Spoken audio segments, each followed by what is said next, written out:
Pray the Gay Away. Michael Zakar and Zack Zakar. To Kathy.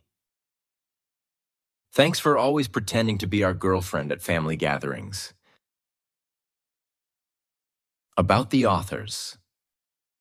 We're Michael and Zack Zakar, otherwise known as the Zakar Twins, through seeing the unlived experiences of our immigrant family brought on by religion and Middle Eastern culture. We, as gay twins, share a voice for the unrepresented while defying our cultural norms and expectations. This fire generates a sense of play within our work that brings humor to darker situations. Letter from Mom. Michael and Zack. What you are is a sin. I don't know what I did to God to deserve this, but I won't believe what you are. This family is falling apart and I can't be here right now. Don't call, don't text. Mom. Chapter 1. Alice in Wonderland. Zack, age 16. The door looks like an Irish decoration, green and orange. It needs a fresh coat of emerald paint to replace the patches of bright rust that consume it. That's the thing with rust. It only takes a small amount of it to start somewhere before it begins to spread, forever changing whatever it is eating away. The door is all beaten up, scratched, marred. I feel somehow I can relate. Each dent seems to symbolize my pain and confusion. I think to myself that the last time I was in this park, my ex-girlfriend threw a Slurpee at me. Why do I keep coming back here? I know why. It's what's waiting on the other side of that door. The beginning of something amazing, or the end of everything as I have come to know it. A wonderland waits where I will experience everything that has been rushing through my mind for some time now. As I look down at my powder blue shorts against my hairy, tanned legs, all I can think is, I always found myself to be a lot like Alice, a naive child who looks great in powder blue. Children run by, startling me. Breathe. They don't know why you're really here. The kids run out of sight, onto the soccer field. I realize my hands are so tightly clenched that at any moment my nails could break skin. Unfortunately, I can't ease my intensity. The sun is hot. It beats down on me with a harshness. You would think being a descendant of the desert would make me immune to the sun's wrath. But in this moment, I don't know if the heat is coming from the sun or from inside myself. Every second I stand outside this door, the temperature of my scalp increases exponentially. The string of deceit I have created feeds the blaze within my mind. My impending double life is shrouded in a trail of deception. It's God's wrath. I know it. My entire life has been dictated by the word of God, and today I am breaking faith. Mom is going to be livid. She may actually die if she was to find out where I am and what I'm doing. Since the days of catechism and learning the words that Father Ibrahim teaches his flock, I knew that whatever it is I am feeling is wrong. I have watched Mom's devotion to God. I have seen firsthand the hours spent on the couch praying. She has read the Bible so many times from cover to cover that I don't think she could tell you how many times she has read it. Mom's devotion to Christianity is admirable considering our history, because we are not just Middle Eastern, we are Iraqi. Being Iraqi in late 20th and early 21st century America has had its obstacles. Growing up in an all-white Michigan suburb has had its problems. My family is one of maybe 2 or 3 Middle Eastern families that live in this area, and friends are not something I have come to know. I only have one friend, my twin brother Michael.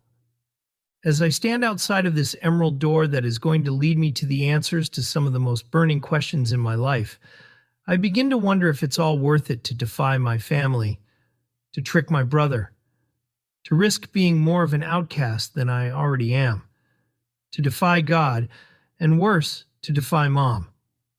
The only way I could start my double life was to start a fight with Michael.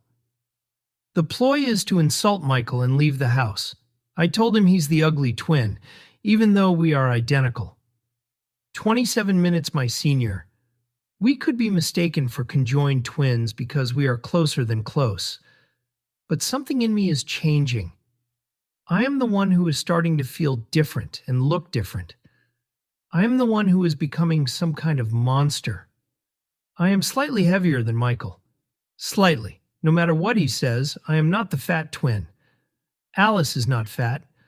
Although just the thought of having to slide down a rabbit hole does make me feel more like Winnie the Pooh, getting stuck in a tree looking for honey than a petite little adolescent running through nature with not one grass stain on her white stockings. But the time has come.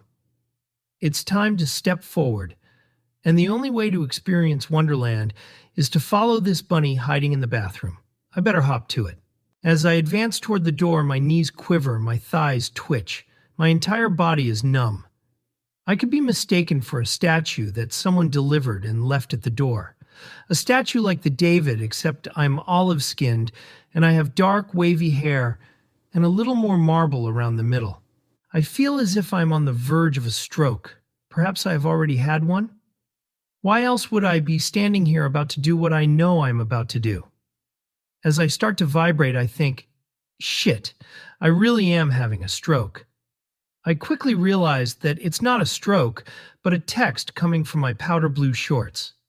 As I pull my vibrating phone from my front pocket, I wonder, would it be more fun to keep this in my back pocket? The text reads, "You coming?" Well, here's hoping. The two words make my breathing even more labored. I'm sure Michael can sense my hesitation. As much as I wish my twin brother were here to give me a pep talk, I realize he and I have finally come to that point in our relationship where there are certain things we must do alone. This is one of them. And there's no going back. It's time. Either I stay here and burn to a crisp or go inside and confront my urges. Or should I say my demons? My affliction. With a blend of excitement and a handful of regret, I make a choice. One last look at the park. At normalcy, parents fill the bleachers across the field watching their happy children on the brightly colored play structures. Stay children, kids. Trust me, it's for the best. I open the door. All the brightness from outside suddenly disappears as I enter into a dark dungeon. An ominous yellow glow lights the center of the bathroom as I enter. A sour aroma mixes unpleasantly with my oversprayed Axe scent. I scan the dirty bathroom looking to spot anyone hiding behind a trash can or in one of the stalls adorned with messages and phone numbers written in Sharpie. Where's the stupidly dressed bunny? As my eyes scan hardened chewing gum that has been stuck to the walls since George W. Bush's first term, I spy a trash can overflowing with empty water bottles, dried up soap dispensers that haven't seen liquid in years, and mirrors rendered useless by smudges of thick gray residue. The coast appears to be clear. My heart rate returns to normal. "Hello, Zack," Lee says, emerging from the shadows. Lee has been waiting in the corner. He stands there in his wrinkled t-shirt and ill-fitting shorts and looks at me like he wants to devour me in one bite. I never felt so appetizing in my whole life. But time was fading, and this bunny had no clock. I try opening my mouth, but no words come out. I am taken aback. How can one be stunned by what was planned? Lee's mouth unhinges. "Ready?" His thin body frame matches Michael's. His snake-like eyes guide me toward the stalls. My dry lips turn into a weak smile. Lee walks past me and locks the door. The lock is corroded. It hasn't been locked in years, and the only thing standing between freedom and me is this shadow of a person who has all of 2 friends in the world. 2 more than me. Lee turns back around, wiping the rust debris from the lock on his wrinkled gray t-shirt. His narrow eyes lock on my crotch. "You ready?" the chubby chaser repeats. All I can do is nod. Excitement fades as terror takes its place. Lee walks into the middle stall, waiting for me to follow. My eyes dart to the door. All I want to do is switch places with my twin. But Michael would have Sabrina here instead of Lee. He wouldn't understand. I take a deep breath, suffocating my lungs with air. With any luck, my lungs will collapse. The white rabbit is now gone, but Lee, with his self-satisfied smile, aptly fills the role of Cheshire Cat. I exhale in small breaths as Lee stares from the stall with our matching brown eyes. The years of dry piss on the tile floor make my pathway to the stall difficult. Lee stands impatiently. I carefully advance closer to the graffiti-filled stall. My sneakers stick to the floor, and with every step, my shoe sole can be heard ripping itself from the floor tiles. The sound seems to be magnified 1,000 times, deafening any other sound in the world. I feel everyone in the park can hear me walking towards Lee, towards the stall, and they are all looking up, listening to the glue-ripping sound and thinking, "There goes another pervert getting his rocks off in the shithouse." Then I remember I am in a park and think, if I get caught, will I have to register as a sex offender? The sound of my pounding heart fills the ambiance as I join the stall. Our bodies cram into the stall's tiny space, and my body grows uncomfortable being this close to another guy. Mom says it's a sin for two men to lie together. Two men aren't natural together. Mom, Christ. She can never know about this. She would end my life on the spot. She's an Iraqi woman who grew up in Baghdad. She can pull and effectively use a machete in under 3 seconds. I have no friends. No one will even know I've gone missing. Lee wiggles away from the toilet and closer to me. His hip hits the toilet paper dispenser. The distance between us stretches miles even though inches separate us. And more inches are about to pop out in this stall. Lee is a stranger to me, though we are in the same grade. We have quickly gone from two boys who never talk in class to two boys sharing a bathroom stall. A stall that will define my prepubescent years and perhaps the rest of my life. For me, this is just a way to test the waters, to see what I like. This doesn't have to be permanent. This can just be fun. No one buys the Cadillac without test driving it first, right?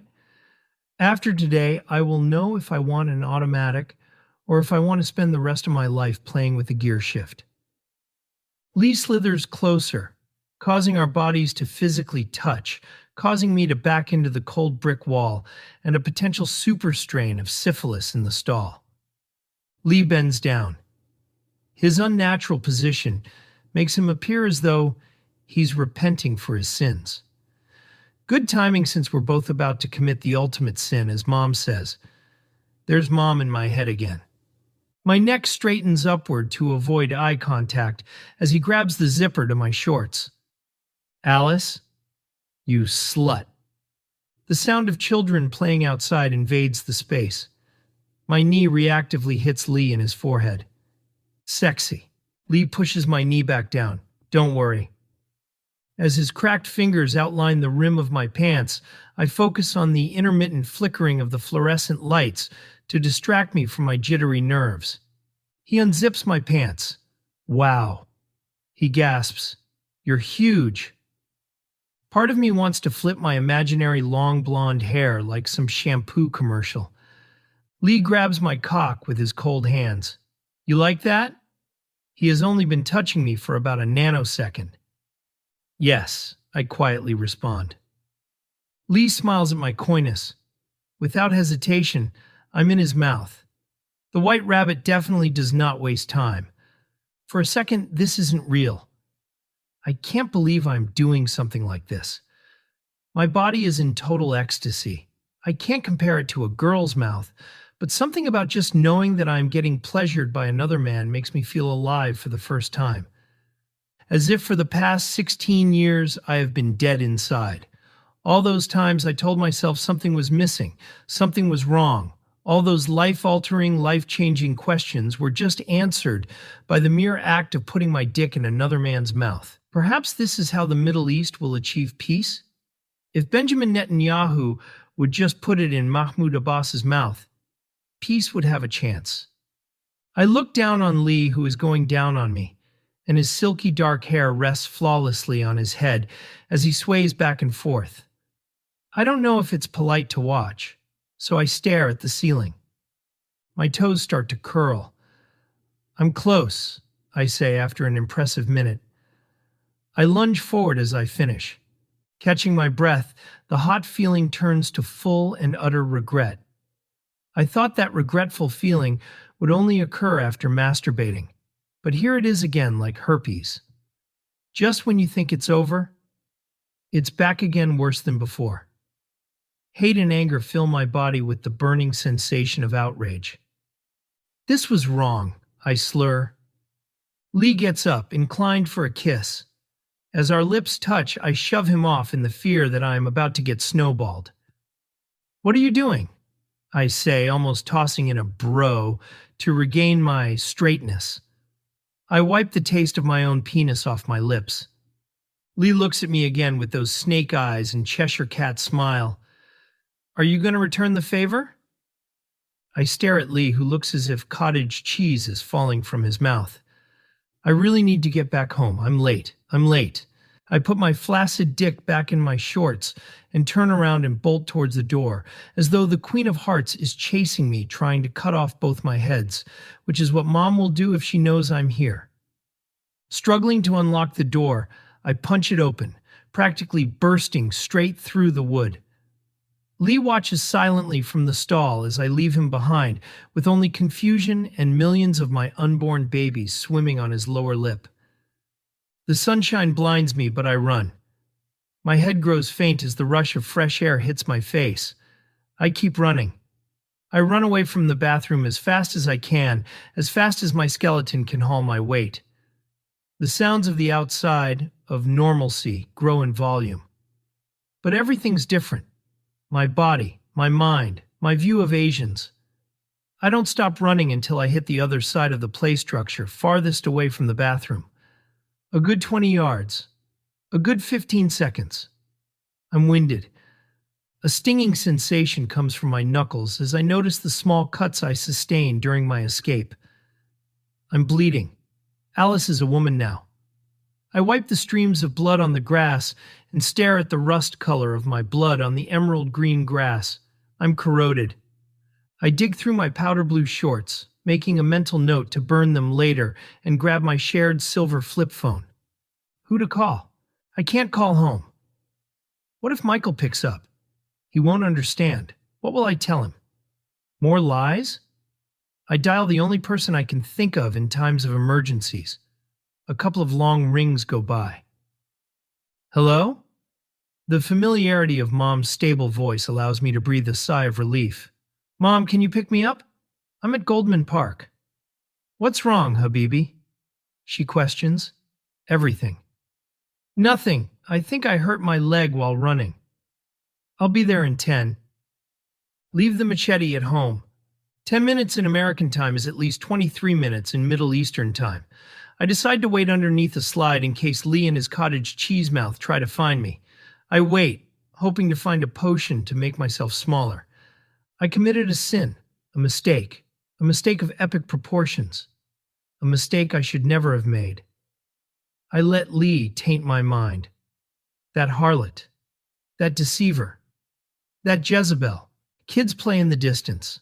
Dumb, youthful little bodies running around the field, aimlessly kicking around a soccer ball with no worries in the world. Wait till they grow up, they'll be coveting balls instead of kicking them. Then it happens. Mom's prized leased Cadillac rolls up in the parking lot 22 minutes after I called her.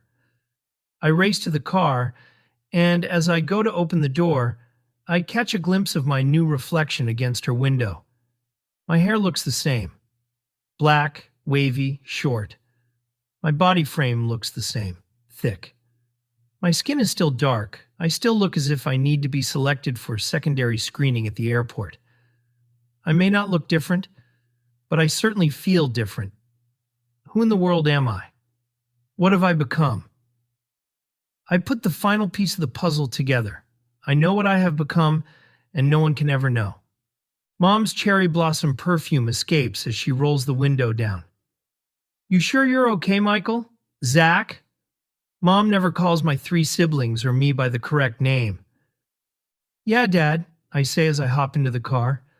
Mom eyes me up and down to check for bruises. She is skeptical. "How is your foot?" My mind slips on that lie. I rub my left foot, acting as if it hurts. Better, I say as I give her a reassuring smile. Okay. We're off. The park and the bathroom disappear into specks in the rearview mirror, specks of a shameful episode that I am determined to never again revisit, only a mere 2 miles from the house. But this drive home feels like forever, mostly because Mom is a slow driver and her audio prayer CD drags on. The sounds of the prayers in Arabic fill the car and begin to cause me to have a slight anxiety attack. Part of me is about to break down and expose myself. My body gets hotter at every red light, even though the AC is on full blast. Mom recites the Arabic prayers to herself. It sounds like she's repeating the phrase solid banana. The Cadillac is like a magic carpet that is soaring straight for heaven. Everything is glorious and clean except for me. Mom's bubblegum pink nail dials down the volume of her CD. Why are your knuckles bleeding? Mom says. I look down at my cut-up fist. Shit. Note to self. Always have an alibi, especially when bleeding. Oh yeah, weird. Must have fallen. My whole body feels contorted and confused. You better not bleed in my car. She hands me her used napkin from the cup holder. Mom's honey brown dyed hair swoops away from her face to get a better look at me. Her cold eyes examine me. Her stare turns me into a helpless child. The machete is near. Zachary, are you sure everything is all right? I break down into tears with my emotions too much to handle. My foot really hurts from that run. Tears run from my face as they try to contain the truth. Each drop another lie. At this moment, I realize something I've been pushing away for so long. I'm gay. I start to rub my right foot. Then remember I was originally rubbing my left foot. Oh, Zack, always so dramatic. You probably just put too much strain on your legs. Yeah, probably. What do I always say? Drink a Verner's and take a shit. You'll feel better afterward. I wipe away my gay tears with her used napkin and lay back. No amount of Verner's or shitting can fix this one. I ponder if whether my tears are joyous for discovering the truth or born from fear. My body aches to tell Mom, but she won't understand. If it's not written in the Bible, then it doesn't exist. Our house is a shrine to Jesus Christ. Crosses hang on every wall. Statues of the Holy Family adorn every surface, as a constant reminder to live the 10 Commandments, or else burn for eternity. I could be crying rainbow tears, and still she won't believe. All I can do now is listen to Mom's holy sermons and relax. If this day were a scene in a movie, I'd cut it out of the script completely. My eyes are heavy. I'm out of Wonderland and back to reality. It's no use going back to yesterday because I was a different person then. Mom looks over at me, smiling. Still falling asleep in the car like you did when you were a kid. Some things never change. Some things do change, Mom. I've officially fallen down the rabbit hole. When Alice woke up, it was all a dream. Can I be so lucky? Chapter 2. Thou shalt not commit adultery. Michael, age 16. The rain pours down, savage and unrelenting. I wonder if Noah experienced something this similar. Every drop of water is in direct competition with each beat of my heart. The theater doors stand twice as tall as I do. Sheets of liquid bombard the metal and glass barrier, twisting the outdoors into a warped version of itself. The fear of being drenched spreads among the moviegoers, causing a crowd to form near the exit. Everyone stands in silence, waiting to see who will be the brave ones to make a run for the parking lot. The aroma of buttery popcorn holds my attention until my date, Sabrina, squeezes my hand, bringing me out of my trance. Her big brown eyes seem to understand exactly what I'm thinking. She grasps my hand tightly and we bolt through the double doors into the storm and into the flood. The parking lot has been transformed into a giant water park, giving us no choice but to dive in feet first. The wind is so strong that the rain is coming down sideways. The downpour obscures my vision, and I can only see but a foot or two in front of me. The firm grip of Sabrina's hand gives me confidence and sight. I spy her smile, which suddenly becomes mischievous, and as she takes my hands and begins to spin us around and around, the torrential rain begins soaking us through and through. To the cars passing by, we look like two stupid kids, but to us, we are alive. Through the blur of the rain, my eye is drawn to a white glow, a streetlight made dim and murky by the onslaught of rain. I squeeze our hands tighter and take the lead. Although I appear frail and boyish with my thin frame, in that moment I become her hero. I stop short, causing our bodies to clash when we reach the angelic glow. The overhang of the light acts as a barrier protecting us from the storm. Sabrina draws closer to my chest as I tower over her like an umbrella, resting my chin on her head. Sabrina's cheeks grow pinker with every breath. The blush complements her chestnut-brown skin, giving her a warm radiance. We glance over to the movie theater, no longer visible, shrouded by the storm. My arms wrap around Sabrina's thick waist as we create a movie moment of our own.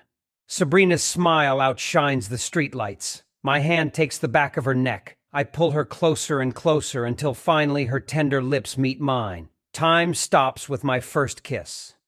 Everything fades into the background, the memory of the movie, the rain, and the beeping cars. At that moment, nothing matters besides Sabrina. The dark gray skies begin to transform into a soft blue dome as we pull away from one another. She's left in a daze. I feel absolutely nothing. Perhaps I did it wrong, so impulsively I jump in for a second kiss.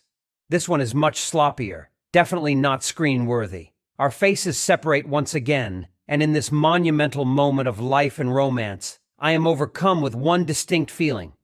Nothing. Isn't there supposed to be sparks? Or a flicker? I tell myself to keep smiling and to match her gaze while I figure this out. Maybe I did it wrong. Was there not enough tongue? Did I even use my tongue? Was I supposed to use my tongue? My ass crack is wet. My socks are wet. Sabrina's face beams up at me, ecstatic from what she perceives as our blooming romance. She lets out a little giggle and brushes back her wet dark hair behind her ear. I glare at the now clear sky. I wonder if there will be a rainbow. I like rainbows. They make me feel a certain way. Is this what romance is supposed to be? A black cloud swiftly moves in and hovers directly above us. I have my answer from God. We should go back to the theater before your mom comes back. Not exactly a proclamation of romance, but it does the trick. Sabrina smiles and takes my hand. She babbles on as I lead the walk. Her jabbering buzzes around like a million bees in my head. Well, I'm a firm believer in the 3-sip rule. Don't say you hate or like something unless you taste it 3 times. It's a holy trinity of sorts. And I'll try anything 3 times. Stopping in our tracks, I go in for a third kiss. Our faces smack. My big Middle Eastern nose pokes her in the eye. This time, the kiss is more than dispassionate.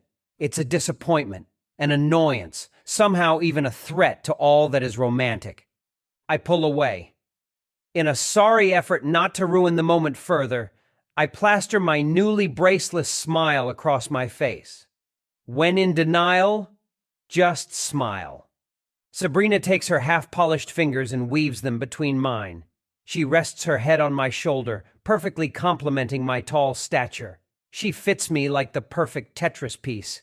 At least that's how it would appear to the casual observer. The walk back seems miles longer than our spontaneous run to the streetlight. Her sandals make an annoying flopping noise from all the puddles. Mrs. Sanchez's turquoise minivan, like the ark itself floating in the flood from the torrential downpour, waits in front of the theater. The fenders are rusting and Mexican pride stickers adorn the bumpers. The windows are too dirty to catch my reflection. I want to see if my expression is telling. We climb into the back seat of the van as her mom and older brother Samuel greet us. If you squint hard enough, her mom looks like Gloria Allred and Samuel a Mexican James Dean. How was the movie, niños? Gloria's accent is a little too thick to understand. It makes the whole situation the Tower of Babel. It was good, Mama, Sabrina says. I let out a sigh of relief, grateful that Sabrina keeps quiet, until she says, and then we made out in the rain. It was muy bien. I'm mortified. Not by the fact that her mother knows we made out, but more from the fact that she liked the kisses. From the front seat, Samuel bursts out laughing. I can't believe how open she is with her mother. I hide everything from mine, especially when it comes to anything in the realm of intimacy. My mother is a God warrior, a devout Christian. We are raised to only have sex to procreate. Lucky for my mother, my brother and I are twins, so there was one less time she had to fornicate with my dad. I am so frustrated about the kiss. Why wasn't it muy bien for me? My stomach is churning. Maybe I ate too many candy worms, or maybe she's just not the right girl for me. Anger grows in the pit of my stomach, but I reserve most of the frustration for myself for being so weak and feeling trapped in my own head. She enjoyed the kisses and probably thought I did too. I feel like a fraud. Cuando es la boda? Her mom says. Another sharp pain sears through my stomach, and it's definitely not from the candy worms. Boda? Either that means wedding or body. They're either going to throw me a wedding or throw me into a river. Her mom's cackle fills the van. Yup, they're throwing my body in the water. Italians make cement shoes. Perhaps they will feed me cement burritos or tie a cement sombrero to my cabeza. I awkwardly laugh, trying to match everyone's joy. I can't tell if my ass crack is still wet from the rain or if it's filling with fear and sweat. Was it magical? Samuel playfully taunts. Sabrina latches back onto my arm and looks at me adoringly. Yes, we respond in unison. Sabrina and her mom continue to shame me by dissecting every detail of the date. Was my bébé a good kisser? I don't respond, I just smile. When in denial? Is it even normal for her family to be discussing this? What is it going to be like when Sabrina loses her virginity? Are they all going to sit around the bed and stare at the bloodstain while throwing back micheladas? I sit back and add the occasional head nod as Sabrina spills the tea on our date to her mom. Samuel turns his head to me. Was the movie any good? His eyes pierce through me, causing my eyes to shift up and down 1,000,000 times. It was okay. I try sounding cool. He doesn't have to try. I've already seen it, he says. The words just slide from his lips with ease. My eyes linger a beat too long, and he gives me a peculiar stare. The car hits a small pothole, pulling us away from the moment. His eyes shift back to his mom and sister. He joins in their conversation as I sulk in silence. The van stops at the corner of my street. It's easy to spot my house. Every light is on, no matter the time of day. It's always the brightest on the block, probably the brightest in Michigan. If we were alive in biblical times, the 3 wise men would have missed baby Jesus altogether, because they would have followed the light to our house. As poor as Mom proclaims we are, she wants to show the neighbors how not poor we are. Mom believes appearance is everything, and that starts with a light bill that costs more than the actual house. All right, Michael, this is your stop, her mom yells. I'll see you tomorrow at work, I mumble to Sabrina as I hop out of the van. Before closing the door, Sabrina aggressively pulls me by the collar for another kiss. Her creepy mom watches as I pull her horny daughter off me. See ya, she winks. I give one last look at Sabrina and then Samuel before sliding the van door closed. I'm relieved to be home. I sprint to the front door like a kid on Halloween. It makes me think of Halloween candy. Suddenly, I'm craving more candy worms. Zack opens the door before I reach the handle. Our faces clash as we almost fall into each other. Although Zack looks exactly like me, I somehow feel I look different after this night. How was your first date? Were you waiting by the door? I was bored without you. As I breeze past Zack in order to avoid him figuring out whatever it is I am still trying to figure out, Zack's needy ass follows me up to our room. Ordinarily, I talk non-stop with him, but I don't feel particularly chatty tonight. His eyebrow rises suspiciously at my meek demeanor. Shit. He suspects something. Should I tell Zack how I feel, or how I don't feel? I jump on my bed, which is parallel to Zack's, and merely say, "The date was fine." "Is the wedding reception going to be in the McDonald's lobby?" he asks. "Shut up, it was our first date." My annoyance begins to grow until it is stifled by yet another dark cloud on the horizon. Mom peeks her head into my room. "You went on a date, monkey?" she asks, as if I care to answer. "I told you 3 times, Mom." "Yes." My annoyance is now at an all-time high. I love my mother, but she has the memory of a goldfish. Mom adjusts her bedazzled purple top, which I am sure she just changed into from her usual uniform of pink scrubs. As a manager at a dental office, Mom has worn the same pink scrubs since I can remember. The moment she comes home, however, she does a second-act costume change as if she's going to a gala. Her hair is always done. She always wears some blinged-out top or designer dress bright enough for Stevie Wonder to see, but instead of a fancy clutch, she pageants her trusty Bible. Is she Chaldean? Is she pretty? There it is. The image she wants me to convey. The tiny seed she keeps planting, hoping it will grow. She's Mexican, and I think so. Mom turns my light on the brightest setting, making her sequins reflect all over our room like a disco ball. It's Studio 54, with a flick of the dimmer switch. "No, no, no," she cries. "We can't have that. We have to marry in the same race. Is she at least Christian?" "I don't know, Mom, I forgot to ask, but she's Mexican. So yeah." Mom tells everyone that I'm working at an upscale restaurant called Mickey's Bistro. I work at McDonald's. The next morning I arrive at work 10 minutes late, per usual. At least I am consistent. I park my bike behind the dumpster and straighten out the creases in my unwashed, blinding red button-up. I brush my bangs under my greasy hat, unsure if it's the dumpster that reeks or my dead soul. Zack isn't working today. Working with Zack brings out the best in me. I'm not the funniest or the most charming unless I work off of Zack's personality.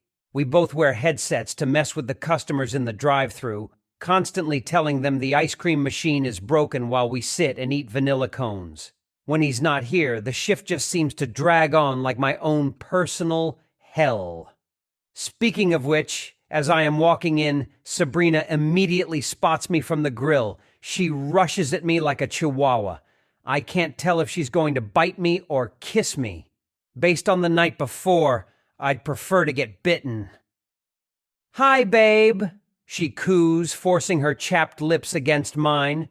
Co-workers laugh as they catch a glimpse of our PDA, and even under all my brown skin, my face starts to match the color of my uniform. She giggles and tells me she missed me. How do you miss someone you just saw last night? The anger I felt the night before returns with the stomach pains. I attribute the returning anger to my general emotional state, which is perpetual annoyance, and at this moment Sabrina is testing limits I didn't even know I had. I force that smile. I better start cooking those patties.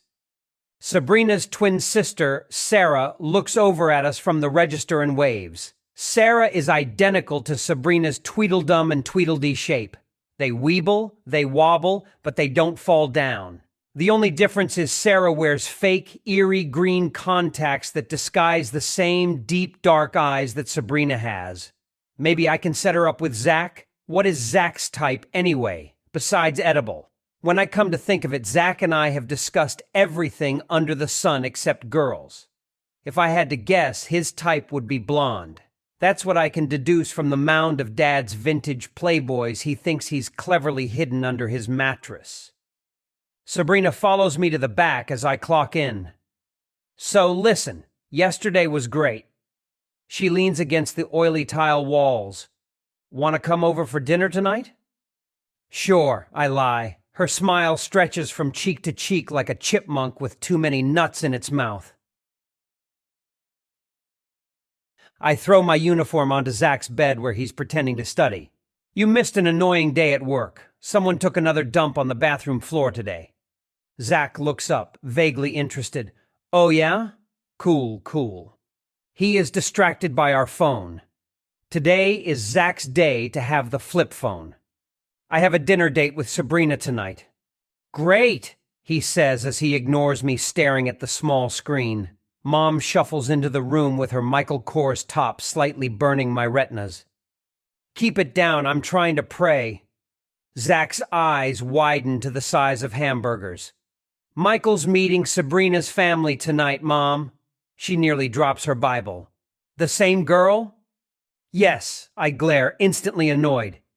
This is getting serious. I'm so proud of you, monkey. Pretty soon you'll be getting married and having kids. She kisses my cheek with her candy pink lips. I'm astonished and kind of violated. Mom is usually miserable, always has a woe is me commentary. It's bizarre to see her excited, more excited than I am for this date. I'm 16, Mom, I smile. My balls have barely dropped and Mom's already thinking of names for our future Chonga children. Mom eyes Zack. Why aren't you going on a date, Zachary?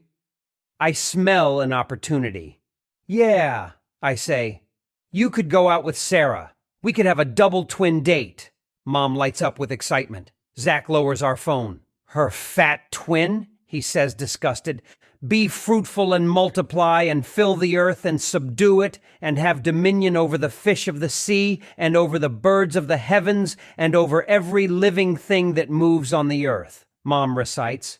It's perfect, Zack. You're the fat twin too, I remind him.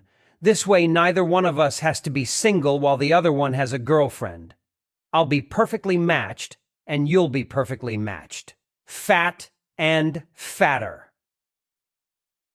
She's not Chaldean, but she's brown. It will have to do for now, Mom says. Zack gets up and closes the door on Mom and jumps back on his bed.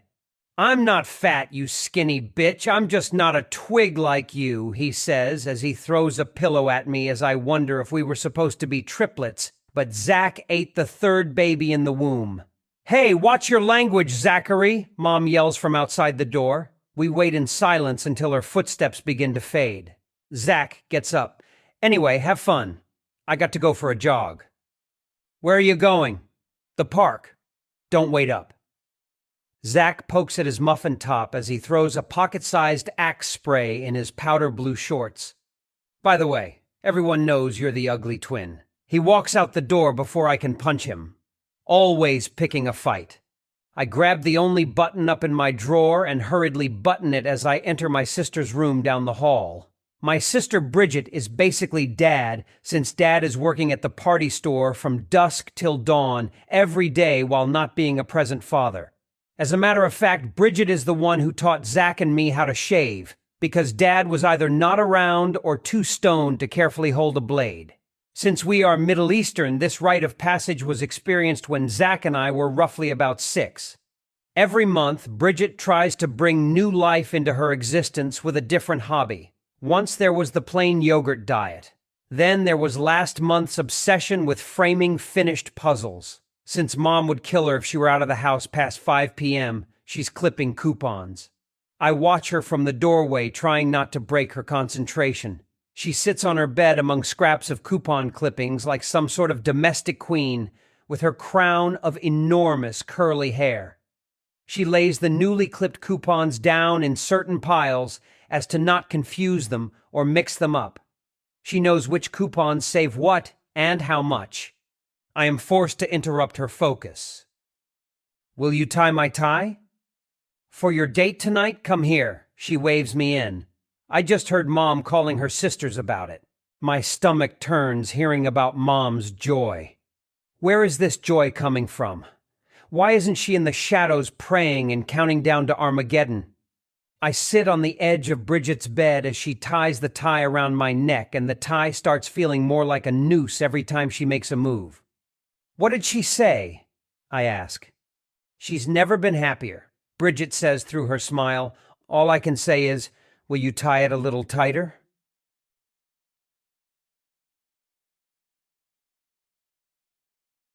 Mom drives me in her leased Cadillac as I mentally prepare for the date. I give myself a pep talk.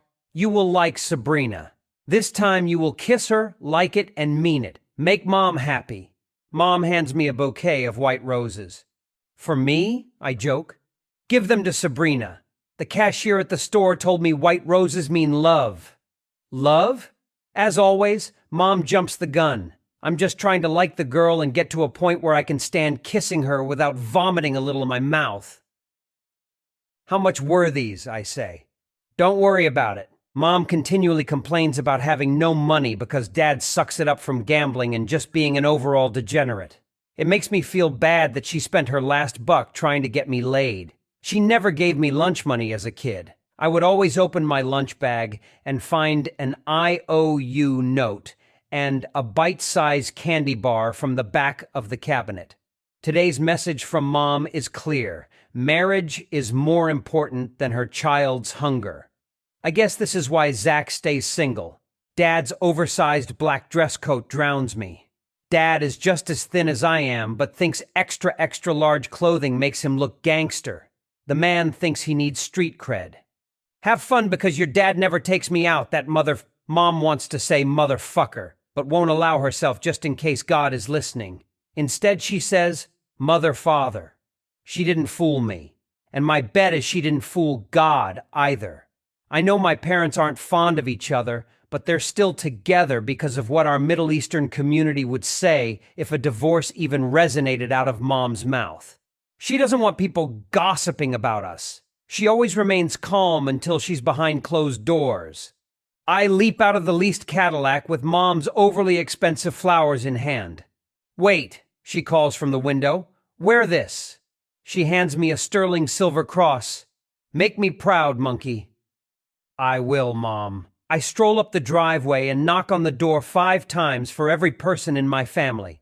I always do it for good luck. The door opens wide. Oh, for me? Samuel laughs, spotting the bouquet of roses in my hands. I laugh, too embarrassed to respond. Sabrina's brother is way more pleasant than she is. The cross under my shirt begins to feel heavy, as if it is accumulating all of my sins and gaining weight every time I commit one. Sort of like how Pinocchio's nose grows every time he tells a lie. Come in, he says with a warm smile. I can feel my cheeks heat up. I struggle to get my oversized clown jacket off. Samuel grabs the coat off of my back. His touch makes me shiver. Follow me. He leads me through the narrow hallway. The house smells like food. It smells like people actually live here. The energy makes me happy. My house smells like Windex and holy water. We reach the kitchen where the smell is emanating from. Sabrina's family's kitchen is full of life. There is excitement throughout the rooms. Vivid art covers the walls. My house has boring neutral colors with an overabundance of Jesus pictures and religious statues covering every surface. I spot 1 or 2 crosses on their walls. Mom would be so proud. Every member of the family is doing something, whether it's setting the table or gathering silverware or cooking some part of the meal. The heat coming from the kitchen warms the house and the colors give off a rose glow. What's more is that everyone seems to be enjoying everyone else's company. Everyone is actually happy to be in the house. Nowhere else in the world could compare. Nowhere else in the world is better. My heart sinks a little bit, because this is what it must be like to come from a normal family. No wonder Sabrina is so affectionate and so loving. She has been surrounded by love and affection her whole life. On paper, this family is no different than my own. 2 immigrant parents who came to America and had kids, 2 of which are twins, and 1 older child that dotes on and loves the younger ones. It's just that the Sanchez's are on the other side of the coin. 1 older brother and 2 twin girls. Also, the mother is loving and open. I haven't seen the dad yet, but I'm sure he's not high or stumbling out of a strip club. The Sanchez's are the true definition of family. The Zakars are the true definition of dysfunction. Sabrina sees me from the stove and instantly latches on. Hola, Michael, her mom says, taking off her oven mitts. I give her an awkward wave. These are for you, Sabrina, I say as I hand off the flowers. They're beautiful, she bursts out. I'll grab a florero. Her mom runs to the laundry room. My family's lack of affection makes this encounter extremely unnatural. Samuel and Sarah set the table, passing jokes back and forth as their mom sets the food on the table. Sabrina drags me to the living room to meet her father. He is sitting on a burgundy leather recliner staring at the TV. I stare at his bald head, waiting for him to turn around. He gulps his Bud Light and finally turns his head. "Hello, Mr. Sanchez," I say. He extends his hand. I attempt to give him a manly handshake, but after he puts his hand in mine, I struggle to stifle a scream of pain from his vice-like grip. Handshakes and eye contact are two things I've never mastered. His eyes narrow as he threatens me. "You know I'm a cop and I'll kill you if you hurt my daughter." Little does he know, his horny daughter is already a dirty Sanchez. "My dad owns a party store," I blurt out. Once again, I've found a way to make the conversation about me and simultaneously embarrass myself with the mundane details of my very existence. Mr. Sanchez laughs at my foolishness. Like an ass, I join in and give a deep laugh so I can match the manliness and utter ridicule of my lot in life. "Oh, Poppy," Sabrina kisses his mouth. "Come on." A hug from my mom feels like incest. In the dining room, we all sit around a white granite table. It reminds me of the Last Supper. Everything is adorned on this table. It's a wonder why I know the table is made of granite, considering there is no clear surface. Sabrina's mom passes around a pot of beef to build our own tacos. Under the table, Sabrina is trying to grab my own meat. Her hand grips my thigh so tight that I clearly learn that she gets her hand strength from her father. The longer we stay in that position, the more my leg trembles, and the less the blood can flow to the rest of my body, causing my leg to slowly go numb. I feel out of place. The only time my family has dinner together is for a birthday, and that always ends with everyone in a big fight. "Hope you're ready for an authentic Mexican meal," Sarah says. "I do love Taco Bell," I jest. The table becomes silent. I silently wish I could take that back. Samuel laughs to ease the tension. The others follow his lead. Her mom fills my plate with fresh tortillas and meat. I poke around the onions with my fork before digging in. No salt added. If Mom were to make these tacos, she would add at least 8 more tablespoons of salt to every ingredient and cook it for 8 more minutes. Mom's food is always oversalted. It's like eating a fork full of the Arabian desert, and everything is raw unless it is overcooked. This food tastes odd. It makes me miss Mom's oversalted foods and high risk of hypertension. Sabrina's family begins to chit-chat, and Sabrina's hand moves further up my thigh, closer to my taquito. I focus my attention on the gold-framed picture behind her dad's head. It's a copy of The Nightmare by Henry Fuseli. Quite fitting, since I am in the midst of a nightmare of my own. I drift in and out of the conversation, distracted as Sabrina rubs her thumb slowly into my crotch. I feel like I am the girl in the painting and Sabrina the demonic incubus. "So, Michael," Sabrina's dad turns all the attention on me, "where are you from?" "My parents are from Iraq. I am first generation." "Are you of one of those Chaldeans?" "Yes, sir. Christian Iraqis. I do business with a Chaldean man. They are the best with money." "My dad sucks at business, sir." The table is silent again. They don't get my humor. Foreigners. Am I right? "Do you have siblings?" Mrs. Sanchez asks. I stare at the ceiling. I have an older sister, an older brother, and a twin brother named Zack. "That's hot," Samuel interrupts. Sarah pokes his side. "He's a little joven for you, Sammy," Mrs. Sanchez laughs. "What?" Samuel jokes. "I am an elderly 27-year-old. I better start applying for term life insurance." They all laugh. "Are you a homosexual?" I cut in without thinking. Once more, the table is silent. "Since '82, Samuel smiles. Fascinating. I've never met a gay before. I stare at Samuel as he begins to talk. His words are the only thing I'm concentrating on. I watch his every action like a circus animal as Sabrina plays with my circus peanuts. Sabrina cuts into Samuel's story. Do you mind if Michael and I leave the table so we can plan our work schedules for the week? It's a blatant lie. Yes, just leave the puerta abierta. Her mom smiles while her dad stares me down. Having hardly made a dent in my taco, Sabrina pulls me up from the table so I can put a dent in her taco. I pass dozens of framed photos of young Sabrina and Sarah adorning the stairway wall as I walk up towards her room. She opens the door to her bedroom. Her room is bright pink, just as irritating as she is. There's only one bed instead of two, which surprises me for a moment, but then I remember that not all twins share a room like Zack and I do. I sit on the corner of her bed playing with the frilly blanket while Sabrina listens at the door, waiting for the coast to be clear. Her room reeks of cheap Victoria's Secret perfume. She silently closes the door and sits on my lap facing me. She closes her eyes and leans in. Do it for Mom. Her kisses are initially slow but begin to speed up. Her weight is beginning to crush my thighs. She pushes me down on the mattress and proceeds to mount me. Try to like it. Tell her you like it. I need to pee. I push her aside and spring up from the bed. The bathroom is down the hall, she says disappointedly. I'll just be a sec. I slither out the door.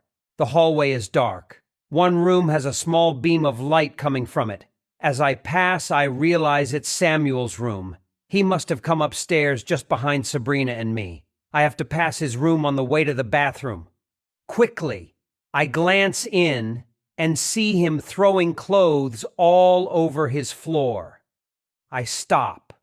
Something inside tells me to walk in, so I lean against his door, modeling myself after those cool guys in the movies. What are you up to? I nod, trying to look disinterested. He notices me as I slide off the wall from my back sweat. Do you like this shirt? He flashes a royal blue button-up at me. It's nice. You're such a bullshitter. You don't like it, he says as he throws it over his shoulder. Come in for a second. My heart stops. I glance at Sabrina's closed door and walk into Samuel's, where I immediately feel more at ease. His room is light gray blue with Madonna posters plastered everywhere and his college degree hanging proudly on the same wall. He guides me into his walk-in closet. Help me pick something out. I scan a few shirts and then grab a silver one. It reminds me of a shirt my dad used to wear a lot when I was a kid. What about this shirt? Samuel grabs and kisses me. There's a flash of light in front of my eyes. I jump back. What are you doing? I barely breathe. Are you saying you didn't like that? He asks fearlessly. I'm dating your sister. I wipe my lips. Yeah, but you're totally using her as a speed bump. What? You're confused. I can tell. About? About being gay.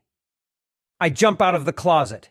The symbolism isn't lost on me. I bolt past Samuel and I run down the hallway. I've never been more confused in my life. Did I like what just happened or hate it?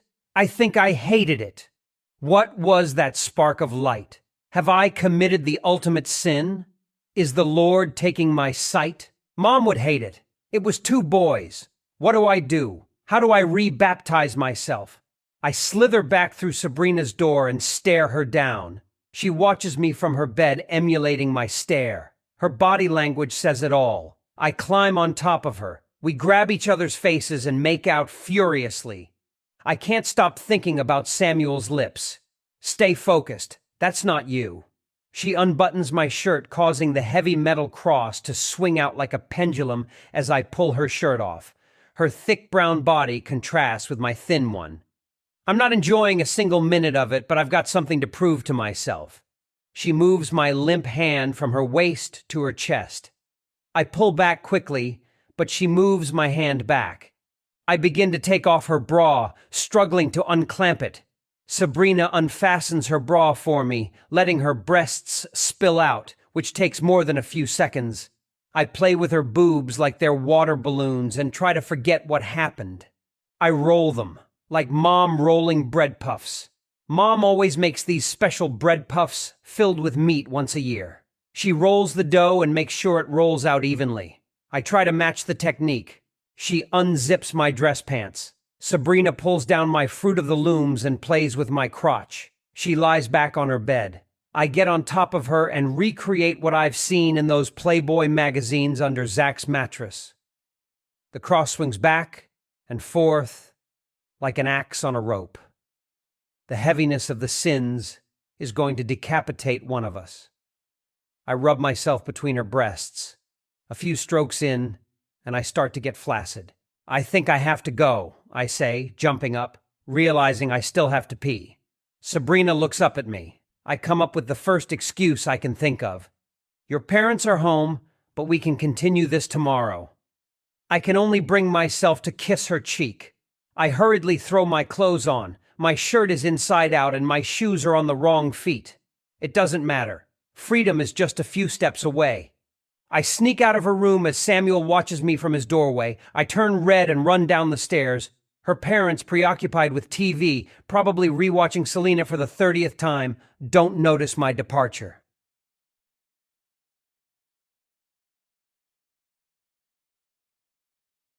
I get to my house, slamming the door behind me.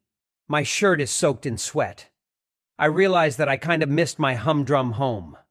Monkey? Mom calls from the living room while reading her prayers. Wasn't I supposed to pick you up? No, her mom dropped me off. I lie after having just run 2.5 miles. What did they cook? Zack's fat ass calls from the basement. Tacos, I respond out of breath. Ironically racist, isn't it? I know! We both laugh. Did you get any dessert from Sabrina? Zachary, Mom yells, wanting an answer. I stop laughing and flee up the stairs. I throw myself in our room.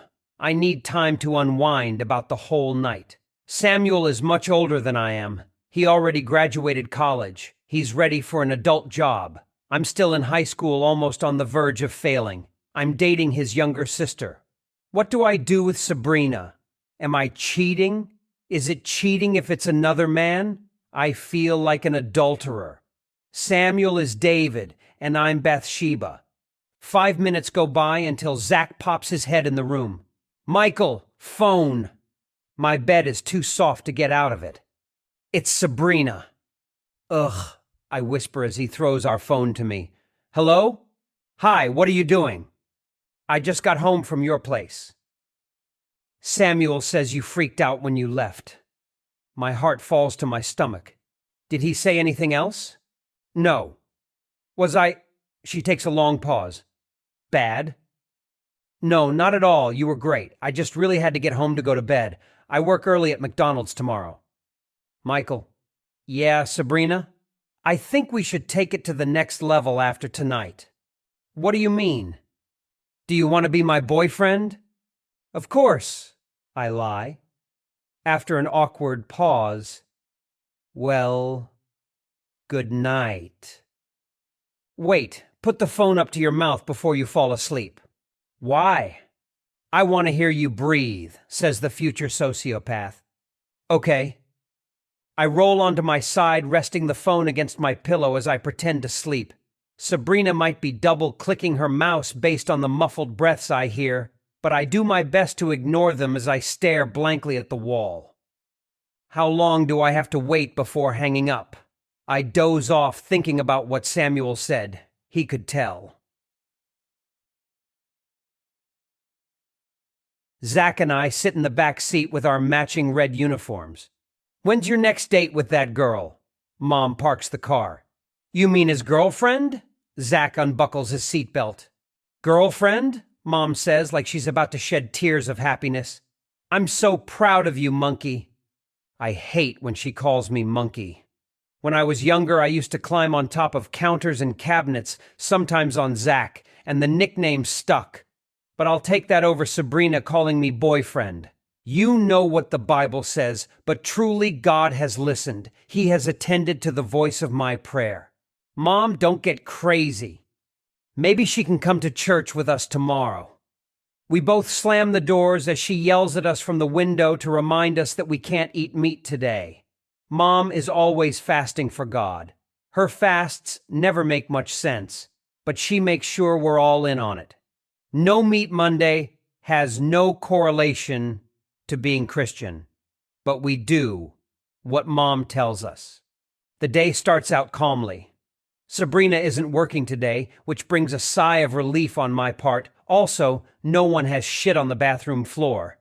But the day is young. I look over at Zack, who somehow seems more distracted than usual. "You okay?" I ask as I toss pickles on a bun. "Yeah, why?" "You seem off today. Mom said you hurt your foot at the park." "I'm fine, Michael." Before getting deeper into the subject, I'm assaulted with a suffocating hug. I turn to see Sabrina's crazed eyes peering up at me. "Hey, boyfriend?" "Gross," Zack whispers, walking away. I turn toward Sabrina. "Hey," she waits expectantly. "Hey, girlfriend?" She nods, reprimanding me with her eyes. "You have to start calling me girlfriend," she says, hugging my waist, ready to go in for a kiss. "Hey, girlfriend? I thought you were off today." "I switched shifts with Ryan, the fry guy, so I could be with you." She closes her eyes and eases toward my face, appearing as if she is in a fisheye lens. Before she can get a kiss in, Lisa, the manager, cock-blocks us. "Michael, can you go wipe down the drink station?" "I'd love to." I run the other way. "Sabrina, get on the register," Lisa commands. I grab a dirty washcloth from the closet and run over to the drink counter to avoid Sabrina. I clean around the ketchup dispensers at least a dozen times, wipe off every sticky stain from the drink handles, and I even clean under the counter, which hasn't been touched since the original construction. Suddenly, two hands cover my eyes. I can feel a presence behind me. Soft lips caress my ear. "I want to do so many positions with you," Sabrina whispers, in her most seductive voice, heating up the inside of my ear with her hot dragon breath. Like a light switch, it all clicks on. "I'm gay. Let's talk after work," I whisper back. She turns back toward the register, all giddy. "And finish what we started," she winks. I stand shocked, looking down at the drink counter, robotically wiping the same spot over and over. Samuel was right. "I don't pay you to fool around. Go cook," Lisa yells from behind the counter. The rest of the shift seems like filler, not caring if I am taking orders right or cooking dropped patties. All I can think is, I'm gay. I walked into work not gay, but I'm leaving gay. Zack ignores me from the other side of the fryer. Should I tell him? The sun starts to set, which tells me my shift is coming to an end. I need to end things with Sabrina. Enough is enough. My shift ends, and I clock out. I sit at the furthest booth away from the customers. Sabrina clocks out and skips toward the booth, her large cup of high C in hand. The closer she gets, the more excited I am about breaking her heart into pieces. "Oh my God, you'll never believe what happened." I can't handle another minute of her voice. "Listen, we need to talk," I interrupt. God, I'm so cliché. Sabrina looks at me with her big brown eyes, already realizing before I can finish. I take a fake deep breath. "I'm living a lie. I just don't like love," she chimes in, correcting me. Tears fill her eyes instantly, knowing what's to come. "Rip the Band-Aid off, Michael." I look down, pretending like this is the hardest thing I will ever do, even though it's the easiest. "I don't love you the way you love me. I think we should break up. Fast and painless." I prepare for a slap in the face or a head drenched in soda. I look up.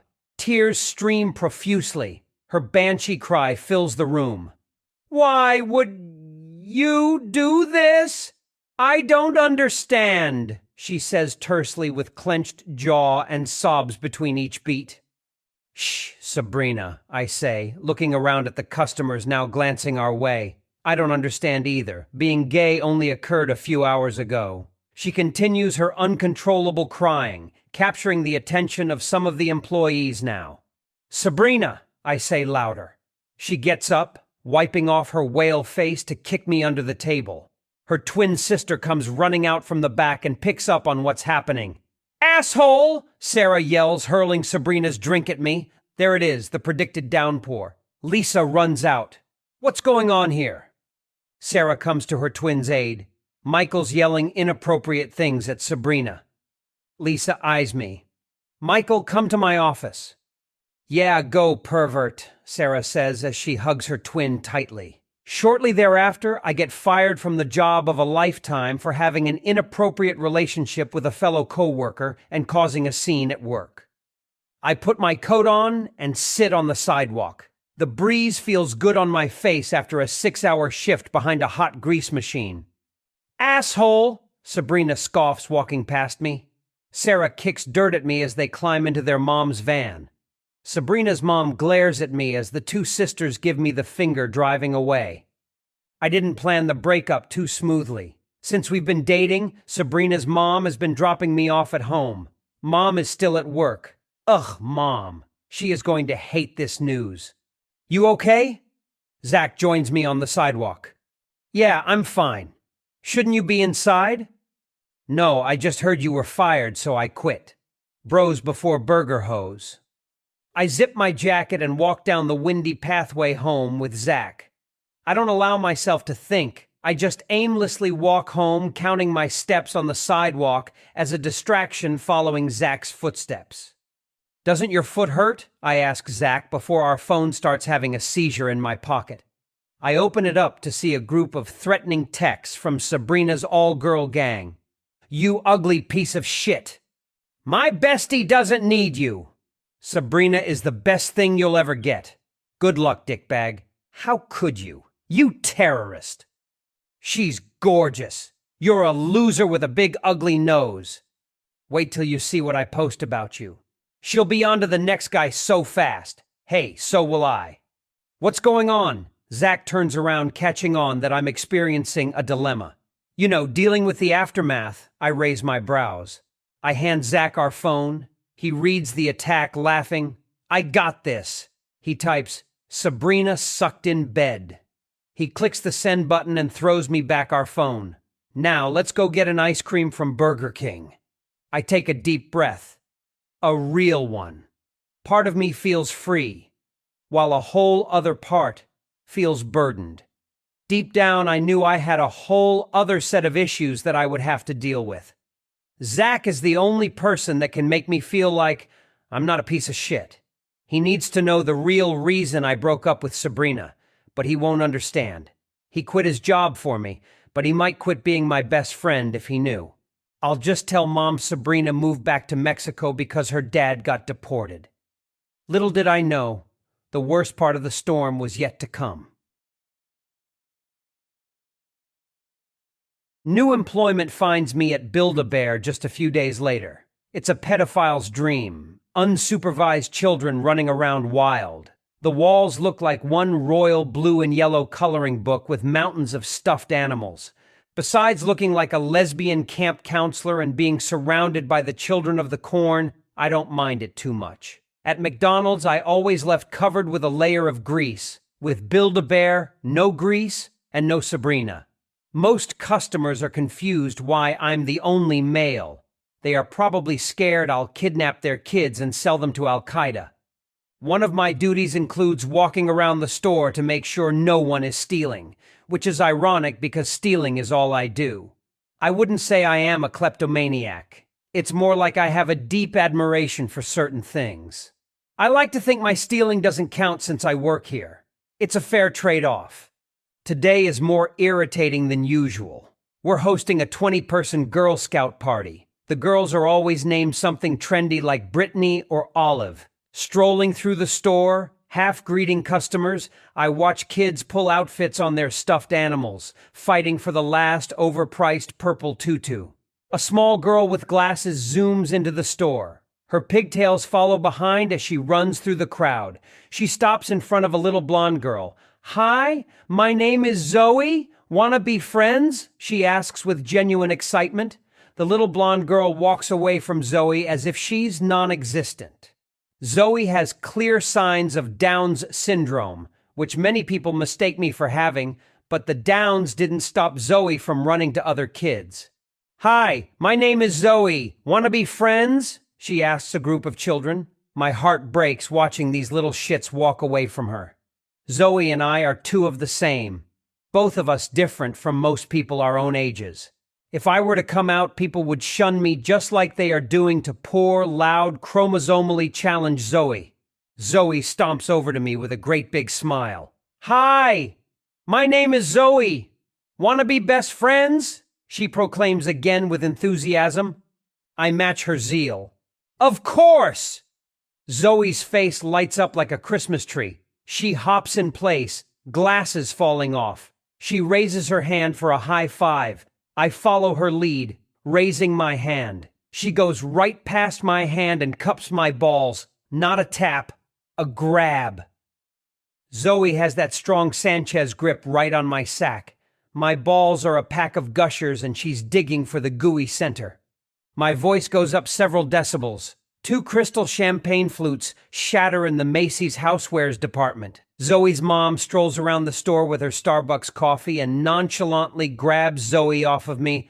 Sorry, she does that a lot. She came to Build-A-Bear to find a friend.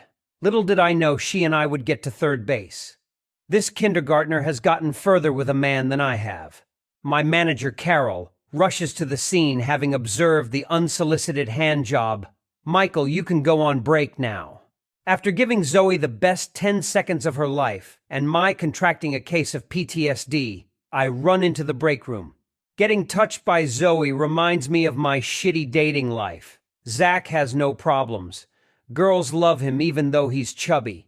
Zack has a brighter essence than me. The only reason Zack doesn't have friends at school is because I'm holding him back. People flock to Zack and flock away from me. Will I be an even bigger black sheep once people know the truth about me being the gay twin? I avoid the rushing thoughts by fake counting inventory until it's time to clock back in. Coming back out, the storefront looks like a war zone. I pick up mounds of stuffing off the floor and imagine the bloodbath these poor stuffed animals had to endure. "Hey, you!" My head pops up. It's Samuel. The stuffing falls through my fingers. "Let me help you." He kneels down to help me collect the piles of cotton. "Look, I'm sorry about what happened with your sister," I say, staring at the ground. "No, don't even worry about it. She's already into some new fling." "Cool." We dump the stuffing in the trash bin. "When did you start here?" "After your sister got me fired." We both laugh at the awkwardness. "What are you doing here? Aren't you a little old for stuffed animals?" "I was shopping around and saw something through the window that caught my attention." He eases in toward me. My cheeks start to feel warm, but a good warm. "What are you doing after work?" He smiles. "Homework. Too bad. Was gonna see if you wanted to hang out." The sentence alone makes my pants tight. I clear my throat. "I can always do my homework later. Want to come over at 4? "Cool, I remember where you live." He winks before walking out smoothly. It hits me that my ex-girlfriend's brother just hit on me. Did I hit on him? Did I do it right? Was this actually some elaborate prank from Sabrina? Is it legal? Clocking out of work, I speed home as fast as I can on my bike. I'll get to see another gay person like me, and it won't be strange. He had been able to see the real me. My parents work late, and my siblings are all at work or with friends. I soar into my driveway, almost hitting my neighbor in his wheelchair. Rushing to my room, I trip over our new Tabby. "Sorry, Abby." She meows softly. My closet mocks me with all the unsexy clothes it's filled with. I need something sexy. I have never tried to be sexy for anyone before. Why does it matter now? My gangly body and wavy black hair don't exactly scream sex bomb. Samuel has probably been with many mature guys in college. I'm just a skinny, inexperienced 16-year-old. The doorbell rings. 4:10 p.m., not too early, not too late. He's so cool. I throw on my burgundy cardigan that makes me appear a bit more advanced and run down the stairs. I see his blurry figure through the beveled glass, nearly giving me a heart attack. I swing the door open. "Hey!" What's up? He steps in, with sunglasses and a leather jacket. A Mexican rebel without a cause. Does your sister know you're here? I ask. No. Does anyone know I'm here? No. If Mom knew, she'd kill me. I stop talking before my age shows. We stare at each other for a solid 10 seconds. It's an intense stare, a stare I've seen from Sabrina, but never fully reciprocated. Now I'm countering back with the same lusty gaze. Samuel exposes his motives as our faces touch. His luscious lips on mine feel much more fitting, more natural than his sister's. His kiss is much more experienced and tantalizing than Sabrina's. He controls the direction of our tongues. I start quickly leading him down to the basement as his cologne follows. The cool tiles meet our warm feet as we make our way to my ancient sofa we should have thrown away ages ago. Samuel pulls off my cardigan. My body has no contours, just thin and fragile. I pull his shirt off, exposing his brown skin and body hair that leads down to his abs. No foreplay. I rip his boxers off. I am astonished that I am the aggressor. I stare at the first penis I've seen that's not mine. It's weird to see a naked male. He looks like the naked male anatomy drawing in my health book. Exactly proportional to the drawing. What do I do with it? Where's the instruction manual? Go on, he whispers confidently. I go for it. His pre-cum touches my lips. I retract. It tastes like Mom's over-salted meals. I'm sorry, I'm new to this, I admit embarrassed.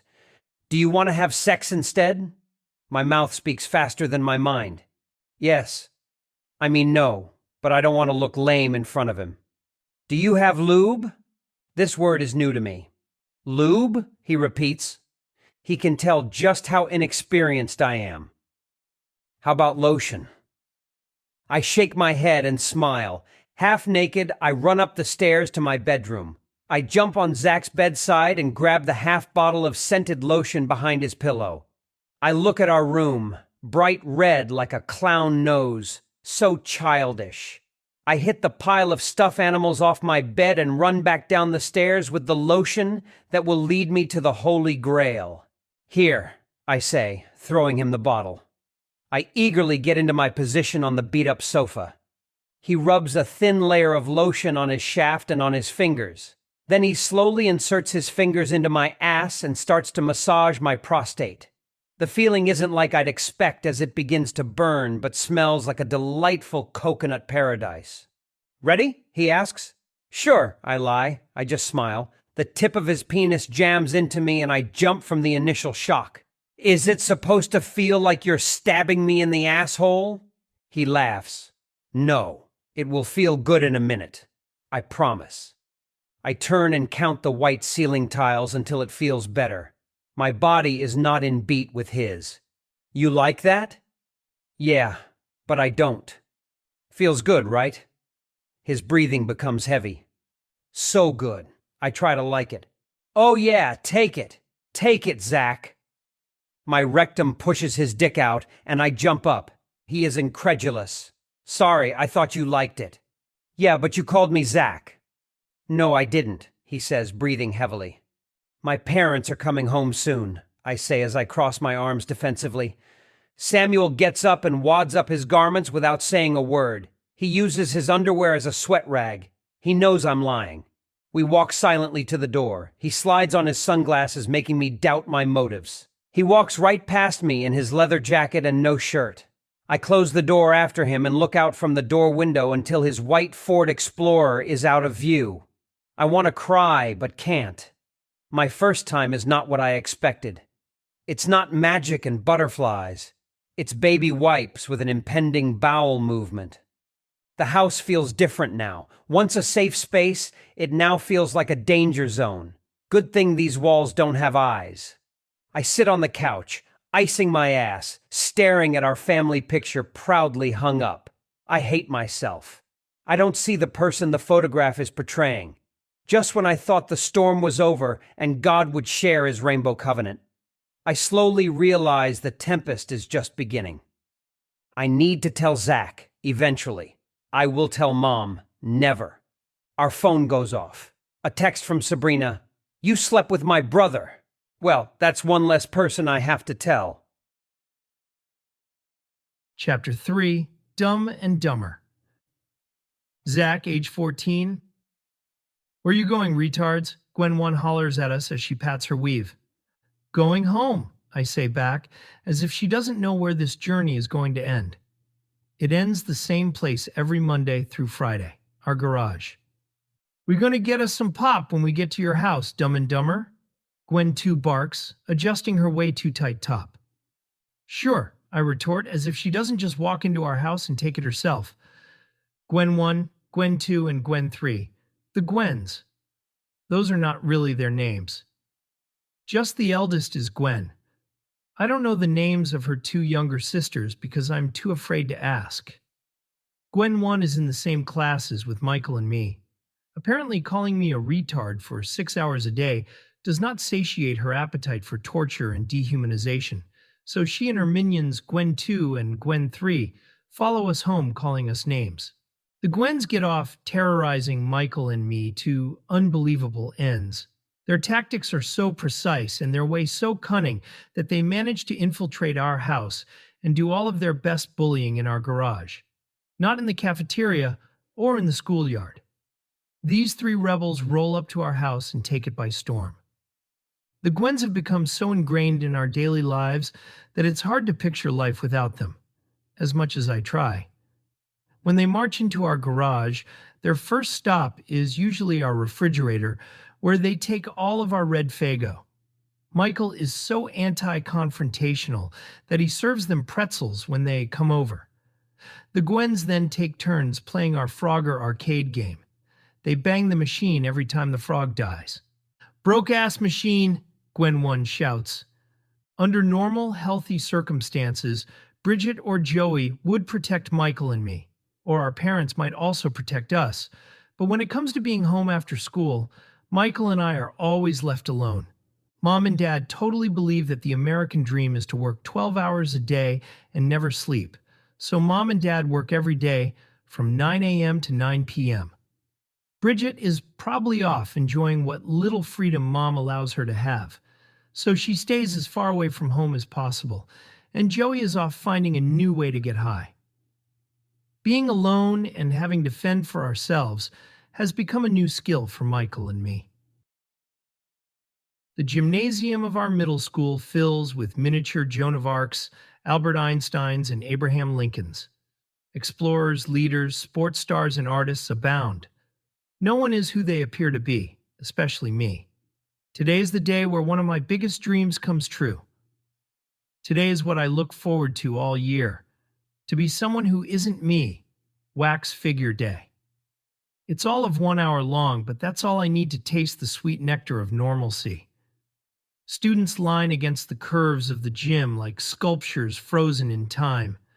Each student stands next to a poster with all their characters' facts and waits to see if people passing by can guess who they are. Parents are invited to come? As I stand frozen, I wait for Mom. Per the usual, no one seems interested in neither Michael's nor my impersonations. Michael is Claude Monet, the famous French painter. He wanted to be Frida Kahlo because he loves her unibrow, and since he basically has one of his own, it seemed fitting, but Mom said it was too girly. This coming from a woman whose culture has men basically wearing maxi dresses. Michael's Claude Monet wig is bigger than his head, and he looks like a walking fart cloud. He strokes his fake beard made of pillow cotton, waiting for someone to inquire about his poster. His movements are a clear indication that Michael has not fully grasped the concept of being a wax figure. All I can think is that he'll have rubbed his beard away by the time someone takes any kind of interest in him as a wax figure or as a person. On the other hand, excitement pulses through my veins as I wait for someone to glance over my way because my wax figure is on point, but people are too distracted by the 5 popular girls who are all dressed as Pocahontas. I can't quite remember their names, but I think they are something basic and white, like Allie, Allison, and Pumpkin Spice Latte. It still amazes me how every culture wants to be white except white people. They are the only culture that tries to tan themselves in order to be more attractive, but they dare not mingle with those of us who are naturally tan. I can't be too distracted by this because I'm waiting for Mom. It shouldn't be that hard to pick Mom out of the crowd because she will either be wearing pink scrubs or illuminating the world with one of her designer tops. I crane my neck to look through the plumage of parents, but Mom is yet to be seen in the crowd. I put so much effort into this project. Mom is going to weep with joy. Everything is perfect. My character is even a devoted Christian. The only problem is my stomach hanging out of my suit. I take a quick second to wipe the lint and sweat off my stomach, and I immediately feel so large that it's like I am washing myself with a rag on a stick. So I visit Michael's stand for some positive reinforcement. No one likes my costume, I moan. Yeah, your costume is stupid as fuck, Gwen 1 butts in. Go away, Zack. You're in my light. Michael pokes my stomach. I slap Michael's finger. I'm not fat. Yes, you is, Gwen 1 adds from a distance. Ignored, Gwen 1 walks back to her spot. She is Left Eye from TLC. What other 8th grader is almost 200 pounds? Michael questions. Happy ones, Mom says. Well, take your happy butt back to your stand. I return to my poster and put my hands back on my prop keyboard. My pose emulates me right in mid-piano play. As I stand poised as one of the greatest musicians in history, I am biting at the bit, waiting for someone to marvel at what I have created. As I heave my stomach inward so that my shirt can get reacquainted with my pants, I am shocked that no one's even tried to guess who I am.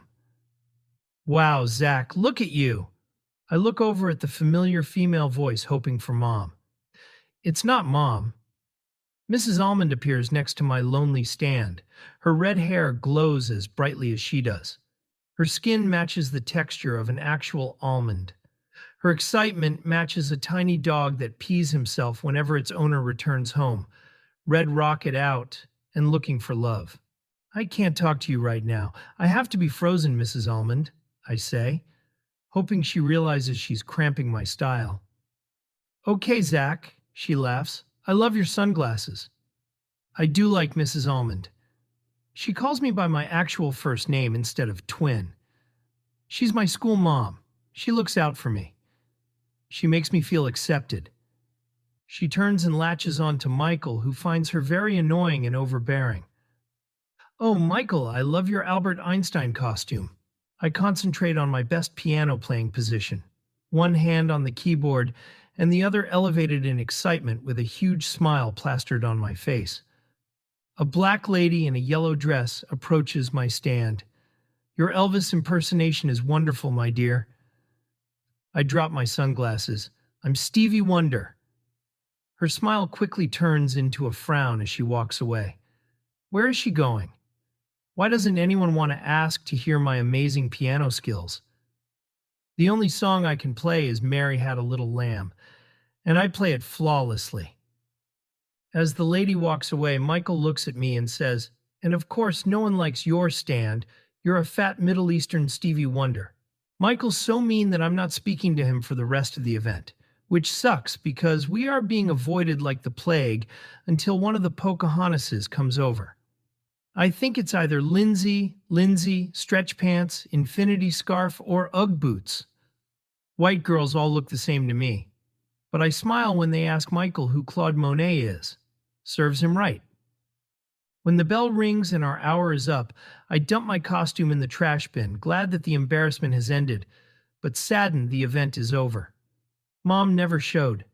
She didn't see me as someone else. Someone better. After I change back into me, I slither through the hallways towards room 206, Michael's in my classroom. The smell of students going through body changes makes my stomach nauseous. You can run your finger down the walls and smear the pheromones right off. Each locker is a raging furnace of hormones and puberty. God knows what's permeating from my nether regions, but I'm sure it's a mixture of sweat and falafel.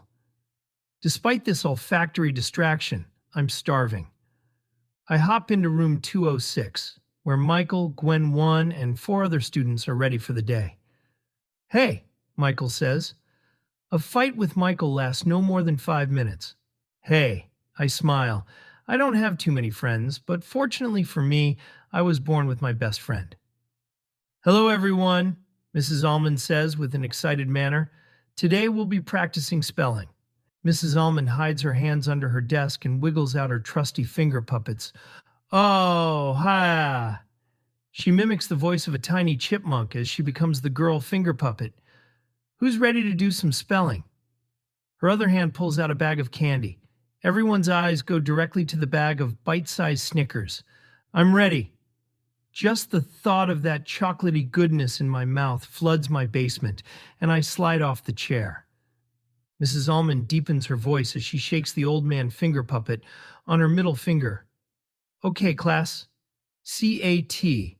What does that spell?" My hand soars up and I shout, "Cat," as if I have Tourette's. "Very good, Zachary," Old Man Finger says, as Mrs. Almond throws a bite-sized Snickers toward my desk. I'm no good at catching softballs in PE, but when it comes to chocolate, I have a perfect catching record.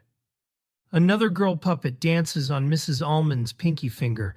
Next one is a hard one, class. B-I-K-E, what does that spell? She eyes Michael. "Okay, my bike," I shout, heaving my gut onto the desk, extending my hands forward to catch the next morsel of nougat. "Zachary, it wasn't your turn, but correct." The puppet looks disappointed. Along with the chocolate, I catch a classroom of glares as I score my second piece. What do I care?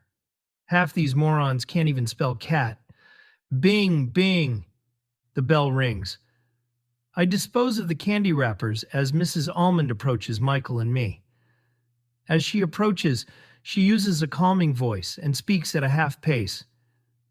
"Zachary, Michael, don't hate little Mrs. Almond, but you have a tiny bit of homework.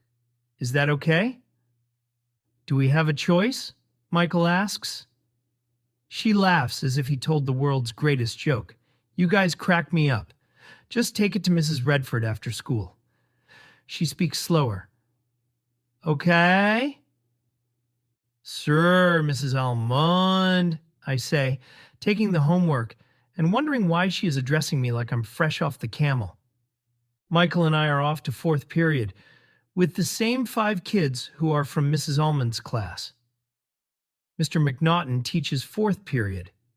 He is our only other teacher. Every normal student has 6 teachers, but we have 2. He is the opposite of Mrs. Almond. He's bald and wears the same tired blue button-up. "Okay, who wants to watch Green Acres?" Mr. McNaughton says. The class groans. Within 1 semester, we've watched the entire series twice. Green Acres is the visual form of church.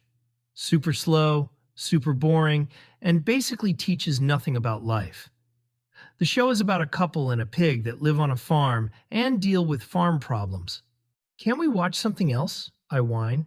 "Oh, twin, you have no idea how amazing this show is. You'll appreciate it when you're older." Harry watches this show every day, and he loves it. Harry is Mr. McNaughton's nerdy 10-year-old son. I don't want to hurt too many people, but Harry would be at the top of that list. Every day Mr. McNaughton tells us how much smarter his son is than us. Harry writes letters to the president, he's captain of his chess team, and he wears similar button-ups like his dad. In other words, no one outside of himself is ever going to touch his dick. "Harry seems like a loser," Michael whispers.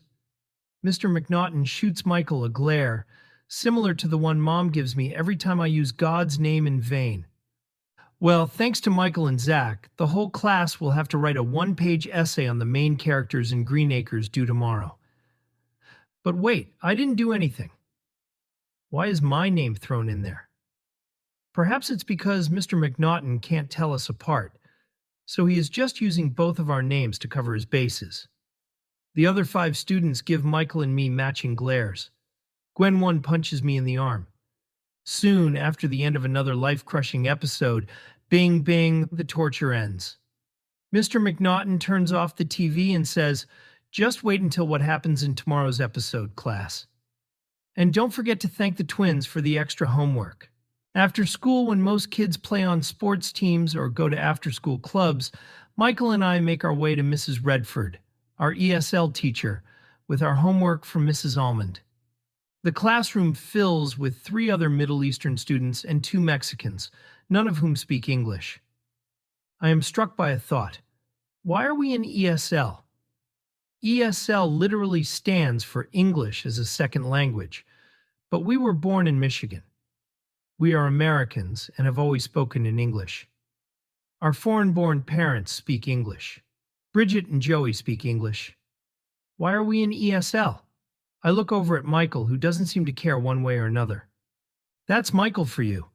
Just go with the flow, never causing conflict. And like being in ESL, it's beginning to seem a bit counterproductive. That gets me thinking further. Why are we in special ed? We learn just fine. As I'm beginning to question my entire existence, Mrs. Redford sees Michael and me. Mrs. Redford is as chipper as Mrs. Almond as she addresses us. "Hello, boys. Pull out your homework and sit anywhere you'd like." Michael works on one of Mrs. Almond's crossword puzzles, while I start to write my paper titled "Boring White People Who Live on a Farm." School life for Michael and me is anything but storybook. When I watch TV shows that depict normal teenage high school life, I can't relate because my life in no way matches the lives of these cool, well-dressed, popular teenagers who seem to have all the answers. My life is the exact opposite. I spend 6 hours a day in special education with 5 other kids who wouldn't be caught dead with me outside of the classroom. When the school day is over, life continues to fist us dry because when we get off of school property, Michael and I face the 3 Gwens. However, on one particular day, Mom was home early, so the Gwens had to abort their mission and go home. Typical bullies. Get one person in authority to be around, and they go running like roaches when you turn the lights on. This can't be how things are supposed to be. Things are supposed to be better. And what's worse is that I firmly feel Mom should be leading this war of normalcy. But when Michael and I walk through the door, Mom sits on the couch wearing her reading glasses, rereading the Bible. Perhaps if she put it down for more than 5 minutes, she may be aware of what goes on around her. "Mom?" I ask as I walk in the door, but she doesn't lose focus. "I'm praying, Michael." "I'm Zack." Michael watches as I approach her. "Why are we in special ed?" She closes the Bible. "Don't you think it's weird that we've been in special ed since 1st grade? Michael jumps in. "Why can't we have 6 teachers like everyone else? And why are we in ESL? English is our first language, not our second." "Come here." She drops her reading glasses. Michael and I sit on each side of her. "You see, the 2 of you are special boys because you need some extra time learning. You boys talk too fast and sometimes get things mixed up. You think backward, and it's hard for you to use your words. Americans don't understand you, and that's why you need the extra help. But we talk just fine." She looks at me. "Michael." "Zack, Mom." "Zack," she corrects. "This is all part of God's plan." "Well, God must hate us," Michael insists. "If God wanted you to be in normal classes, you would be there by now." She gives each of us a kiss on the cheek. "Now go watch some TV in the basement so I can pray." "You missed wax figure day at school," I say to a woman who is blatantly ignoring me as she eats up scripture like it's a 2-piece and a biscuit. She better pray that we get out of special ed because it is killing us slowly. It's no wonder everyone ignores us. They think we either can't understand English or we are simply not from this country and can't relate to their way of life. If we were in normal classes, Michael and I would have friends. We wouldn't have to play Michael and Zack chase at school. When Michael and I were in elementary school, the kids used to play Michael and Zack chase, which was basically us chasing everyone around the playground, and if we tagged a person, they died. It's probably why we let the Gwens in. They are the closest things we have to friends coming over after school to play. Aside from being fat, having a speech impediment, And being only one of a very few Middle Eastern kids, I am just like everyone else. I am determined to be like everyone else. We have to prove to the school board that we are not retarded, I say. I want so badly to have lunch with friends other than Michael, or not get picked last in gym, or have someone besides Mrs. Almond ask me how my day is going. I am determined that getting out of special ed will help us make friends and have those kids see us as normal. We just need to change a little, and since no one else will help us, we will just do it ourselves. I can't believe God wants us in special ed, I say to Michael as he looks at me with his sad eyes and little body. I am ready to dictate our fate. So Michael and I start the Dell computer up, and after 20 minutes powering up, Michael opens a fresh email to Principal Cedar. We are going right to the top. As Michael types, I tap his shoulder with every word that appears on the screen. I'm getting heated. I'm getting excited. I'm getting little beads of sweat between my fat rolls. When the letter is finished, Michael and I read our request for change to make sure it is perfect. Dear Principal Cedar, Michael Zakar and me feel like we have been misplaced in slow learning classes way too long. We are ready to try normal classes, and we are sick of Mr. McNaughton's lessons. He tells really stupid jokes and watch Green Acres, and we want immediate transfer to normal classes. Please don't tell Mr. McNaughton. Thanks, Michael and Zack Zakar. It's perfect. Michael presses send. We know more than ever that we don't belong in special ed. We wrote an email all by ourselves.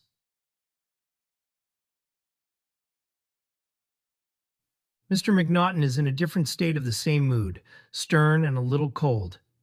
Class, today we're going to point out all the spelling and grammar errors in common sentences. Wow, no Green Acres? This is like being in a regular class. Maybe we are being prepped to leave? Mr. McNaughton turns on the overhead projector, and in full black and white glory, our email to Principal Cedar lights up against the wall. Now, Michael and Zack would have made a compelling argument if they didn't have so many mistakes. Michael and I sink in our seats for the next hour as everyone pores over every letter and period of our demand for equal treatment. Mr. McNaughton's marker drags across the overhead projector like death's scythe dragging on the ground. Gwen 1's snickers and sneers ring loud and clear throughout the room. Michael and I have secured our spot on the bottom indefinitely. Thankfully, none of these losers have friends, so no one else in school will find out. Bing, bing, class is over. As everyone leaves, I approach Mr. McNaughton. I don't think that was very nice. My eye catches Michael in the background. You know what, twin? Running to the principal wasn't nice either. With all these simple spelling and grammar mistakes, it just proves that the two of you need to be in special ed because you are like Dumb and Dumber without the colorful suits. As he continues to babble, trying to prove that we belong in special ed because we are not smart enough to handle the regular world, Michael spits in his red coffee mug. I am horrified, but that horror is quickly eclipsed by sheer joy. Okay, have a nice day, I cut him short, as Michael and I shoot into the hallway. Later that day, Principal Cedar calls us down to her office. Michael shouldn't have turned Mr. McNaughton's coffee from American to Arabica. Michael and I promptly go to the principal's office. Principal Cedar looks like a blind boy put her outfit together. So many patterns that don't go together. She looks like a magic eye puzzle. Every time I talk to her, I stare at her blouse trying to see the 3D image of a Tyrannosaurus Rex. Hello, boys. Please sit down, she says pleasantly. My heart is pounding. I've only been sent to the principal's office once in 4th grade when the 3 Gwens made me pee my pants and I had to wear girl jeans from the Lost and Found. Are we in trouble? Michael asks. In trouble? No, boys. Principal Cedar looks through a large file labeled Zakar. I think you boys are ready for the next step in learning. What do you think? This isn't about coffee? Michael asks. She tilts her head. What coffee? Nothing. We are ready, I say. Good. After reviewing your file and seeing the notations on your progress over the past few years, you can now report to room 507. Here's your updated class schedule. There may need to be some adjustments, but we will take them as they come. Have a great day, boys. Michael and I walk into the hallway new men, normal men. For the first time in my life, I feel normal. I feel just like everyone else. Now that we aren't in special ed, nothing is standing in the way of us making friends. Michael and I will be normal with normal friends in normal classes and have a normal life. God had nothing to do with this. We did it ourselves, Michael and me together. We make our way to room 507, which is English 101. English, our native tongue. I am so giddy I could shit red, white, and blue at this very moment. We go to 507 and meet our new teacher, Mr. Prescott, who welcomes us with wide-stretched American arms. Class, welcome Michael and Zack. One kid yells, "Oh no, terrorists!" The entire class erupts with laughter. We are in regular classes and our regular battle continues. If it's not being tortured by the three Gwens outside of school, then it's torture from our classmates we will endure inside of school. I won't be deterred. There is much work to be done, but I will find a way. As Michael and I walk through the rows of kids all looking and making faces our way, I am glad to know that I at least have my best friend at my side. Michael and I sit in the back alone, but together. Chapter 4. Thou shalt not bear false witness. Michael, age 17. I am the Moses of the cafeteria. I have learned a new truth and have found a new way to live, but everyone else seems to continue to worship their false god, Zack. Instead of a mighty staff that could part seas, I am left holding something far less powerful. A Care Bear lunchbox that Mom gave me when I was a child. It's so old I have to duct tape it about a dozen times to keep it together. This mighty container for holding food doesn't part any seas or bring my people together in our exodus for salvation. Instead, it simply parts me from having any friends at all. The Care Bears are quite a fitting metaphor for my life, wanting to love and be loved, yet stuck behind a rainbow. The real parting is not between the rest of humanity and me, but it's between Zack and me. It used to be that Zack endured the never-ending agony of high school hierarchy with me. However, I am now confronted with a new version of my brother. Even though we look exactly alike, I am seeing a stranger. For the first time, I don't have my best friend. For the first time, I am truly alone in the world. We don't sit at the same lunch table. He has a group of friends now. He belongs to a group, the popular white kids, while I am left alone with my big gay lunchbox. The hardest part is that Zack doesn't even care. As long as he is popular, I am a liability. So he pushes me aside and completely ignores me. I am a shadow. His shadow. As the bright light shines on him, I am cast behind. Zack is accepted and has become popular. I get walked all over and become a Persian rug. It all started with rugby. He talks endlessly about rugby, watches rugby, and plays rugby. At his table, I see he is gracing everyone with his vast knowledge of a game he has only begun to learn about in the past few months, and he seems to forget that the team accepts anyone who wants to join. I accepted him always, but I guess I am just not enough. Not only has rugby propelled him to the top of the high school food chain, but it has changed his body too. Zack is now thin and in shape. Our lives have always been intertwined, and now we are going in separate directions. Here is my brother, all jock, hanging with the cool kids, and here I am, gay and alone. They say you always know you're gay, so I guess I am going my way and finally trying on my own skin while my brother is going his way and trying on something too. But it's a rugby jersey, not his own skin. I know there is no possible way my brother is being who he really is. I can only view new Zack from afar because I might ruin new Zack's image. I know Zack better than he knows himself, and there is no way my brother likes rugby. There is no way he would get tackled, messy, and roll around in dirt. I have never seen the boy sweat. He mostly glistens. I know he doesn't want to experience senior year as an outcast, so here we are. Me sitting with the Care Bears and my brother sitting with the upper echelon making terrible jokes with a bunch of breeders.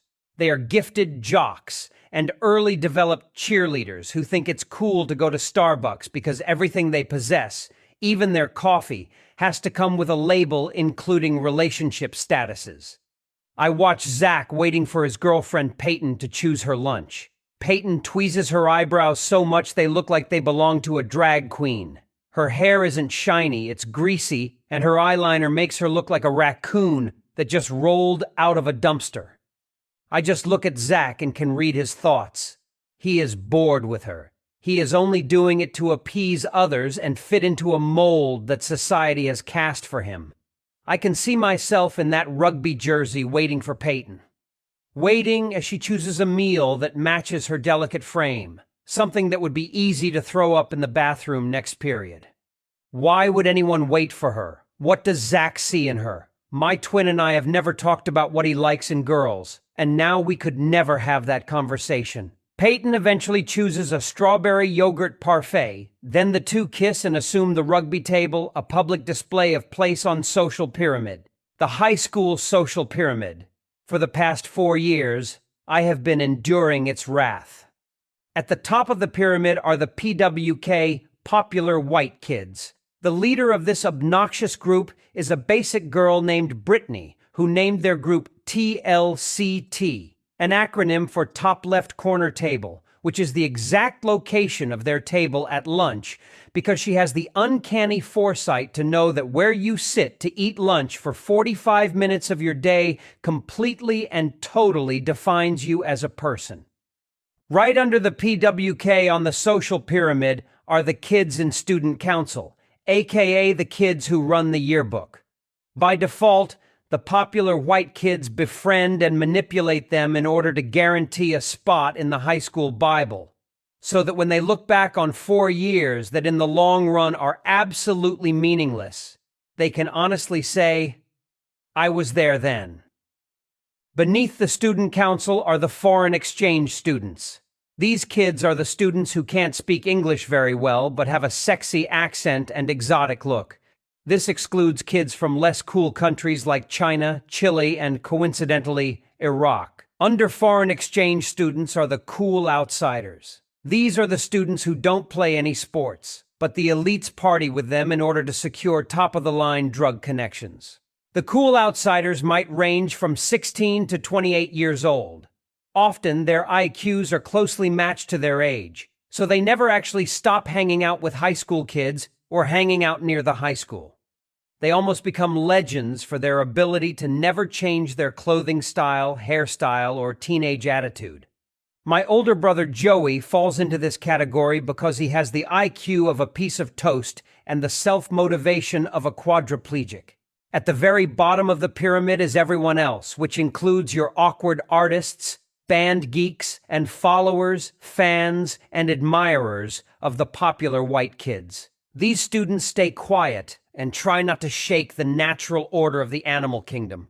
I guess I would fit somewhere in this category because the very thought of forcing any attention my way would be devastating, because if anyone started paying attention to me, then they would see my lunchbox and know that I am a raging faggot. I guess I'm jealous of Zack. Zack is me, but version 2.0, the newer, more sophisticated version. I am SD, he is HD. I am Qdoba, and he is Chipotle. I am a console television, he is a flat screen. I am MySpace, he is Facebook. As I schlep around as the Old Testament to his New Testament, I feel the divide between us becoming even bigger. We are slowly having nothing in common with each other. We've known each other since the egg split. Zack is even excelling in his classes, exceeding all of our teachers' expectations, while I provide the curve for every test. I want more than to just blend in and be quiet. Being an outcast isn't as fun as Mary Magdalene made it look. I need some sort of sign that everything is going to be okay.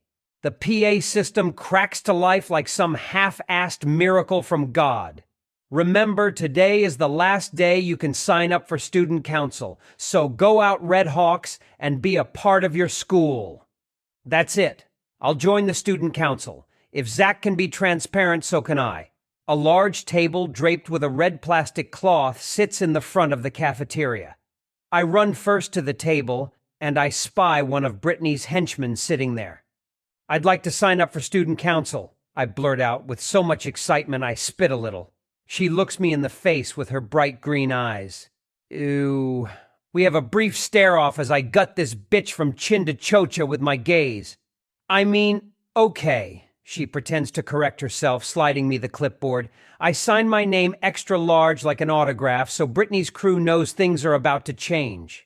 If I get in, I'll be more popular than Zack and edit him out of every photo in the yearbook." I don't even notice the sun has risen. I worked all night on stacks of handmade Vote for Michael flyers. Mom is going to be so mad when she sees all the printer paper is gone, but I'll just steal some from class before she notices. I hot glue 3 poster boards together and make a huge Vote for Michael poster. I've never worked so hard to be accepted by someone who is not Mom. My name is about to be seen by everyone who ignored me for the last 4 years. I am about to be a part of a group, just like Zack, not some guy on the bottom of the totem pole who people forget. The school day begins and the cafeteria is my temple, and I am the Jesus who is about to cleanse it. Everyone is a potential follower, most of whom I seriously need to win over. It's whipping time. Put on that smile, Michael, or stay an outsider. I approach the jocks. New Zack and his rugby rejects are being rowdy until I show up. Zack's eyes widen the closer I get, telling me not to ruin his new life. His gaze just motivates me as I get closer and closer. As I approach, I see he sits on the tabletop like a fake rebel. I mean, who sits on a tabletop in this day and age? What is this? Some cheesy, angsty teenage movie about how parents are so uncool? He's so overdramatic. "Hey, you guys," I say, sounding like the cool soccer mom. "How's it going?" Zack gives me a mildly concerned look. "What?" "Well, I'm running for student council." Old Zack returns for a moment. I mean you, hate student council." "Things change," I say, giving it a double meaning. I hand them flyers. "Good luck," Zack says. As Peyton's hand grabs for a flyer, I move on to the next table. I definitely don't want her vote. I pass out over 200 flyers and tack up my poster on the cafeteria wall before the first bell rings. When pre-algebra starts, I sit next to the voting box hoping to persuade the voters. I look over everyone as they slip their vote into the box, forcing them to write my name in. "That's Michael, with an M," I reassure. My gut tells me I have a really good shot since the hallways are basically a Michael funhouse. I daydream all period of decorating school dances, planning Spirit Week, and going to football games. What could be more fun? Parties, costumes, and boys in tight pants. By next period, I crash off my Martha Stewart high as I find all of my flyers off the walls and on the floor or in the trash. I immediately run to the cafeteria to see if my giant poster had been trashed too. As I bolt into the cafeteria, I look at my poster in utter shock. Someone took a Sharpie and wrote "Fake Terrorist" in big red letters all over the poster. I had no choice but to skip my next class and try to wipe the words off my poster. A few students laugh. "Just don't cry," I keep telling myself as I am about to cry. I never thought of myself as Middle Eastern. I have the soul of a regular white girl. But everything seemed to shift after 9/11. People only saw my skin color or my nose and my hair and immediately saw an enemy. I can remember that day in first grade when we all heard the news. I, like everyone else, didn't understand what happened. The room was silent, and everyone looked at me. Since then, it seems like being Middle Eastern has put a target on my back. It also doesn't help that I have an uncle who looks like Osama. I probably shouldn't have told everyone, my uncle is Osama. I never felt different until people started looking at me differently. First, they saw me as the mentally challenged kid who could barely speak English even though I was born in this country, and now I am a terrorist? Not even a real one, a fake one. Will I ever be viewed as a genuine form of anything? What will they be calling me next? That shadow of Zakar? I scrub the poster so hard that I tear a hole into it. I end up throwing it in the garbage. This is what I get for trying to disrupt the natural order of the social pyramid. Mary is getting what she deserves. A good old-fashioned stoning in the town square. With my political dreams burning to the ground faster than Sodom and Gomorrah, I walk in late to computer graphics completely bummed, but still hopeful to hear the results. Maybe, just maybe, a few people want to follow me to the promised land. Zack sits in the back of the room with that weird kid Shane. Zack and Shane are two completely different people. How they became friends is beyond me, but then again, do I really know Zack anymore? Shane looks like a thin, emo Pete Wentz. His jeans are so tight, I imagine he has to jump from a second-story window into the pants for them to go on. I make it a point not to look too closely, but I can only deduce that Shane is replacing me just like rugby already has. I wheel over to the back of the room to steal printer paper for Mom. At least there is one person in this world that I can still manage to please. As I wheel behind them, I listen in on their conversation. I don't know what to do about Peyton, Zack whispers to Shane. Why is Zack asking Shane for girl advice? Shane looks like he's never seen a titty in his life. Part of me grows so incredibly jealous as the two continue to chat. I used to be Zack's go-to advice guru. This whole not talking to my best friend thing really sucks. The noise of old wheels screech across the tiles as I make my way between Zack and Shane. Zack notices me and stops his conversation mid-sentence. He lazily looks my way and says, I saw your poster. I immediately deflect with, What's this I hear about you and Peyton? Oh, it's nothing, Zack cuts me short. Shane smiles at me as the two wheel away further in the corner and continue talking. I roll back to my spot and wait for the announcements. Today is my day. I don't care that Zack's being a dickhead because we're about to find out who gets to rule the school. It's going to be me, and he is going to suffer. I am drunk on the prospect of power. My first order of business as member of the student council is to shut down rugby in order to save the school budget. I know I won't have that kind of jurisdiction, but I will certainly make a point. I nearly drop my mouse when the PA system cracks on. Good afternoon. The results are in for student council. Looking back at Zack, he gives me an anemic smile. This is it. I am going to be one of the cool kids. Jennifer Chen, the speaker echoes. There goes the Asian vote. Chad Commons. His friends are all on student council. Easy choice. Greg Gaber. That's the jock vote since he's hot, but totally brain dead. Lindsay Ruda. The pity vote since she beat cancer. And last, here it is. Drum roll. Envelope, please. Zakar. Congratulations to the selected students. Thank you and have a nice day. The speaker cuts out. So does the blood flowing to all of my vital organs. I turn around and manage to utter, What? The class claps for a confused Zack. I look over at Rachel Tack, one of the student council head skanks, and cry out, He didn't even run! He got written in a lot, Rachel informs. I look over at Zack getting praised for the hard work that I put in, as usual. I stretched the birth canal so that his fat ass could fit through. He has had it easy. He looks over at me and frowns. Karma is home with Zack while he shits his brains out. Zack came down with the stomach flu last night after he drank from my Gatorade, not understanding that stomach flu is contagious.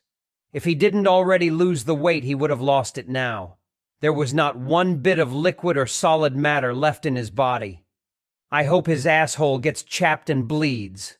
Before leaving the house, I nicknamed him Poopery for the amount of explosive diarrhea he had this morning. Walking into school seems a little different today because Zack's sick.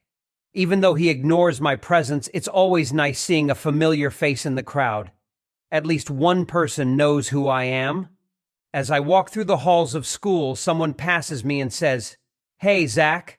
I look around to see if Zack had shown up, nearly missing the high five coming at me. This happens another 3 or 4 times in the morning, but the attention is nice, so I don't correct anybody. I stay the character everyone thinks I am. Let's see what it's like to be the New Testament. The best place to test the waters is computer graphics. Since Zack and I have this class together, it will make a great comparison to my otherwise loser existence. I sit alone photoshopping baby heads on dinosaur bodies. The sound of a rolling chair is heard behind me as the chair scoots next to me.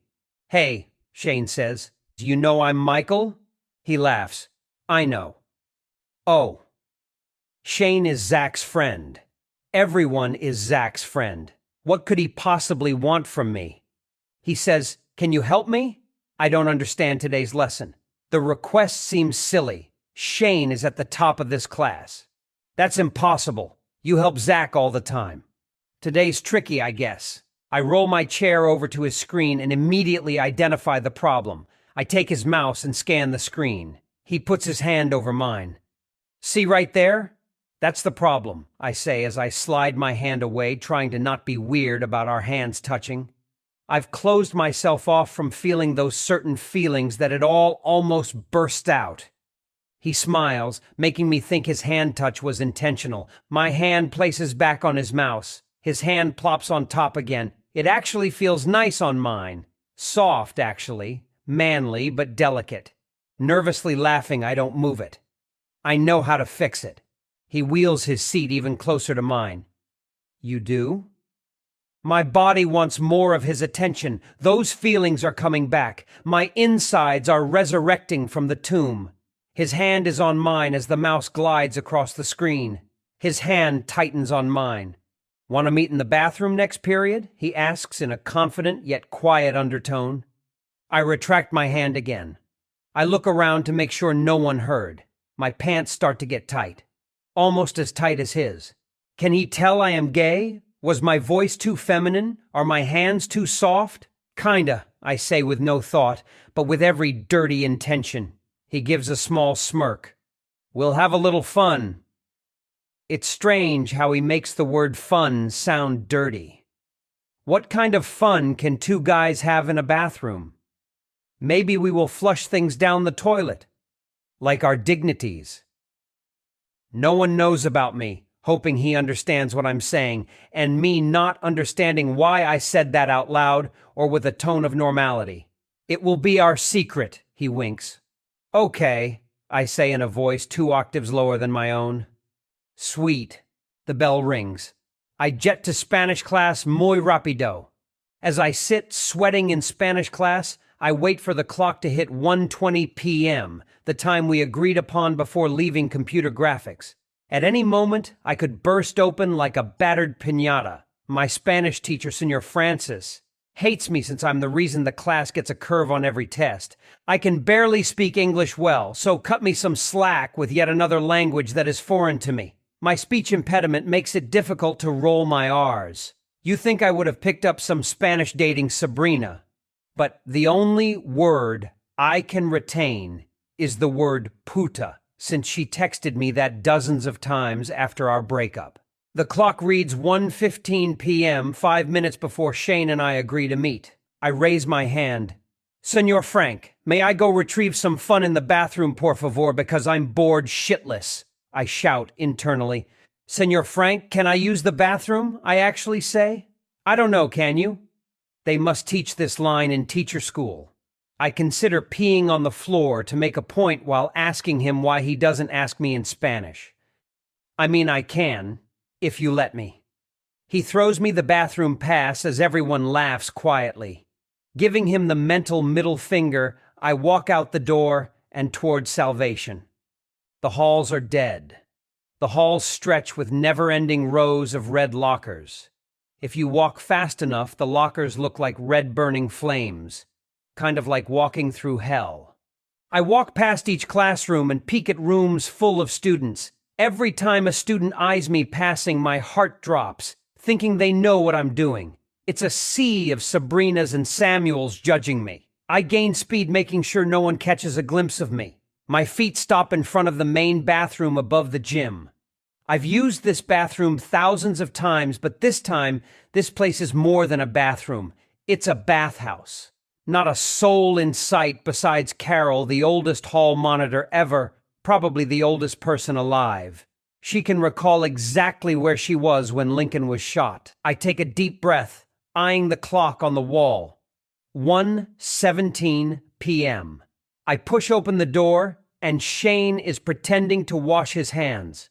The bathroom looks like a whole new place separate from the school.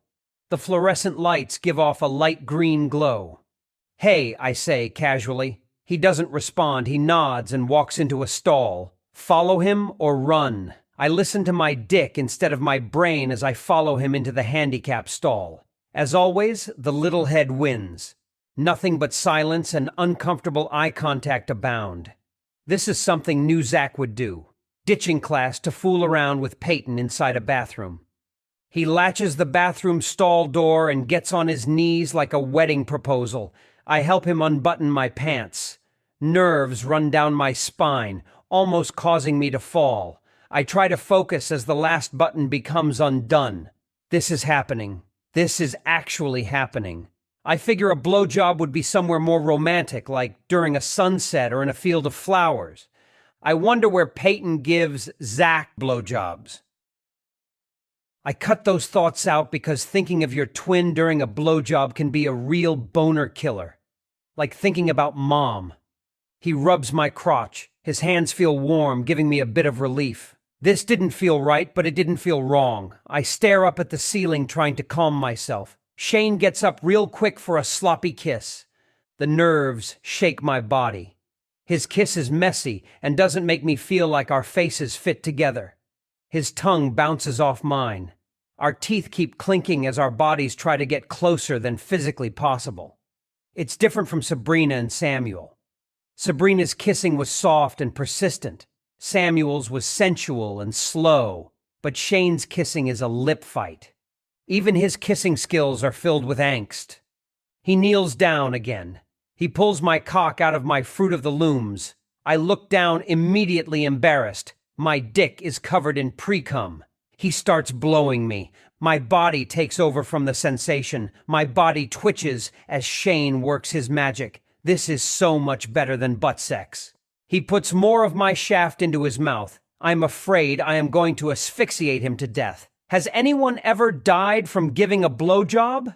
Feeling like I am about to explode, a noise starts coming from the outside of our private stall, preventing anything from coming on the inside of our private stall.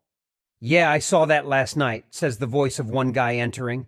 "Shit," another voice appears. "Did you see the referee's call? Such bull." "Shit, shit, shit." I pull Shane to an upright position. My finger draws to my mouth, telling him to stay quiet. I probably should have just left my dick in his mouth. My body screams with anxiety. My penis returns back to a gelatinous state, dripping with Shane's angsty saliva. "Total bull," the second guy says. I peek through the slit of the door. It's Eric and Mark, two douches on Zack's rugby team. They both wash their hands. My face feels hotter than it ever has been before. Seconds seem like hours waiting for the two to leave. I stare at Shane. The two take their time chit-chatting. I look at Shane thinking we're going to get away with this. "Hey, I think there are two dudes in that stall." "Shit, shit, shit." My eyes widen. "No way!" Mark laughs. "There's 4 feet. See?" Eric hoots. Shane and I look at each other, not moving a muscle. The two jocks laugh and leave the bathroom. The sound of the door closing signals that they're gone. I yank my pants back up. I knew this was a bad idea. "You don't want to finish?" Shane says. He grabs my belt loop, kissing my neck.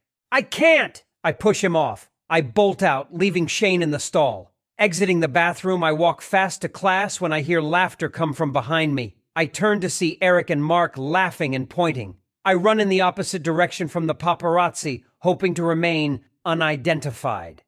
I run fast. Nearly falling into Spanish class, I compose myself. Senor Francis glares at me, knowing that I abused bathroom pass protocol by returning with only 2 minutes left before the bell rings. Lo siento, senor. I am the first one out of the class as I run to my locker, grab all my books, and walk home. The good thing about being invisible, no one knows when I leave school early. I get home safe. I walk into the house where Zack sits on the toilet. "Hello?" Zack yells from the toilet. "Hey, it's me." He flushes and makes his way to the couch. "Why are you home so early?"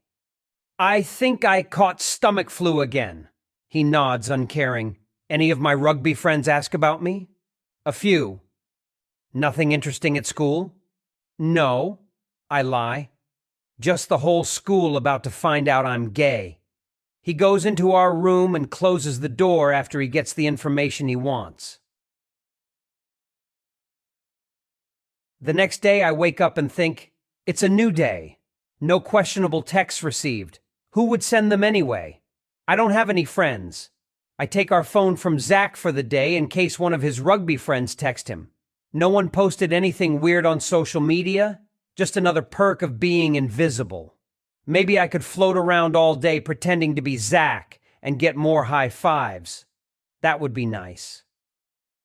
Zack stays home sick again. Mom breezes through as she grabs her purse.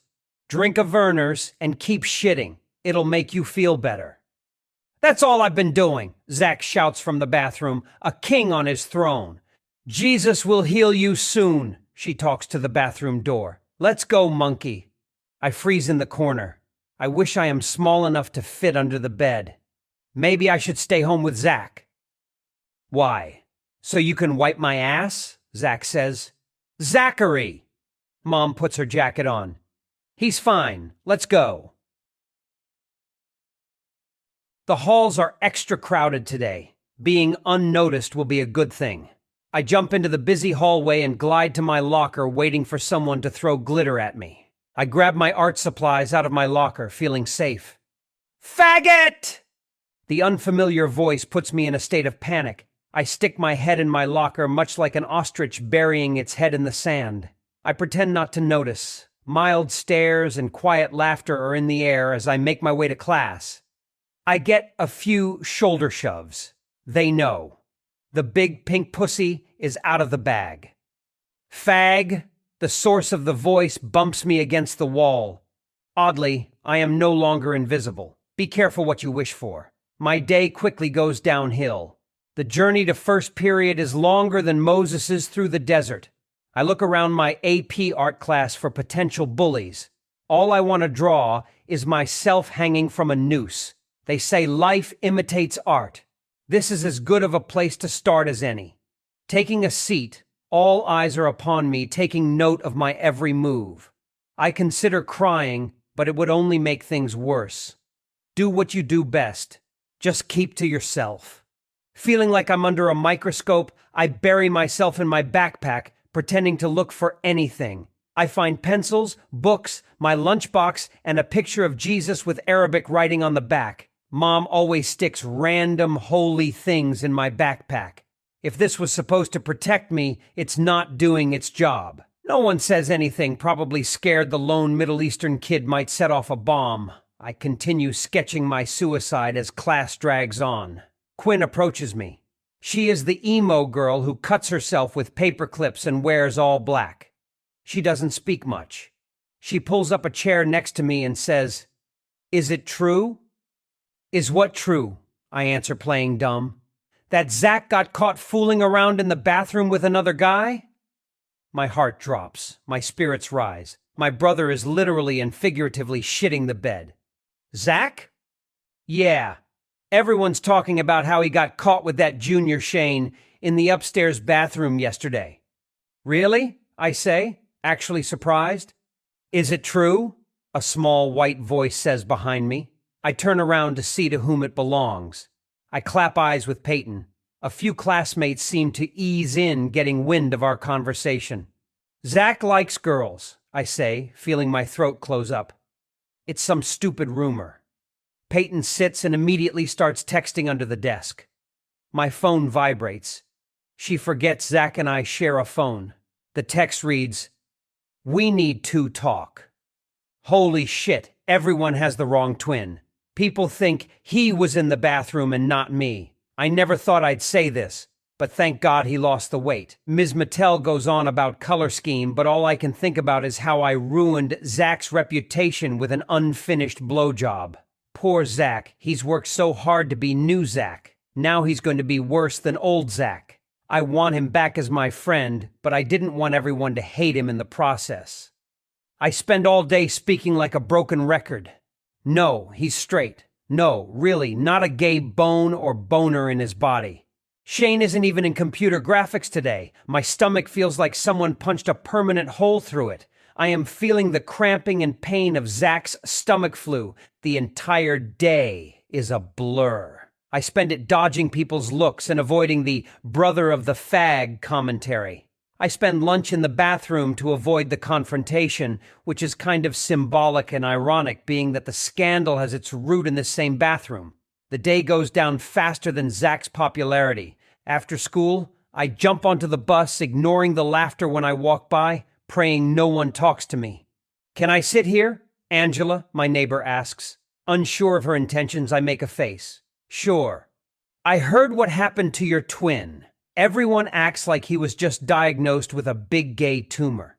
She turns to me, adjusting her glasses. "Just know that I'm here for you." She puts her hand on my knee in support. "Just thought I should let you know. I'm with you." "Thank you." I smile, figuring that if people knew that it was really me, that I would at least have some support.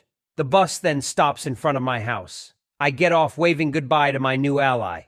Honor thy neighbor. I walk into the house and Zack calls to me from behind the bathroom door. Zack must have superglued himself to the toilet because he's been there for 2 days. Life is really shitty for him right now. I should soften the blow with food. Tell me one person who's sad when there's a pizza in the room. I microwave the last frozen pizza, remembering how much Zack hates boxed pizza and how it's my favorite dish. I need some comfort too. I decide to pour him a bowl of cold cereal, something that will bind him. I walk into the living room, reflecting on 2 important things that need to come out. Clear up the rumor with Zack and actually tell him about the real me. Everyone wins. The toilet flushes. Showtime. As Zack carefully sits down on the couch, I put the bowl of cereal in front of him and sit down with my piping hot pizza. "Everyone in art class is calling you poopery now." "Great," he says sarcastically. "How was school without its star athlete?" "The team is probably on a winning streak now." Zack glares at me. Not a time for jokes. I decide not to use my "everyone was talking all day about how well you handle balls" line. I'll save that for happier times. I continue. "Well, I have some news for you," I say, as I slide the bowl of cereal closer to him. Zack sprawls out on the couch. "What?" I move the garbage bin closer to his head. He's going to need it. "So people are talking about you at school." Zack puts the cereal in the garbage. "I know. I'm popular now." I continue. "And whatever they say, just know that I'm here for you." Zack's forehead wrinkles. "Michael, what are you trying to say?" "Whatever you hear, just ignore it. I'll always be here for you," I say to him, turning this into a hallmark moment. "You're going to laugh. It's actually kind of funny. There is a rumor around school that you, Spit it out, Michael!" Zack flails his arms wildly about. "Remember, I am always here for you," I tell him, putting my hand over my heart. "Michael," Zack is fed up. "People are saying you got a blowjob from Shane in the bathroom above the gym. 2 of your teammates saw it." Zack sits up. He sits on the couch looking like he's going to throw up, and not from the stomach flu. Biting my lip, I wait for Zack to explode. He just sits with a puzzled look on his face, resting his arms on his knees, rubbing his temples. Zack takes a deep breath. "I thought no one saw us." My head is poised to spin around, Linda Blair-like. I'm the one that's about to spew pea-colored vomit from my mouth. "What do you mean?" I say, so flabbergasted and robbed yet again by my brother. I can't even be gay without him somehow making it about him. Zack cocks his head. I didn't think anyone saw me and Shane fooling around in the bathroom. Oh my God. His eyes start to puff a little pink. Wait, are you saying you were in the bathroom above the gym? Yeah, Zack says. When? 3 days ago. Oh my God, I say. What? Well, I take a deep breath. I was in the bathroom with Shane yesterday. I was the one who got caught. Everyone thinks it was you. Wait, what? Zack says. Wait, so you did go into the bathroom with Shane? I re-ask. Wait, and so did you? Zack questions. Then it hit us both. Wait, are we both gay? We say simultaneously. We both gasp. Just like that, I see old Zack. Version 2.0 is now the original version. No color, just green screen to match Zack's sick complexion. How long did you know? Zack asks. 2 years. You? 2 years! We both gasp again. Had we been wearing brooches, we would have clutched them. This is turning into a lewd episode of Sister Sister. So 2 of my teammates caught you? Zack inquires. I offer a soft chuckle, preparing to run. Well, I got caught during my blowjob. I guess everyone just assumes it was you, I say as I rub the back of my neck. How is that funny? Zack throws a box of tissues at me. I'm sorry. Zack shrugs, not really caring. So, my popularity? Gone faster than you and I leaving church services. We both look at each other as if it's the first time someone told us we were twins. We spend the whole night discussing every gay detail we hid from each other. We talk about Sabrina, Lee, Peyton, and Samuel. The time we spent apart doesn't matter, because Zack's new persona makes so much sense now. He was hiding. Popularity doesn't matter anymore, because it was just a front to hide who he really is. Now that he is living his truth, he doesn't need popularity anymore. He especially doesn't need it because we have each other again. Like always, I am the only person in the world who knows who my brother truly is. Zack turns pink from laughing too hard. He wipes a tear off his cheek. With Sabrina's brother? He bursts out laughing again. He takes a moment to think. I always thought I would have to come out to Mom alone. Mom. I didn't even think about coming out to her. We both stop laughing. We are consumed with fear. We can never tell her, I say. She would kill us if she knew that not only is one of her sons gay, but 2 are. This is something that will never make her proud. Pride is something Zack and I will have to pursue alone. Zack agrees as we both fake slice our wrists and do a phony blood oath. New Zack left and I got a new/old partner in crime back in my brother. He and I may never have any followers through the long trek through the desert, and there will be many seas we may never be able to part, and God may never want to talk to us, but we have each other. I know deep down inside that even though she has no idea, we have lost Mom forever. Zack and I prepare ourselves to be liars. Liars to our family, our friends, and our neighbors.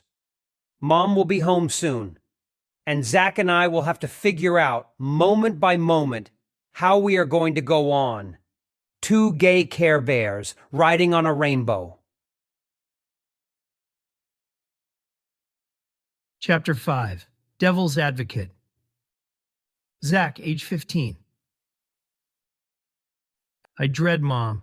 I know it's a terrible thing to say about one's mother, but Mom is not a beacon of warmth and security. It doesn't mean she's a bad person. She is who she is. But as Michael and I start to get older and begin to realize certain truths about ourselves, there seems to be a chasm forming between Mom and us. It wasn't recognizable at the start, but as time goes on, there it is. And Michael and I can't quite pinpoint where the fault line started. Perhaps the earth is starting to break apart. Perhaps it was there since the beginning and none of us ever noticed. At the age of 15, I have fully begun to discover myself both physically and emotionally. I know I have certain urges. I just don't know where to direct them. Growing up, my siblings and I were taught that sex was dirty. Dirty movies, dirty magazines, dirty thoughts. Everything related to sex is a sin. Forbidden fruit is the sweetest. So, what else is a boy to do but play devil's advocate? I have to know more about the sex in order to know exactly how dirty it is and what all the fuss is about. Unfortunately, being Middle Eastern, friendless, and just a touch overweight does not give me a plethora of opportunities. However, it doesn't stop me from having a secret girlfriend. Her name is Lauren, and she has the body of a teenage boy. The only person standing between me and discovering life is Mom, the same person who gave me life. "Boys, where are you?" Mom yells. She searches around our room as her feet cross the path between our beds. Heavy breathing fills the room. "You boys stop hiding." This could easily turn into a horror movie if one of us makes a peep. The room remains quiet as Michael and I stay under my bed. I realize I would die first in a horror movie because being the taller, fuller twin makes it harder to run. I needed to hatch a plan to make Michael the victim. "Come on, boys. It's time for church." I considered taking a good stabbing over going to church. The two are interchangeable in my mind. "Boys!" Mom walks back and forth one more time before leaving the room. As I lay waiting for the coast to be clear, I can't help but wonder why she made a half-assed attempt at finding us this time. Something is amiss. Something just doesn't seem right. I take a deep breath. "I think she's gone," I whisper. Unfortunately for Michael, Mama didn't raise no fool, so I look over at him and say, "You go first." He looks at me and nods. As he makes his move, I can't help but love that Michael will do whatever I say. Michael's brave soul takes a peek. His head emerges into the light. It's like he and I are being born again. Two of us cramped in a tight space, and Michael takes the lead and goes out into the world first, while I stay behind and enjoy some alone time before making my own move, when the coast seems to be clear.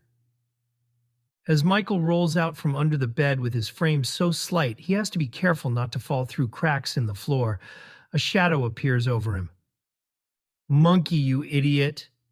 Mom maniacally laughs as she grabs Michael with one talon. He looks like a stuffed animal being picked from a crane game. It is like our birth. Michael screams, "No!" Poor kid. I led him to his demise. As I cower even further into the corner under my bed, all I can hear is the sound of Mom's metal spatula hitting Michael's butt. And I thank God it's not me. "Never hide from me," Mom wails as she wails on Michael. I don't have to see what's going on to know what torture device she is using and the look of pain on his face. It's weird the sounds one can recognize. I didn't have to be looking at what was happening to know what the sound of a metal spatula sounds like, as it makes a sudden impact on my brother's behind. Honestly, I can identify the sounds of several inanimate objects as they make contact with Michael's ass. Mom's rule of thumb is to punish us with the closest thing in arm's length. I am particularly partial to the sound of what a crayon box sounds like, slamming into the back of one's head. The symphony of 64 colors and the rainbow of pain they cause has delightfully familiarized itself to my ears. Once her arms get tired from holding Michael while simultaneously whipping him like Jesus before the cross, she screeches, "Joey, Michael, Zack, you too. Don't make me come down there." She knew where we were all along. Tears gather in my eyes, but I don't want to go. "Too bad, you have to." "None of my friends go to church," I shout from underneath my twin bed as if I have any friends. "Too bad, they're white and you're not." White privilege at its finest. As Michael's punishment for hiding was coming to a close, and his weak, throbbing body was sprawled across the floor, I crawled out from under the bed. Mom was tired from the first beating and didn't have it in her for a second, so I get away unscathed. But the torture is just beginning. Not only am I being forced to go to church, but also I am being forced to go to church on a Saturday morning. Today is the first day of catechism. It's a little boot camp for little Jesus lovers. For the kids who do not go to Catholic school, this is where you go once a week to learn about the Bible, Jesus, and the myriad of mythological stories surrounding his life. Stories written many moons after his death, but believed to be true down to every minute detail. Catechism is an emotional crucifixion. As with most important moments in our lives, Michael and I couldn't turn to Dad or Mom for any kind of guidance. So we turned to Bridget. One thing about our big sister is that she doesn't sugarcoat anything. Bridget explained the terrors she went through. They make you wear these clown-like gowns with large red collars. It's like being the member of a cult you can never get out of. You spend hours reading the Bible in Arabic, and the nuns are really mean. As Mom regains her strength and becomes fully consumed by her second wind, her left hand grips Michael's collar. Her right hand grips as much of my neck as she can hold and says, "All right, let's go. We're taking the Cadillac." The Cadillac can only be compared to Cinderella's pumpkin. It's leased and only ours for a short period of time. Sooner or later, we have to turn it back in. Mom leased her Cadillac for church events. Mom also leased the Cadillac to show other families that were not poor. If no one is close enough to the house to see all the lights in every window, then they can at least see the Cadillac. When Mom was a young girl in Iraq, she was filthy rich. She and her 4 sisters lived in a mansion. They had it all: maids, money, and moxie. After my grandfather's death, she and her family moved to Detroit in the late 70s, where they began to slum it. There weren't many opportunities for the only Middle Eastern family in their neighborhood during the Detroit riots. She was bullied a lot, and my grandmother was super strict. Mom and her sisters couldn't be out of the house past sundown. Mom had her religion. It's what kept her grounded and gave her purpose. Now she's making it my purpose. I don't know why you boys hide. Catechism is amazing.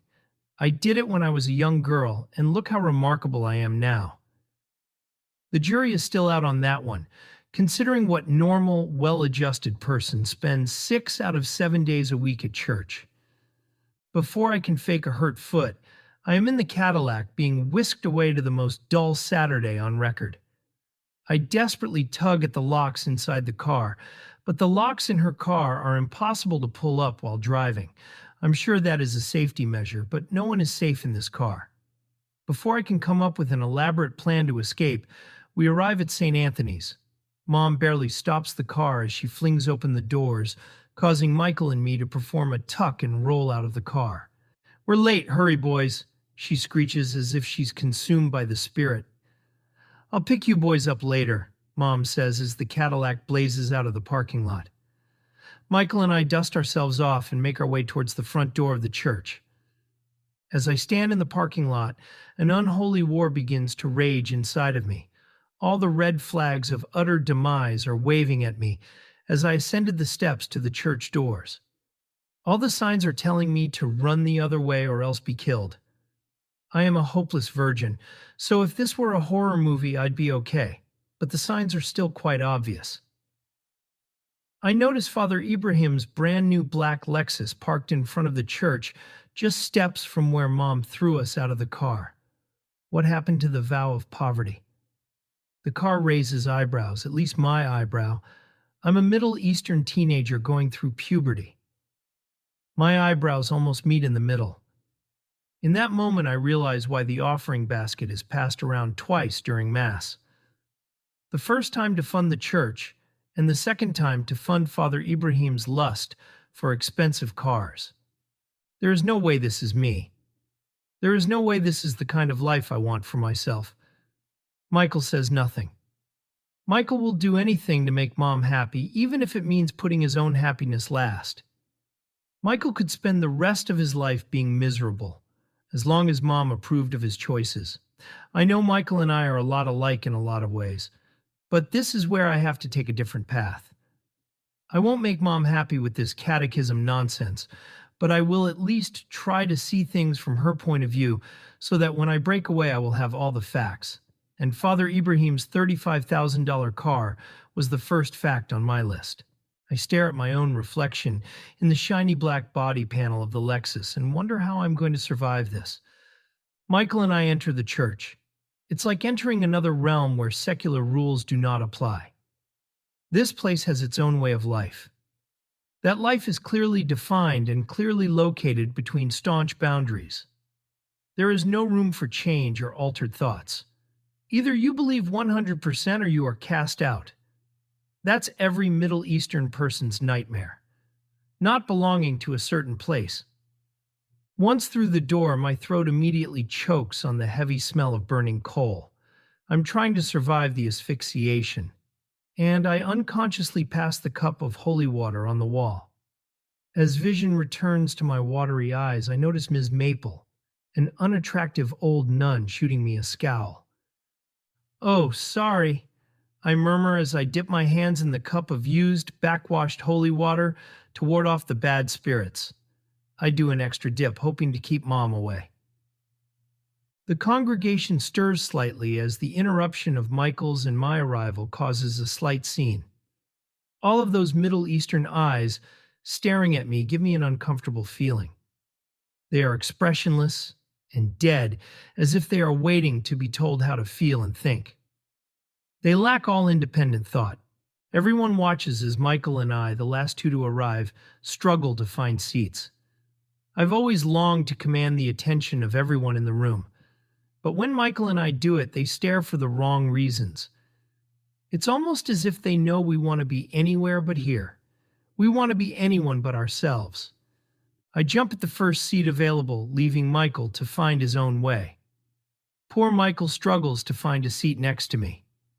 The only way he is going to survive this is if we are seated together among the sea of black-clothed parishioners. The wearing of black is an unspoken rule that keeps conformity and sublimation alive. The black dims out any distractions from the outside world. In here, everyone is the same. Everyone is a child of God. Bridget was right. This is like a cult.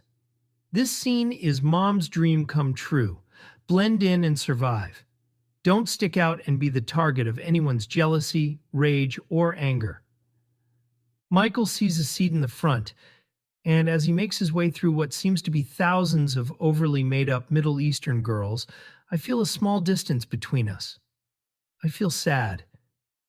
He seems kind of lost, but I have my own choices to make. How can I save him before saving myself? It's like being on an airplane. I have to secure my own oxygen mask first. Everyone sits still as we recite the cult-like prayers led by Father Ibrahim. The sound of all the voices in unison is mind-numbing. There are certain times when I feel myself not thinking for myself anymore, but my mind goes on automatic pilot as I digest the drivel that is coming out of the priest's mouth. The Chaldean nuns stand on the sides, voraciously consuming every word as if it is the bread of life, and it is renewing each cell in their bodies. The chanting begins to create a sort of energy in the room that gives me cause for alarm. I feel like I am inside Mom's head. I feel like I am fully immersed in her world. It's frightening, because my mind and soul are urging for something else, something better, something more in line with my own beliefs. Every chant is another Chaldean coming closer to being a full Christian adult. Full Christian adults put money in the offering basket. Each one of us is one penny closer to Father Ibrahim finally getting those heated seats. "Welcome to the next 2 months of your life," Ms. Maple announces as we finish our first 4 hours of being total slaves to religion. I give her a half smile and move toward the front doors of the church where freedom awaits. I may be a sinner for feeling otherwise, but better to reign in hell than serve in heaven.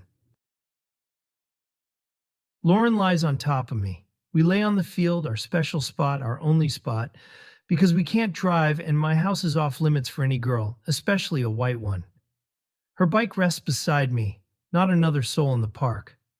Lauren pops her head up and, sipping from her Slurpee, she says, "What's wrong?" "Nothing," I say.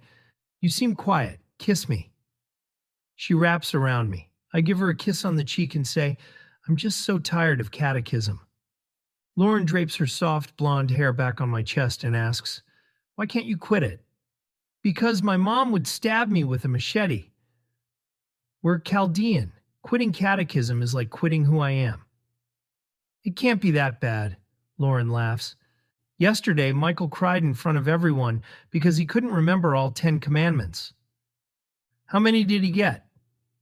1. Thou shalt not steal. Oh, it's silent again. Lauren gets up nonchalantly and utters, "Will you grab my boob?" I jump up. Her green eyes stare into my frightened brown eyes. What? I manage to squeak out as I lose my breath, and my beating heart begins to break open my sternum. Lauren is a beautiful girl, but her chest is 2 nipples on a freshly sandpapered wall. For Christ's sake, I have bigger boobs than she does. Just try it, she insists. My friend Rachel lets her boyfriend touch her butthole. Well, now that's something I may be able to get on board with. I check our surroundings. We are completely alone. Damn it, I decided this is like going to catechism. I have to at least see it from another perspective in order to put it into perspective. Why am I being such a little bitch? I'm a man. Man conquers woman. Woman came from man's rib. There should be no fear. It's just a little boob grab. What's the harm? My arm shakes as I raise my hand and rest it on her Old Navy tank top. Okay, I say as I adjust my hand under her teal tank. My hand searches for her boob. I feel nothing but nipple. I think it's her nipple. It might be a mosquito bite. I feel around a little more in case I missed it. She ruins the moment by making a minor moaning noise like someone experiencing chocolate for the first time. How does that feel, Zack? Good, I think, I say, as I try to navigate my feelings about the whole situation. I am definitely feeling something inside, but I am not sure exactly what. I conclude that this feels weird. It seems unnatural, but I don't quite know what kind of unnatural if there is more than one kind. Her moaning gets louder. How much pleasure does one get from a titty twister? She keeps moaning as she embraces my hand on her chest. Then suddenly words form and fall from my mouth before my brain can analyze them. I think we should break up. Lauren jumps up with half her chest exposed. I wonder if that's what a woman's chest looks like post-mastectomy. What? She roars. You're just not what I want in a girlfriend. Was she moving too fast? Was I starting to be affected by all the catechism? Are you joking? She screams. I don't know. I think we should break up. She adjusts her top and places her nipple back into her tank. Well, you're a bad kisser, Lauren says as she throws her Slurpee at me. Don't ever talk to me again, Zachary Zakar, she yells at me like some jilted southern belle in Gone with the Wind biking off into the sunset, cursing my name and plantation. Licking the cola Slurpee off my arm, I wonder why I didn't like touching her, and questioning why I felt relieved I wouldn't have to do it again. Weeks pass. We are nothing without God, Father Ibrahim states. As I fall further into catechism, the chasm between my mother and myself grows. My hatred for organized religion grows. I don't understand how the person who is meant to protect me keeps forcing me to do something that brings me nothing but emotional distress. The more Mom forces me to go, the more I feel like I'm being held hostage. An Iraqi has taken me away from everyone, everything I love. I'm sitting in a room full of foreign people, speaking a language I don't understand, receiving a small morsel of bread that symbolizes Jesus' body. And I'm forced to stay there until my captor, in my case Ms. Maple, sets me free. I am being changed. Father Ibrahim is getting into my head. I am drifting further away from my true self, from the person that I am beginning to develop into. As I sit in the pew of the church, contemplating 99 other things I would rather be doing with myself on a Saturday morning, I conclude that Mom was brainwashed. There is no other excuse. Every time I draw a breath, Ms. Maple tells me to quiet down. I have stopped breathing. I have stopped listening, and I have stopped holding on to the shred of hope that I will survive this in one piece. Michael pokes my side. I laugh. Shh. Ms. Maple spits on me. Her venom begins to burn holes in my skin. Without words, Michael looks at me. We have a staring contest until today's class is over. Joining our brain power is the only way we can strengthen our mental capacity to beat the head games that are aimed to warp our minds. Finally, it's over. It's time to go home. We wait on the sidewalk while Mom greets every person in the church, acting as if each one has saved her from a burning building. "Thank you," she says in the distance. She walks toward us with a big smile, not her fake smile like the one she has in family photos, but a real, genuine smile. "You boys ready?" Michael jumps up in excitement. "God, yes." "Monkey, don't use the G word." G word. Are there any bad G words? Within minutes of being in the car, Michael is asleep in the back seat. Sleep is Michael's defense mechanism for when he doesn't want to deal with Mom. I'm hungry. The last day of catechism. Thank you, Jesus. Thank you, Satan. Thank you, motherfucking Teresa. The church fills with proud parents. Mom and Dad watch from the pews. Mom's smile is radiating. Dad looks asleep or high. I can't help but to smile, feeling like I accomplished something. More than feeling accomplished, I am most happy to make Mom proud of me, and I have succeeded in doing so. All it took was 64 hours of my life, but I did it. I managed to come through the gauntlet unscathed, and still myself. Without Michael, this would not have been possible. I would have thrown in the towel weeks ago. As Father Ibrahim calls my name, I sashay to the podium in my long white gown, with a swagger rivaled only by Cinderella when she walked into the ball knowing full well she was the baddest bitch in the room. Instead of a diploma, I am blessed with holy water while smoke from coal surrounds me as a way to cleanse my soul into adulthood. There is no amount of smoke available in the entire world to cleanse what is happening inside my soul. Michael looks as sleepy as Dad while the coal clouds cleanse his soul. I think Michael was feeling like a fraud, so his defense mechanism began to kick in. After the ceremony, we sit with our family for yet another hour of Mass, the first torture of our new Christian lives. We listen to Father Ibrahim speak, Marhaban wa shukran lakum likavnikum huna. Translation: Hello and thanks for being here. Today is a very important day in your child's life. Today they become full Christian men and women. Be proud.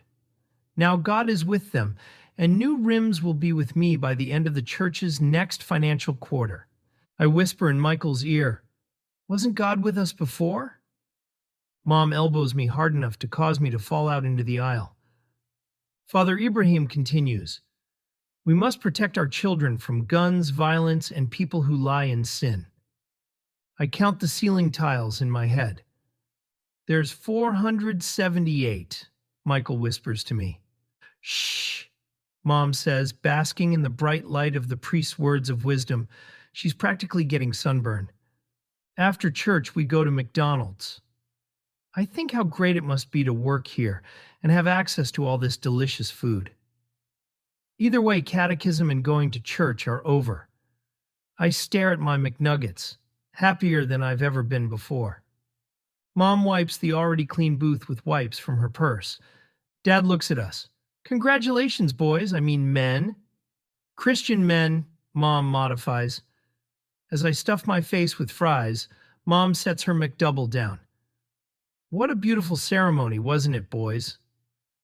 "No," Michael and I say in unison. "Oh, don't be so dramatic." "It was boring. Thank God I don't have to go to church ever again," I say with so much enthusiasm I almost spit a nugget across the table. "Don't use the G word, I told you that. He's always watching, don't forget." Michael waves up to God. "And what do you mean? Now you're going to go every Saturday and Sunday with me," Mom says with a wide smile. I choke on my Coke, hoping it will kill me. "What? Aren't we done with church forever?" "No, Zack.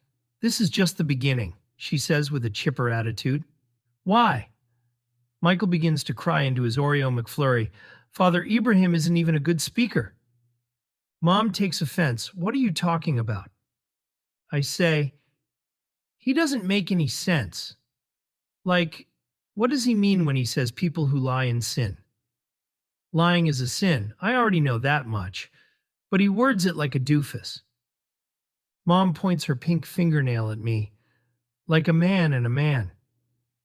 Michael and I sometimes fall asleep in the same bed. Are we going to hell? Michael tilts his head. You lay with Dad all the time.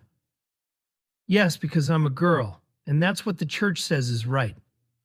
Dad laughs. What if they were gay, Iman? Mom's neck turns so fast that I get whiplash. Khalid, don't say that. I would wish they had cancer instead. At least that's curable. I'm kidding.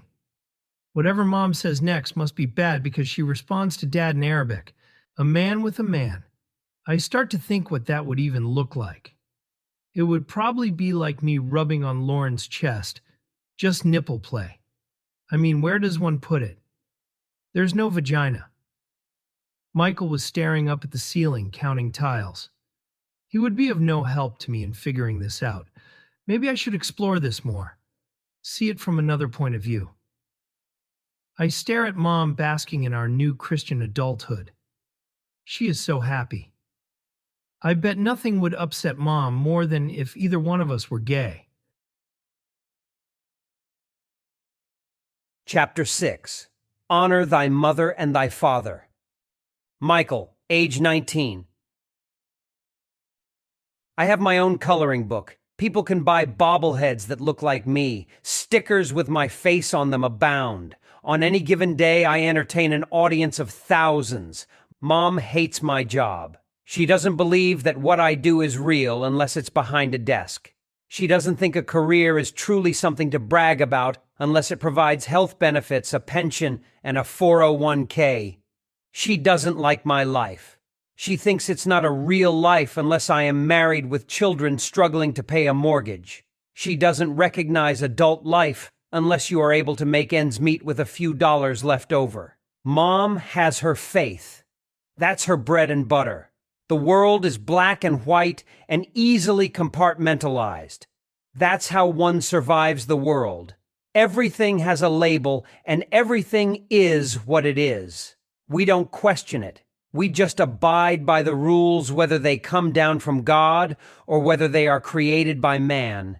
But either way, one must abide by the rules, even if it means losing the ones you love the most. The show is over. I am sweating, and all I want to do is take off this bulky costume. I take my costume off and set it on the floor. I never knew how much I could sweat until I accepted this job. After every performance, I look more and more like a swarmy, sweaty New York City cab driver. All I need is some kebab stains on my wife beater, and I will be all set. I down a whole water bottle in seconds. I sneak off into the bathroom. I splash some cold water on my face and stare at my reflection. Why is it easier to play a character than be me? Not since pretending to be my brother in high school have I ever been so popular for not being me. For a short period of the day, I am no longer Michael Zakar. I am no longer the invisible boy who just wanted to have a friend and be my true self. That always failed me, so now I have become someone else. To the thousands of screaming fans, I am not some awkward Middle Eastern boy who people label as a terrorist. To all of these adoring people, I am Bella Air, mascot for the Detroit Tigers. I slide back into the locker room with the other guys as we change back into our normal selves, the worst part of my day. The other mascots follow in and take off their shells. Corey Vet and Petey Pickup. Both are all sweaty and revved up about how cool the baseball game was. I don't know much about the sport, so I sit quietly trying to cool down and calm myself. My costume stares at me from the floor. Bella Air is a giant blue car with big cartoon eyes and thick eyelashes. Petey, Corey, and she are mascots that represent Motor City and the Chevrolet Auto Company. All three mascots race around the field after the fourth inning while the fans try and guess who will win. Bella spins around the baseball field and flirts with single dads all day, a trait I added. They say you have to put a little bit of yourself into the character you are playing in order to make it authentic. At the end of the day, she's basically the park slut. I am sitting on the bench thinking, another day, another disappointment for Mom. She seems to be easily disappointed. One day, I won't have to worry about her disappointment because I am either going to get it right or she's going to be dead. I see I have a text message from Zack. Mom knows. She may die today. Right before the text, Zack sits in the basement painting. Since he and I have fully begun to live our adult gay lives, gay seems to have consumed our entire identity. We are basically the only two gay people in Michigan, and definitely the only two gay Iraqi men. While in the basement trying to color his inner gay, Mom comes down the stairs and walks up to Zack. Weird. Mom never comes in the basement. The two have a brief, silent staring contest. Why are all of your friends girls? Mom breaks the silence. I don't know, Zack says. They just are. People have been talking about you, saying things and asking questions. Is it true? Is what true? Are you like that? Like what? Answer me, Zachary. I sit putting on my wife beater. The thought of the text creates a pit in my stomach. I text Zack back, how? No answer. As I wait for a response from Zack, I begin to become drenched all over again. Corey and Petey are still talking about how great baseball is, and all I can do is panic. Zack and I were doing such a good job of hiding our second lives. This secret was supposed to be taken to the grave. My only other option was waiting until Mom was on her deathbed. I would gently whisper in her ear that I love her so much and that I am a fudge packer. Then her heart monitor would flatline. I double text Zack, take me down with you. I don't want to deal with this 5 years down the line. If Zack is going to go down for being gay, then I am going down with him. My phone vibrates instantly. Just come home. I look down at Bella Air and wish I could hide behind those big blue eyes forever. I wish I could cut my head off and replace it with hers and forever be someone else. But the time has come to face the music, to face my assassin. I run out before saying goodbye to any of my coworkers. I jump into my Honda and floor the gas pedal so hard I almost put my foot through the floor. My car shakes from going from 0 to 60 miles per hour in a matter of seconds. I soon push it to 70 miles per hour, zigzagging through traffic. As I am blazing forth down the highway towards home, trying not to cause a 15-car pileup, but still get home before my brother is killed, a billboard flashes on the side of the road. Do you need God? Not even God can help me now. A much stronger force is at work. I may need a pistol. Passing through every yellow light, I make my 30-minute drive a 10-minute commute. I park in the driveway staring at my house. The moment is here. I think what I might say or what I might do. How will I sound? Should I try to be more butch so that I won't seem weak? Should I tell Mom that what I do behind closed doors is my business and no one will ever know? Should I just be myself and hope that is enough for the woman who gave me life? I've walked into my house 1,000,000 times, but this time seems like I've never been here before. What once seemed like my place in the world, my safe haven, is now the place where I might lose everything. I feel like I don't belong anywhere. My head is telling me to run, but I can't leave without Zack. I get out of the car and go inside.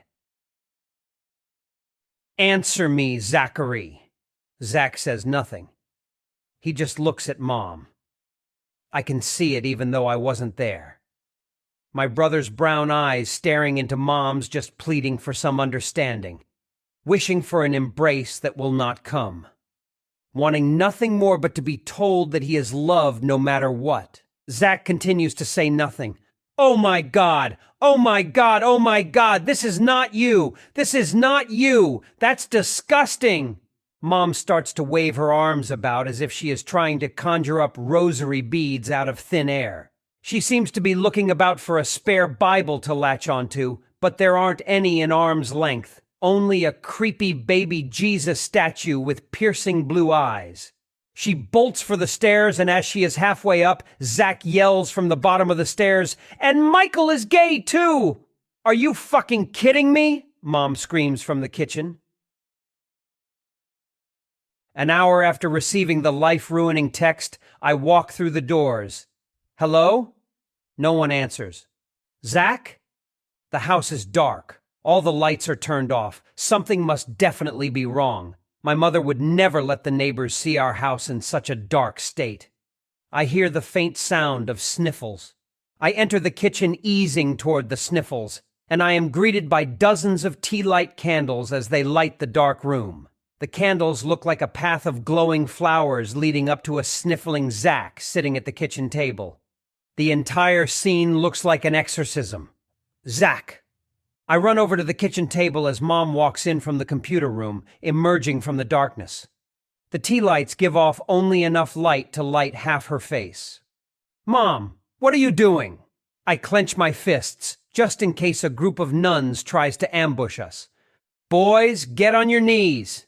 If I had a nickel for every time someone told me that, I'd have a nickel. Zack wipes his eyes before following Mom's orders. I am not quite sure what is happening, but it's better to follow Mom's orders, so I get on my knees as well. We both kneel down facing the floor. Mom pulls one hand from behind her back. This is it, the machete. Right here in our kitchen, she is going to give me my wish. She is going to decapitate me and let me be someone else. Maybe Bella's head won't go on my shoulders. Maybe it will be someone more grounded, more put together, more normal.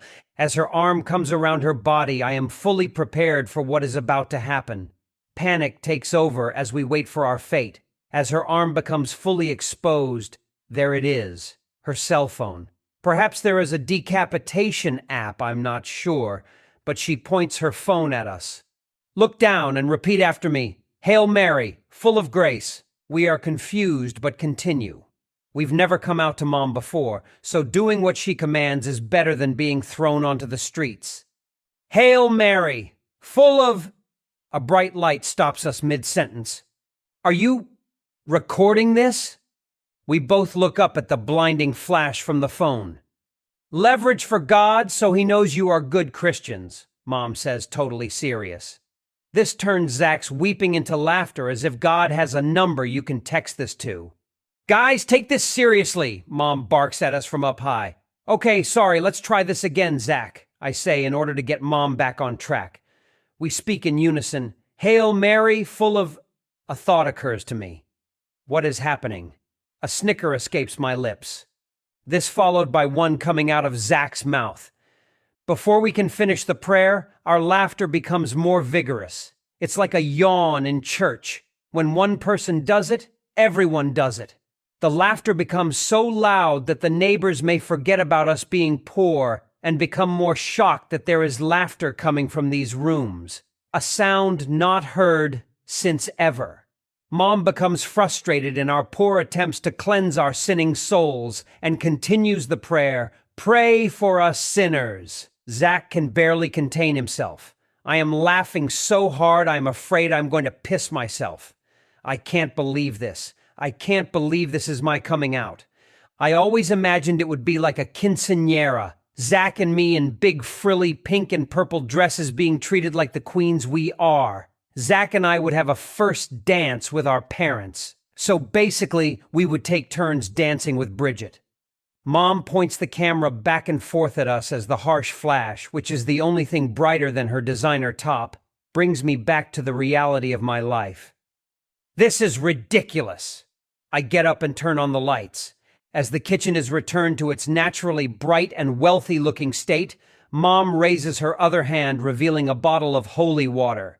"Yuswai al-Raja Musayadari," she yells in Arabic, throwing holy water into my eyes. Before we can run, she bathes us in holy water. Not the little droplets you get in church, but a never-ending deluge of water blocks my vision. She has to have an entire gallon of it in her hands. She drops her phone in the process, ignoring the loss. Cleanse these two sinners from what they are. Seriously, she has to have a hose connected somewhere. Are you joking? Zack pops up, trying to stop Mom. I just remain in the constant flow of holy water pouring over me. A small part of me wants to believe that holy water is real. Maybe an ordinary human man like me can wave his hands over a bowl of water saying some silly words, and all of a sudden the water is endowed with unbelievable powers. I want to believe that it can cure me from the affliction, that Mom will be satisfied, that I got whatever it is that she is looking for right. I just want to go full exorcist and spin my head around 360 degrees so that Mom can see I've been affected by her work, and I am on my way to a full recovery. Zack slaps Mom's bottle to the ground. "Hey!" Mom yells. "Hey!" Zack yells. Mom ignores him as she picks up the bottle, yelling in Arabic, "Musayadat abnaita starshid al-shaitan!" How much water is in that little bottle? My God, I feel like I am in the middle of a losing water balloon fight. We obviously can't stop the Niagara Falls of holy water, so Zack and I run upstairs. Mom is nipping on our heels so fast she almost steps on us. "Listen to me, boys. Your souls have to be pure for the Lord. They are poisoned. I can help." Zack and I run into our room, shutting and blocking our door. He looks like a wet rat. She bangs on the door. "Let me in." "Do I knock her out?" Zack seriously considers. This time, I really need that pistol from God. She bangs on the door for another few minutes until she runs out of energy.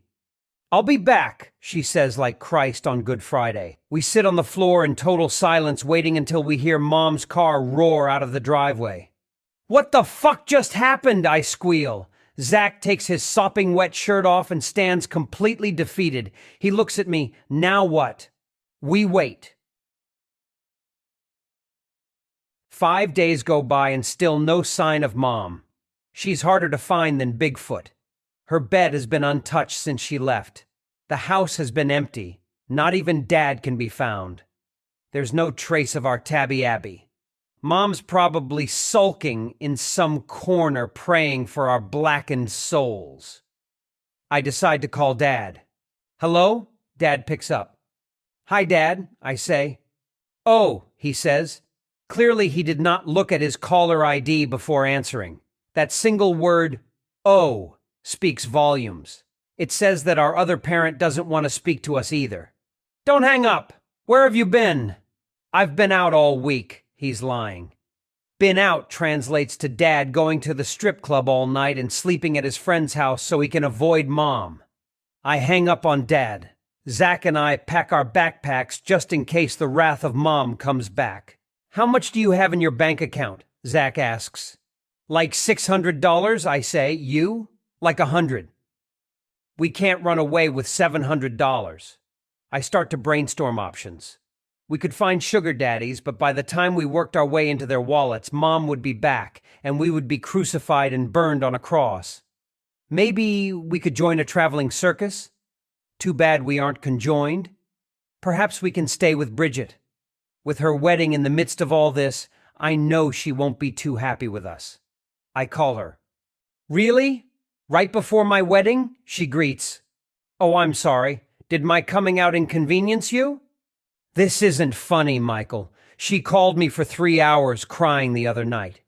"Where is she?" "Sleeping at the church. Now she thinks I influenced you because you guys picked out my wedding dress." "I do have good taste." "Asshole. She doesn't want to come to my wedding because of you two."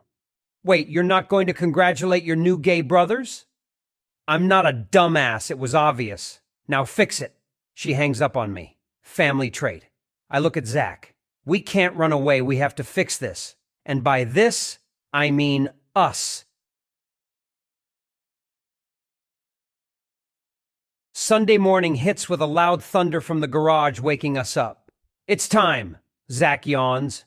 We get ourselves up and we walk downstairs. She didn't even go to church. We prepare for the worst.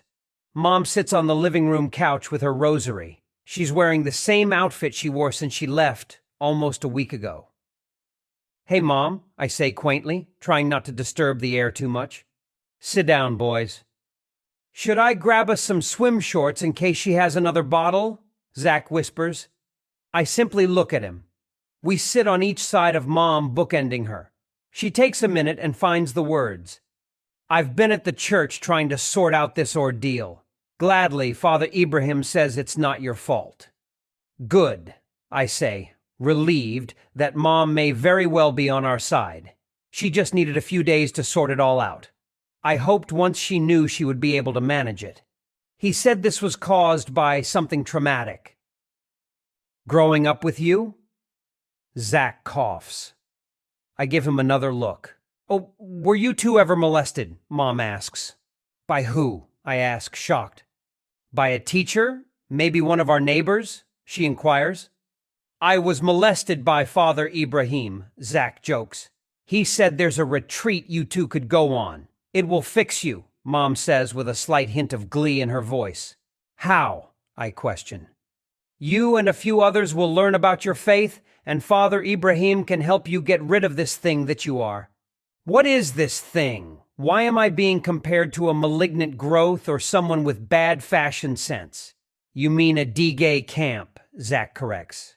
"Don't say the G word." "How is that going to help us? The church is going to bring us to a remote location with other gay boys?" I ask. "Sounds like an orgy," Zack laughs before slightly drifting off into a brief fantasy. "This is the only way you two can get better," Mom pleads. I have truly had enough. I don't know where it's coming from, but an anger towards Mom starts to bubble up to the surface. Maybe it's because I thought I had her on my side for a brief moment. Maybe it's because I was finally standing in my own power, but all of a sudden I yell, "Mom, we're not sick!" "You are!" "Bridget said you might not come to her wedding," Zack adds. "I can't show my face. What if everyone else knows? What will they say? They'll laugh at me. How about you just be happy for your kids and don't care what other people have to say?" Happy? You want me to be happy? What's happy, Michael? Happy is not something that is meant for everyone. Not everyone gets to be blessed with a happy life. I haven't been happy since I got married. I wake up every morning asking God why I should even wake up. My heart sinks for Mom. I am struck by the thought that everything that has come after my father, which includes Bridget, Joey, Zack, and me, has not once brought my mother joy. I understand her marriage wasn't ideal, but I always believed that the four products of that arrangement were her true happiness. Why was I trying so hard to bring her joy when the very thought of me gave Mom indifference? Alongside not understanding homosexuality, she has been battling depression for years. Mom continues, "My life has never turned out like I wanted. Now I have to deal with you two, one disappointment after another." After hearing this last line, I am no longer angry. I feel nothing. The past 19 years have meant nothing to Mom. My entire life has meant nothing to her. Barely able to calculate her words, I say, "Do you regret having us?" "It's all my fault. I wish you two weren't born." On the day I was born, Mom and I had 27 minutes before Zack was born. 27 minutes. That's how long it was, just Mom and I. She saw me first. She held me first. She loved me first. Things were much simpler then. Zack sits there pretending to be unaffected, but I can feel his heart aching. Zack and I don't want, will not, never will, feel bad about who we are, and we don't want to make Mom's depression spiral even deeper. But at the same time, I can't be responsible for her happiness. Mom has taught us many things, and some of those things we continue to take with us, while others have fallen away or don't match our own belief system, which we are building for the first time. Perhaps we should start returning the favor. I realize that it's time we teach her. There comes a time in every parent-child relationship where the teacher once again becomes the student. Now is that time for our family. In Iraq, the topic of being gay isn't discussed, isn't praised, isn't something Iraqis comprehend. All Mom understands is that when someone in Iraq is gay, they either get stoned or killed. I convince myself she didn't want me to be born because she doesn't want me hurt. It's better to have no life than a hard life. Zack and I leave the couch as Mom turns on the TV to the church channel. We go upstairs and slam our bedroom door. Zack continues to not allow himself to be defeated by this and asks, "What do we do?" "Hold on," I say. "I'll be right back." "Where are you going?" "I'm going to get Bridget a last-minute wedding gift," I lie to Zack. I get in my car and drive to the ATM. I withdraw the rest of my money and drive to a tattoo parlor. If there's one thing Mom hates more than gay people, it's people with tattoos. If we're going to teach, we're going to teach the tough way. It's going to be a string of battles, but we will win the war. I arrive at the tattoo parlor and go in. The small parlor is covered with doodles all over the black walls. So many things to choose from, so many different personalities smattered all over the walls. I pull up a photo on my phone. I saunter over to the counter where the receptionist, who looks like Harley Quinn from Suicide Squad, sits. My heart races. "Hello! Do you accept walk-ins?" "Yeah. What would you like, hun?" I drop the stack of cash on the glass counter, feeling like I'm in a hip-hop music video. "Rough day?" she asks. "Girl, you have no idea," I say. "Have a seat." The room smells like rubber, and the sound of a buzzing needle blocks out the loud rock music playing overhead. A bald man covered in dragon tattoos sits next to me. "What are you getting?" he asks, with zero enthusiasm. I place the picture on my phone on his table. "I'd like it on my thigh." He looks down at my phone and with a slight roll of his eyes says, "Lay back. We're gonna be a while." I stare at myself in the mirror, watching this burly stranger outlining a picture of Mom on my right thigh with marker. "Ready?" I nod, pursing my lips. The needle starts to buzz as it drags across my skin. It hurts, but I'd much rather take this pain than being at home. A few hours later, I glance in the mirror at my tattoo. There she is, looking back at me. I will always see her in my own reflection, and she will get a front row seat to every blowjob I receive for the rest of my life. I couldn't think of any other way to honor her. The woman who gave me life, and the same woman who wishes she can take it back. I lock eyes with myself. One big disappointment. But to whom? Not myself. That I learned tonight. Whether I am running around Comerica Stadium flirting with dads while wearing a huge car on my head or cuddling in the arms of a man who loves me, I am proud of me. I no longer have to do a dance for my parents. With this new mark on my skin feels like my own for the first time. This is who Michael Zakar is, and for the first time in 19 years, he's looking pretty fucking good. Chapter 7. There's Something About Mary. Zack, age 19. "And thank you, Mom," a tear streams from Bridget's eye. "I hope to be half the mother you are when I have kids." "Yes, Bridget, if your kids ever get out of hand, make sure to douse them with some holy water." Bridget raises her champagne glass. "To the future." Violet hues light the room. Large glass table toppers filled with roses make the room fragile. An open bar. It's perfect. Mom smiles as she watches Bridget. The crowded dining hall cheers, and I can actually read Mom's thoughts. She did it. She had one child that followed all the rules. Today might be Bridget's wedding day, but it's really Mom's day. A day where she can find joy in being the one who made all of this normalcy and tradition happen. Mom feels normal. Mom feels accepted. She's just like a million other mothers of the bride, and she finds immense comfort in being among those numbers. Bridget and Dad start their father-daughter dance. Dad looks like the crypt keeper dancing alongside Bridget. Bridget's dress is plain, but it radiates beautifully underneath the chandelier. Michael and I did a great job picking that out. It was a way to put our gay mark on this whole affair. For the rest of the night, we will have to play the role of straight younger brothers to Bridget's new status of matron and married lady. It's only for a few hours, and it's for the one person in Michael's and my life who has actually been there for us our entire lives. If not for Bridget, I wouldn't know how to be the grande dame I am today. The room fills with smiles as the spotlight glows against Bridget and Dad. Bridget is totally leading this dance. I'm jealous. The moment is sweet. It gets me thinking about whether or not I will ever get married to a man. If I will ever fill a room like Bridget has, with people who are excited to see me be in love. Loud drums from the Arabic music and sharp clarinets mix terribly, causing me to go almost brain dead. Mom's side of the family meets with Bridget's husband's family in the middle of the dance floor. A rainbow of Middle Eastern women, painted like drag queens, begins to circle Bridget and Dad in an intense pinky dance. Michael stands beside me, and as I easily read that he and I are having the same thoughts. Mom approaches us, eyeing the dance floor. That could be you two. What? Dancing with an older man? I question. Or dancing with each other?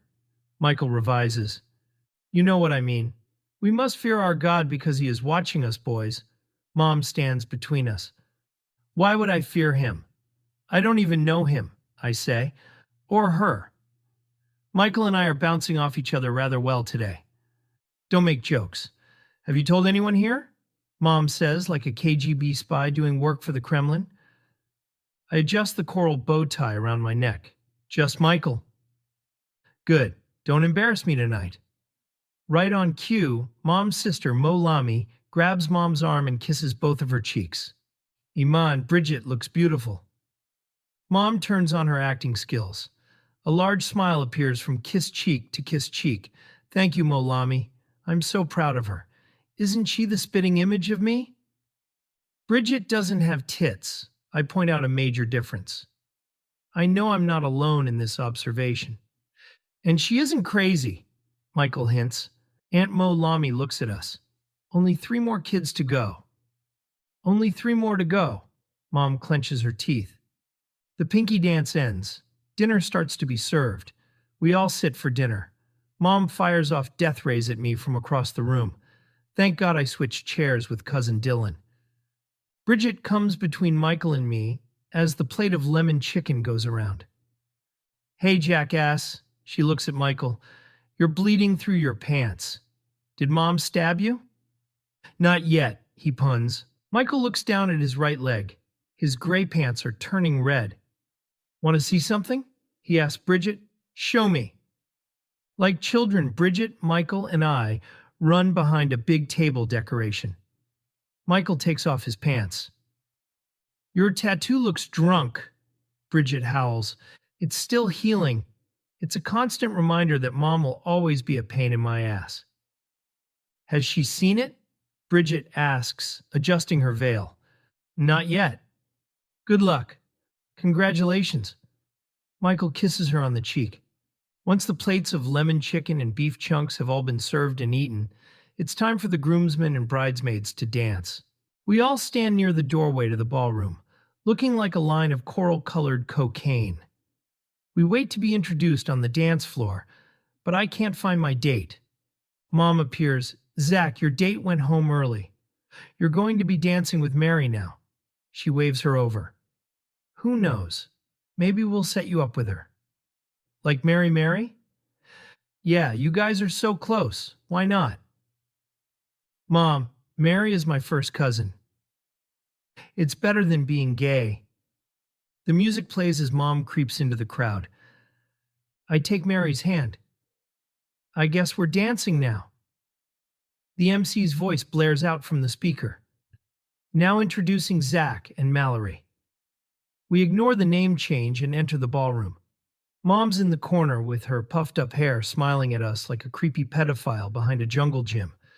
Sure, Mary's beautiful, but not my type because she's my cousin, and she has a vagina. As Mary and I dance among the other members of the wedding party, I think about my parents' marriage. Could I allow myself to have my marriage arranged? It would please everyone. And right now, I'm not really seeing anyone. I could marry Mary and have my own thing on the side. My parents met and got married within 6 months of knowing each other because Dad's family convinced him to settle down.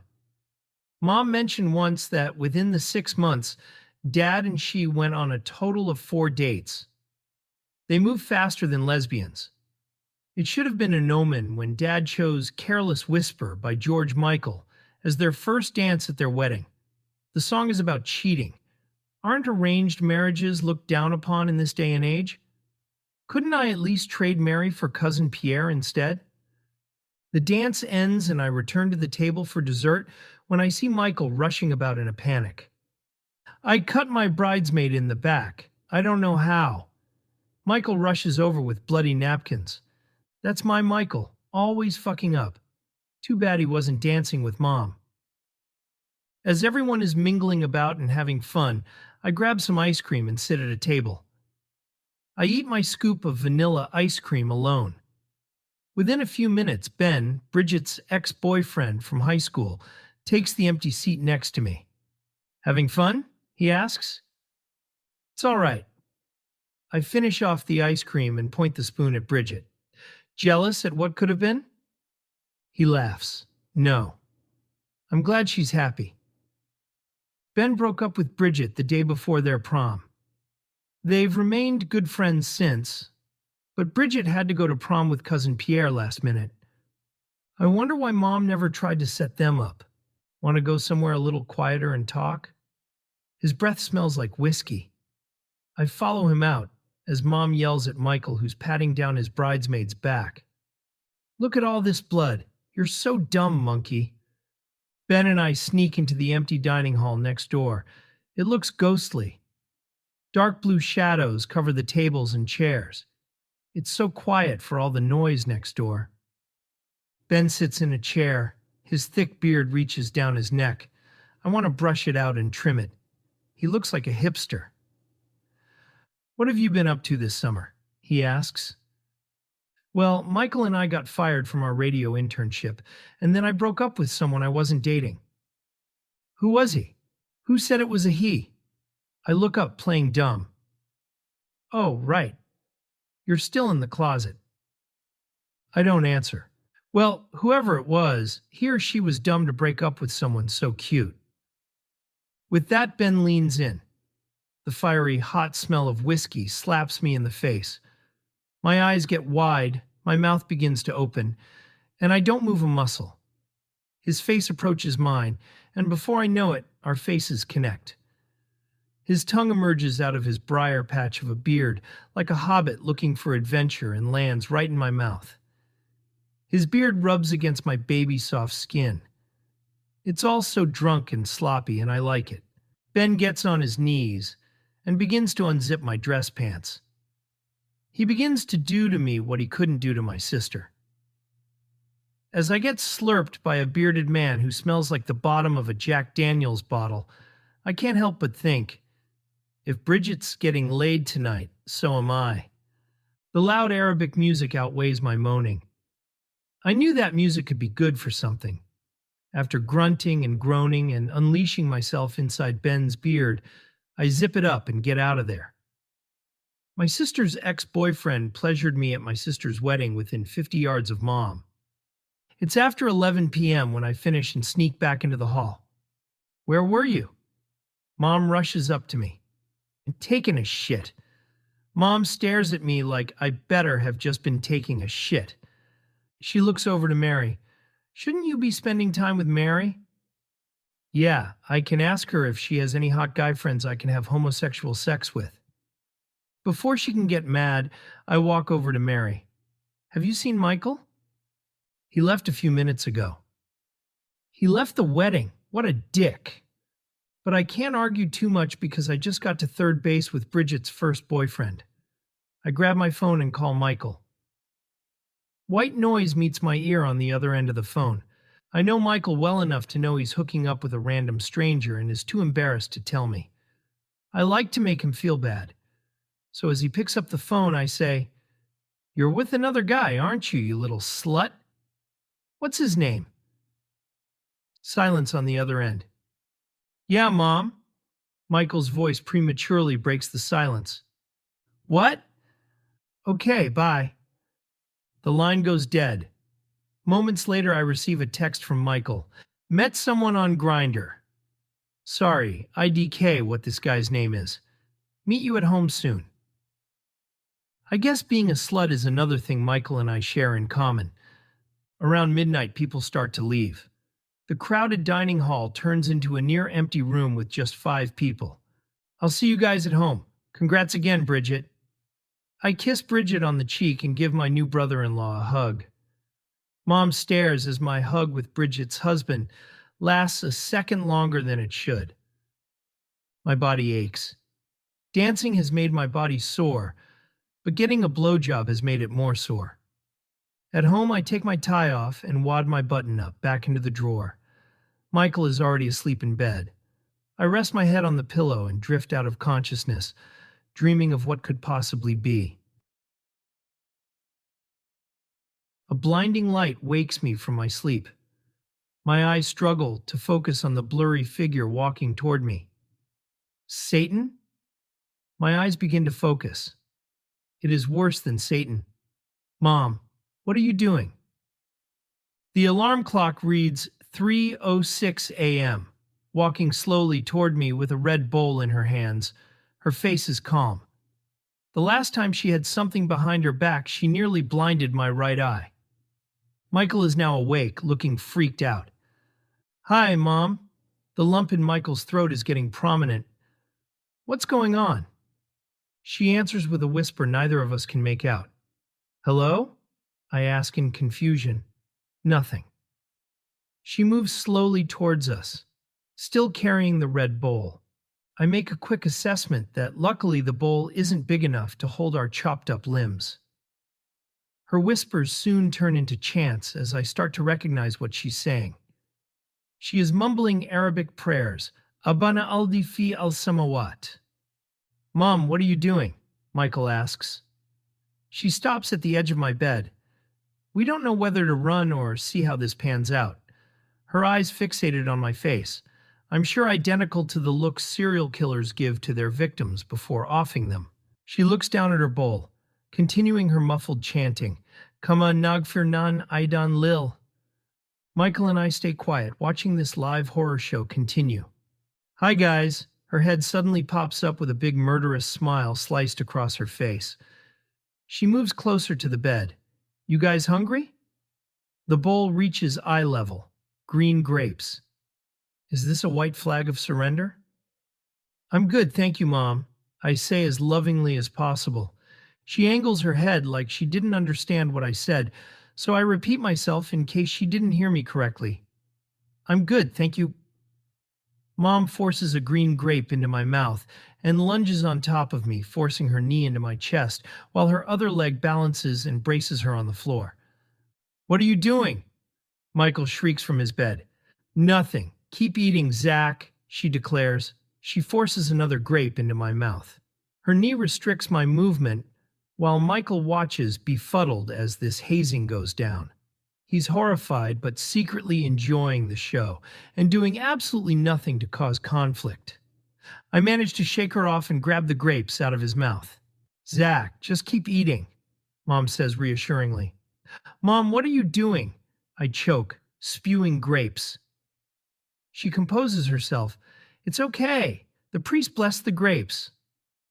The green grapes aren't a peace offering. They are the start of a war. So we eat the grapes and become less gay? I scream in disbelief. It will help cleanse away the evil. She's trying to pray the gay away. You're insane. Holy grapes won't make us less gay. She stands abruptly. Don't say the G word in my house. It's not who you really are. Her hands dig into her pants pockets. She flicks on a lighter with her left hand and holds it out in front of us. Great. She's going to burn us to death. With her right hand, she pulls out a piece of coal from her pocket and sets it on fire like a magician on the Las Vegas Strip. This will help rid you of the evil energy that surrounds you boys. Michael looks at me. We're both thinking the same thing. Is this really happening, or are we having the same dream? They say twins have similar brainwaves, causing them to dream similar things. The chunk of coal starts to form a thick black smoke cloud around the room, which leads me to believe that this isn't a dream. Within a minute, the room fills with a black smoke screen. Coughing only makes me suck more of the smoke in. The smoke disappears, and like the Wicked Witch of the West, so does Mom. Have a good night, twins. She'll get us one day, and our little dog, too. Michael? Yeah, Zack? Things can't get much worse, can they? We're talking about Mom here. Michael and I open our windows to let the remnants of the smoke out and hope no one sees the plume coming from our room and calls the fire department. As my lungs and heart start to calm down, I get back into bed and begin to think. Is this going to be my life for as long as Mom is alive? Maybe I should marry Mary to stop all the madness. What harm could it do? Who am I kidding? It would never work. As I begin to drift back to sleep, I start to think about my life. It isn't so bad. I like myself. I'm doing all right. I don't know about Mom, and I don't know about this world. But there's something good about me. Something real. There's something about this Mary. Chapter 8. Thou shalt not steal. Michael, age 22. By now, the jewelry associate catches my suspicious glances lasting just a bit longer than they should. Do you need any help, sir? She walks over. Her cheerfulness irritates me. No, just looking for my mom. Is it her birthday? Cheerful counter-bitch asks as she sizes me up and mentally lays a plan to sell me the whole kit and caboodle. Yes. Well, if you need any help, let me know. Your charms don't work on me, lady. Back to the task at hand. Just a measly inch of glass is barricading me from what I want. This isn't new to me, and this barricade is not a problem. The female associate is nameless, but by now I have followed her routine. There are 3 ladies that run the jewelry counter. One on the weekend, one every other Monday, Wednesday, Friday, and this one that works every Tuesday and Thursday, probably her part-time job. She isn't the smartest, since I've played the same game with her every week. She doesn't recognize my scheme or my face. She walks over to an older man who doesn't have holes in his jeans. His suit indicates that he has money, but he's shopping at Kmart. He must either be cheap or he must have a side piece. The associate repeats her same script. Do you need any help, sir? I'm just shopping for my girlfriend. Definitely cheating on his wife. The associate gauges an easier target, so she leaves me be. The older man doesn't know shit about jewelry, he just wants his girlfriend to be happy. So it's easier for the associate to upsell him every time she fake laughs at his jokes with her pretty face. Their backs are to me as I watch an even easier target. She thinks she has the upper hand. Can you pull out a few? He points to the watches. The clerk lays 5 different watches on the counter. He holds one of the watches as he slowly turns it, as if he is holding a rat by its tail, astounded by its physiology. He sets it down and weighs another golden watch in his palm. The gold one shimmers in the light. It looks like Mom's highlights in the summer. Perfect. The gentleman is puzzled at his options. I think I like the bracelet better. I quickly jump toward the purses away from the counter as the 2 walk in my direction. The associate doesn't notice me as she uses her fake laugh a few more times to close the sale. She's also unaware that the merchandise is left unattended. She usually does this when she's asked more than one question. I have at least 30 seconds before the associate tries to upsell the man by offering the matching earrings, which are located next to the watches. Don't think. Just grab before she turns, is what I tell myself. I rev my engines and rush toward the glass counter. The watches lay on the counter as if God himself is shining down a beam of light upon them. The real source of the light is coming from the counter itself, shining from underneath, making the watches look like they are in a bird's nest. As I approach, I notice the appealing rainbow of colors: silver, rose, mint, burnt orange, gold. Each one sparkles in its own unique way. I count down in my head as I start building up speed. 25, 24, 23. My feet are moving faster than my mind. Just grab, don't stop, don't think. I slide along the counter, pretending to look at more merchandise. My heart beats faster. I think it's moved up into my throat. 15, 14, 13. You know, there's a lovely pair of earrings that would go great with that, the clerk says, just as I predicted. I grab the gold watch, stick it in my sleeve, and stroll off nonchalantly. A rush runs down my spine as I make my way to the cosmetics. The cosmetics area keeps me out of sight as I glance back at the jewelry counter. The clerk puts the watches away, not noticing the missing $300 gold watch. My hand squeezes the metal watch. My heart grows giddy at the prospect of the expensive but free gift. Looking down at my other cereal box watch, I realize I need to hurry or I'm going to be late for Mom's birthday dinner. I look around the aisle for other customers. Over the last decade, Kmart has declined in business. Mom used to always take us here as kids. She used to buy a big pack of minty gum and would give each of my siblings a piece. The mint always burned my tongue. Not a soul in sight. I look around and feel dizzy. The makeup aisle confuses me. It's the same product mass-produced 1,000 times over with 1,000 different names. What would Mom like from here? I search to complete my gift set. Mom loves everything pink, so I look for the same bubblegum pink lip shade Mom always wears and take the most expensive one. The price tag reads $20. It's expensive being a girl. I grab 2 or 3 other pink lipsticks.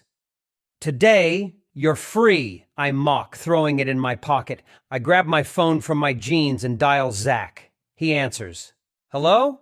Hey, guess who got Mom a kick-ass birthday gift? Is it the kid who doesn't pay for anything? I laugh. He sighs. He knows about my kleptomania. Zack is disappointed in me, but he won't tell me to stop because he likes getting a new gift every other day. I'm like his sugar dad. I'm the best kind of sugar dad.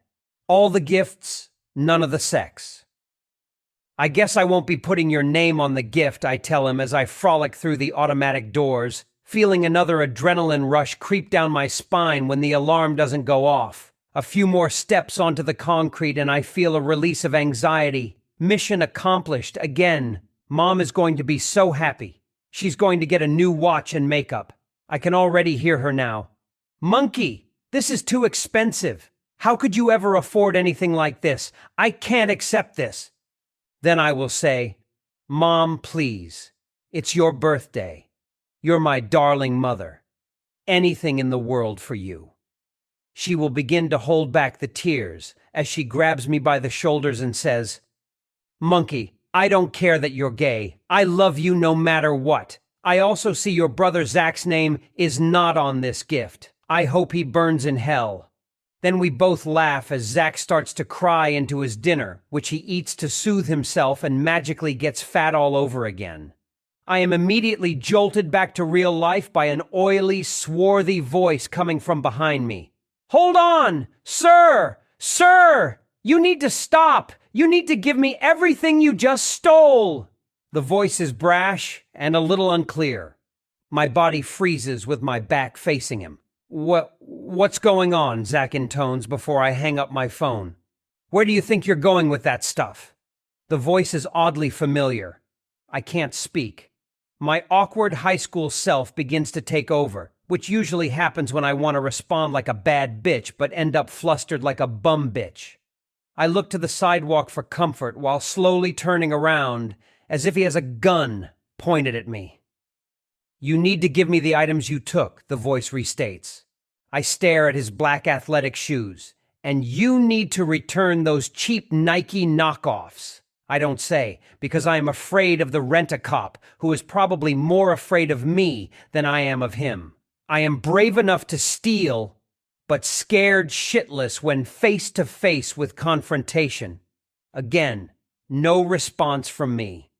I put my hands in my pockets hoping to find a secret gun given to me by God. I squeeze the watch one last time, hoping to squeeze the gold out of it. My head rises. My eyes meet his legs, his torso, and finally fall on his familiar face. It's Ahmed, an old high school classmate. "We have you on camera," Ahmed says. Finally, I made it on camera.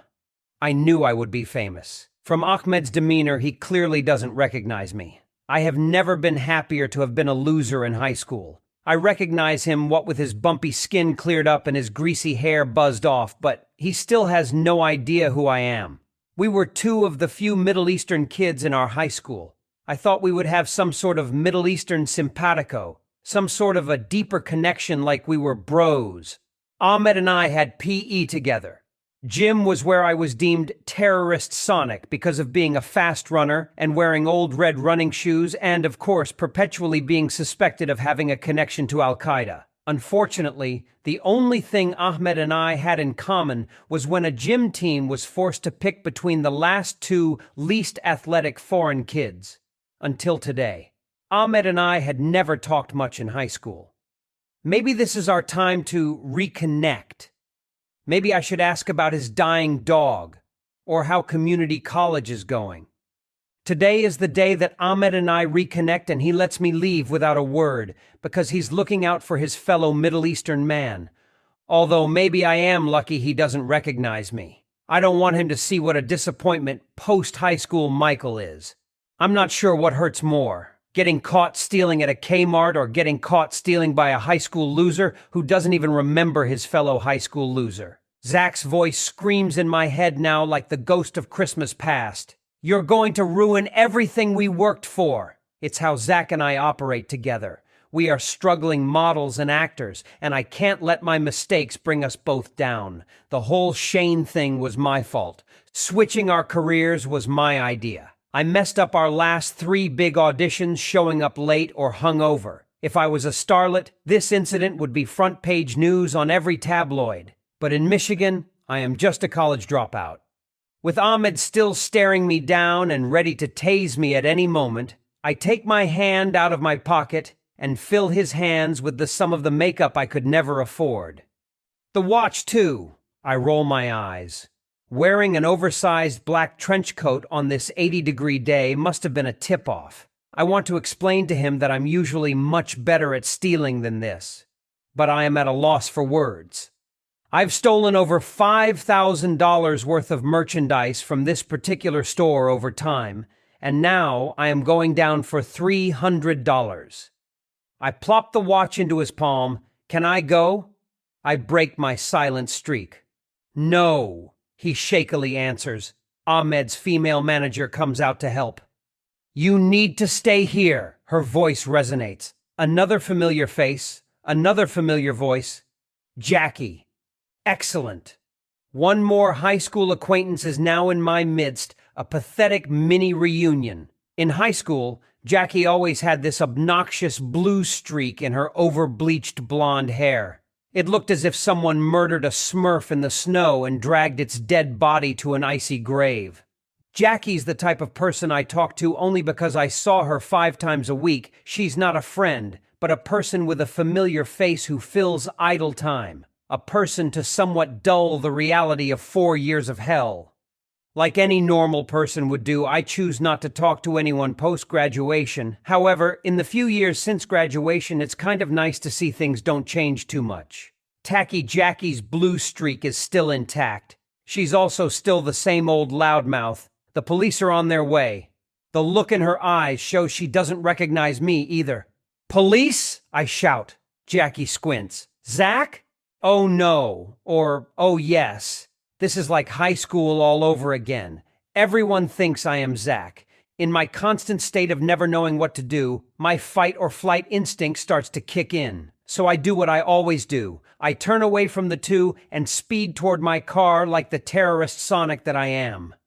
My body shifts into autopilot. If I take my car, I have a chance to escape. If I stay here, I am going to jail. The car, it is. "Hey!" Ahmed cries out. In my own unrealistic action movie, I imagine scaling the walls and escaping on a helicopter that's conveniently waiting for me on the roof of Kmart. "Stay here, Zack!" Jackie screams. "Stay where you are!" The burning in my cheeks turns into a hot head as the two begin to rush at me. Every pocket of my oversized trench coat, which now is working like a parachute, making it harder for me to run faster, appears to be empty. I find my Honda key in the same pocket I just went through 1,000,000 times. My shaky hand makes it nearly impossible to insert the key in the lock. I almost forget that I have a keyless entry on my rainbow keychain. "Stop!" the voices cry as they get closer. I hit the remote and I hop into my car, hitting my head on the edge of the roof. Not even a second after the engine starts, I speed out of the lot, tempted to run over my old high school acquaintances. I leave them in the dust, like we're in the Dukes of Hazzard. The two look like tiny ants in my rearview mirror as I swiftly put distance between them and me. My hand continues to shake as it adjusts the radio knob. I appear like a wet dog with every car I pass, scared and shivering as I disobeyed the law. Angry talk radio blasts in my ears, but fails to distract me from my dilemma. What do I do? Where should I go? Our 10-year high school reunion is going to be very uncomfortable now. Why didn't those assholes sign my yearbook? I would give anything to be in high school right now. That way Jackie and Ahmed would forget about me altogether, and I could go about my life. My whole body rattles. Taking another deep breath, I try to calm my nerves and the shaking that is taking over my body. Then I realize the shaking is my phone vibrating. I look to find that I have 5 missed calls from Zack. I immediately call him back. "Pick up, damn it!" I wait. As many times as I call him back, he does not answer. I get his obnoxious voicemail he made when he was drunk last summer. "Hey, it's Zack. Please leave. Message. Jill, get me another shot. Bye." I throw my phone onto the passenger seat and speed towards home. I expect to see my house surrounded by police cars when I arrive. But as I approach, I am stunned to see that the driveway is empty. I park in the garage and jump out of my car, hitting my head again on the roof. I decide to unload my trunk as I redial Zack. "Hey, it's Zack. Please leave. Message. Jill, get me another shot. Bye." I shove my phone deep into my pocket and throw open the trunk. Hundreds of dollars of stolen merchandise stare at me. With no time to spare, I roll up the pile of taunting goods, turning it into a big laundry ball as I run inside. The only sounds are the fridge motor buzzing and the birds calling out to each other from the window. The house, quiet. My mind, screaming. No one's home. I throw my trench coat on the couch. I creep into the basement with the balled-up goods. Each step down the stairs is harder than the next. Once I get to the basement, I scan the floors. Where would I hide a body? I ask myself. I run to the storage room. Mom's huge baby Jesus statue with the piercing blue eyes sits in the corner as if the 1,000 other Jesus statues around the house weren't enough. I lift up the plastic Jesus baby and throw the stolen items into the box he resides on. Baby Jesus' painted-on eyes innocently stare into my soul. "Don't leave that shit here, bitch." As advertised, God is watching. I can't leave the stuff in here with his judgmental stare. I huff, roll my eyes, and take the goods out from inside baby Jesus' throne. I grab the goods and run back up the stairs, accidentally tripping over my cat. "Sorry, Abby," she hisses and runs away. "Not today, bitch. I'm trying to find a place to hide this stuff where no one would think of looking." Halfway up the stairs, the perfect hiding place comes to me like a bolt of lightning. I run past my siblings' room, straight into my parents' room, and I throw everything in Mom's shoe closet, since no one would ever suspect Mother Teresa. She has 1,000,001 shoes, but only wears her same old tennis shoes to work, so not even she would go in here and discover anything. I breathe. I gather myself. Enough time has gone by without any word from the police, so naturally Ahmed and Jackie are bluffing. They have to be. Who would call the police over such a tiny incident? I chuckle a bit and remind myself that we are talking about Kmart here. Kmart.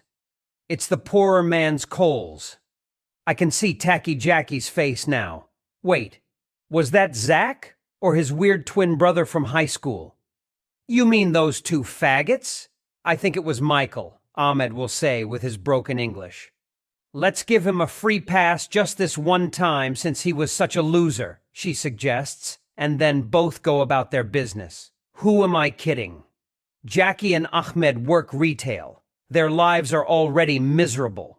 Of course, they are going to take it out on me. This might even be the highlight of their year. I hear a screeching halt outside. Running to my parents' window, I watch the row of cars go by. I try my luck out one more time, calling Zack, growing hopeful with each ring, thinking my partner in crime will help out. Hey! A rush of relief. It's Zack. Please. His voicemail continues as I throw my phone behind me. Zack is the one who takes care of the messes I make. Shit, shit, shit, I say, sitting on the floor. I pace around the window until my breathing becomes labored like an overweight pug. 20 minutes go by. The neighbor's cat and I have a staring contest. My hyperventilating de-escalates into a normal breathing pattern as I begin to think that I'm in the clear because the cat blinks first. I knew they were bluffing about calling the police. I say to myself yet again, it's Kmart. However, since my day is like any good sitcom, a cop car slowly drives past my house with impeccable timing. I wait for the audience gasp track to come in, but all I hear is my own throat close. I fling my body down onto the carpet. I lean against the wall, slowly rising up, peeking through the side of the window. Gone. Staring out my window, looking into this vortex that seems to repeat like clockwork. A cop car comes, stops, and then drives away from my house. Where's Zack? His voicemail is becoming as tired as Ariana Grande's high pony. I check Grindr. Grindr is a GPS for gay men to lure other gay men. I use it to see how far Zack is from me. His picture is nowhere in radius. I try calling, and Zack's still not picking up. Hopefully he's okay. I let my thoughts think the worst reasons. Zack might not be picking up, maybe slaughtered by Mormons or abducted by aliens. If I can't get help from one brother, I may as well try the other. So I decide to go with Joey, who's like a mini form of dad. I call and a couple rings go by and I get an out of signal tone. I forgot Joey joined a cult in Peru and no one's heard from him in weeks. I switch gears and call Dad next. Hello? Dad answers, followed by his raging stoner's cough. Dad? I'm not sure how to formulate the words. I got caught doing something wrong. Well, don't be mad, promise? What did you do this time? Well, I got caught stealing and the police are on their way. I don't know what to do. What do I do? Dad sighs heavily. Like father, like son. A hard laugh/cough follows. What do you mean? Back in the 70s, I took a 15-hour bus ride to California and got caught selling coke on the beach. Well, that's an interesting story, Dad, but what do I do? You have to face the music, Michael. When your mom finds out, I'm gonna pretend like it's news to me. Bye, Dad. I am not like Dad. My panic does not subside. Who else can I call? Not my sister Bridget. She will mom it up and tell me I deserve to get caught. There is only one other alternative. Since the men in my family are clearly unreliable, it's time I make my deal with the devil. I look down at my phone and do the unthinkable. I type in 666, and Mom's contact appears. I take a long look at myself. There I am again. The disappointment. I can't stay in school. I can't carry my weight when it comes to my brothers and my career. I can't stop myself from stealing and be smart enough to get away with it. And I can't pick the right gender to love. I shouldn't be shocked. I have been wrong as long as I can remember. I look down again at Mom's contact and hang up really quick. I just make stupid decisions, I tell myself, trying to justify my innocence. Dad is right. If I did the crime, then I have to do the time. If I go to jail, I want to go out in style. Mom always says to look my best. If this is my defining moment, I'll at least turn some heads.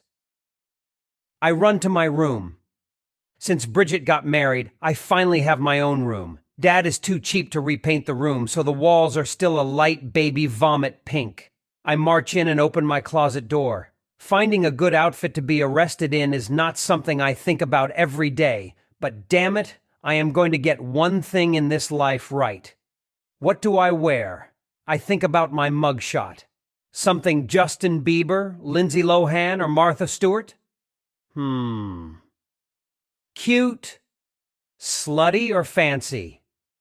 This definitely cannot happen in an oversized cat sweater. I open all of my drawers feeling like a Disney princess. I even open my window half hoping birds will fly in and make me a luxurious outfit like Cinderella. I consider every possible outfit trying to decide what I look best in and what image I want to portray. Mom is right. Everything I own is either too short or too gay. I want my mugshot to scream dark and daring, not hopeless and whorish. Even though Zack says everyone should dress like a hooker because it lets everyone know your time is worth money, I still want to look somewhat respectable. I need something to complement all my new tattoos. I settle into a tank top and basketball shorts that hopefully gives off some level of masculinity and courage, giving a very sporty Spice feel. If I'm lucky, maybe I'll find 4 other jailmates to create the New Age Spice Girls. In one last act of desperation, I open my drawer and take out my silver cross. I know I am a sinner, but I need God to help just one more time. I hear a noise.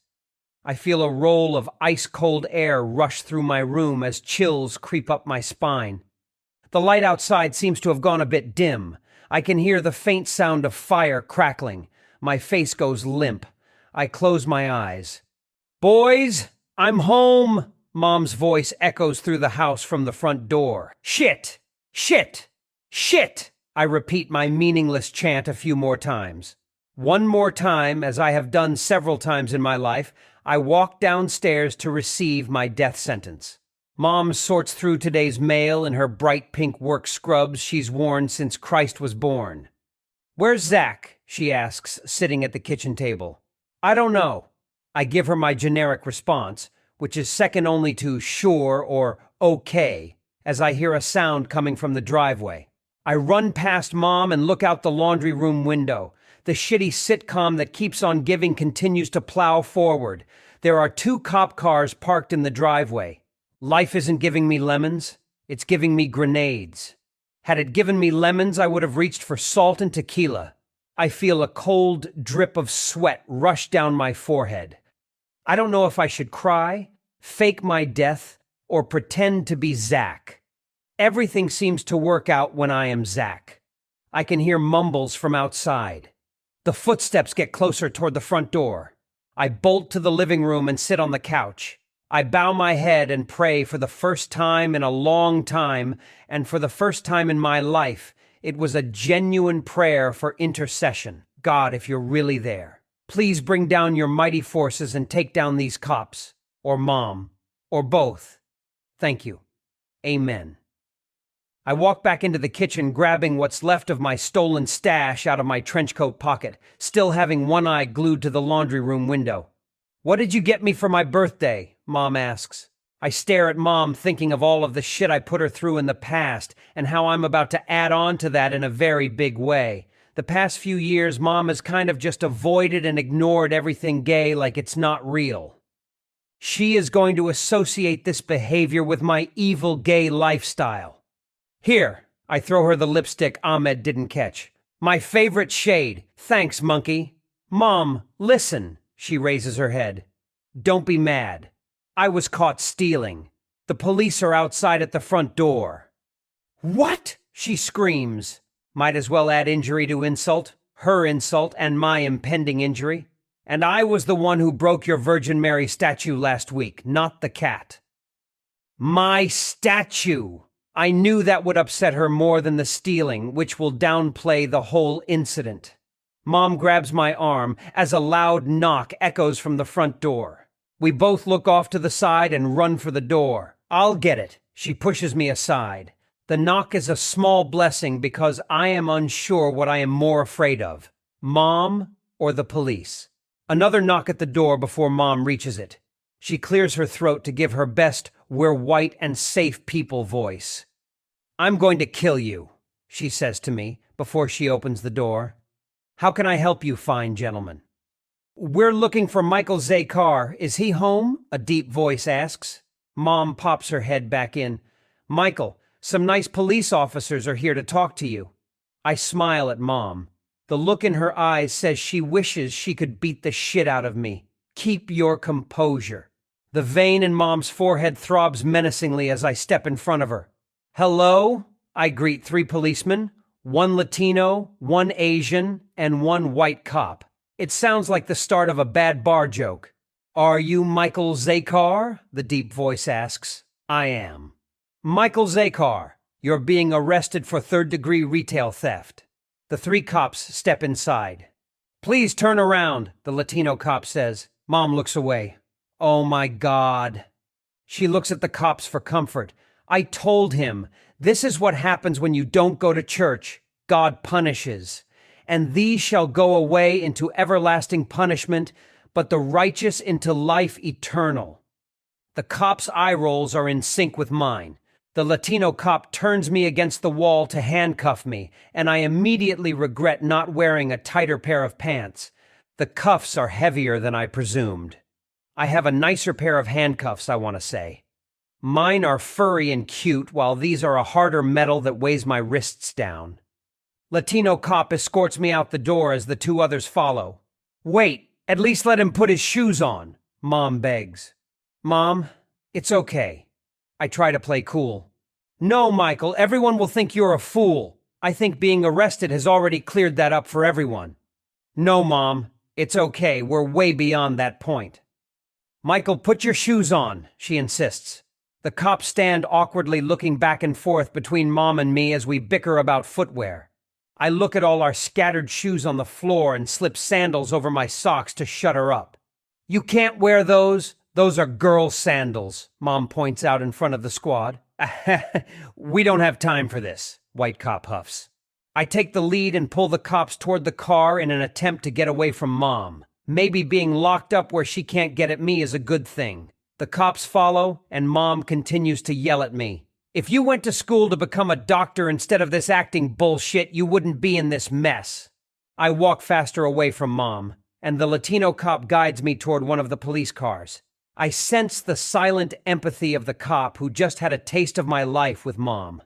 Part of me feels like a registered badass. Like this moment should be in slow motion while the whole neighborhood circles around my house. Parents shaking fists at me as they shield their children's eyes. The UPS delivery man pelting me with packages. The crossing guard booing me. But no, the neighborhood is a ghost town. Not a soul out on this sunny day. Not even our nosy neighbor who's always mowing his lawn in his Speedo is outside to see my day of infamy. The other 2 cops stay behind in the garage as the Latino cop escorts me into the back of one of the squad cars. He buckles me into place and slams the door shut. It is like getting into a limo at the Oscars, only this car is a fourth of the size of a real limo, and it's causing me to develop claustrophobia to go along with my kleptomania. The 3 cops question Mom from the garage. Thankfully, they are too far away for me to make out what they are saying. What I hear is distorted like they're talking from inside a seashell. I focus on their lips. The Latin one has nice, full lips. The 3 vultures bombard Mom, I'm sure, with all the usual questions. Was this his first time? Did you know about this? Did you help? If I had an accomplice, I'd certainly not pick Agnes of God. I refocus on the interior of the car. I reflect on all the ways I could have prevented this. I could have done 10,000 different things not to get caught. Full Lips comes towards my door and opens it. "So you fled the scene, buddy?" he questions. "Yes." He closes the door on me. The 3 officers have a powwow in the corner as Mom goes inside. She's hopefully going to write them a check and bribe our way out of this, or she's going to give them some of her leftover over-salted food to kill them. The front door reopens and Mom emerges. I don't see her holding a plate or a checkbook, but my car keys. I see her take the rainbow keychain off as she hands the keys over.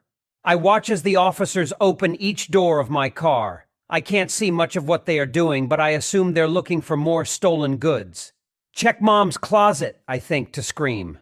The cops search and search and search some more, but find nothing but dusty pennies. This isn't my first rodeo. Hold up, white cop mouths. The white policeman runs to his police car and grabs an evidence bag. Crap! I must have left something behind, something small like a bracelet. The police circle around Mom and show her the evidence. Mom has a puzzled look on her face as she looks at whatever they're holding.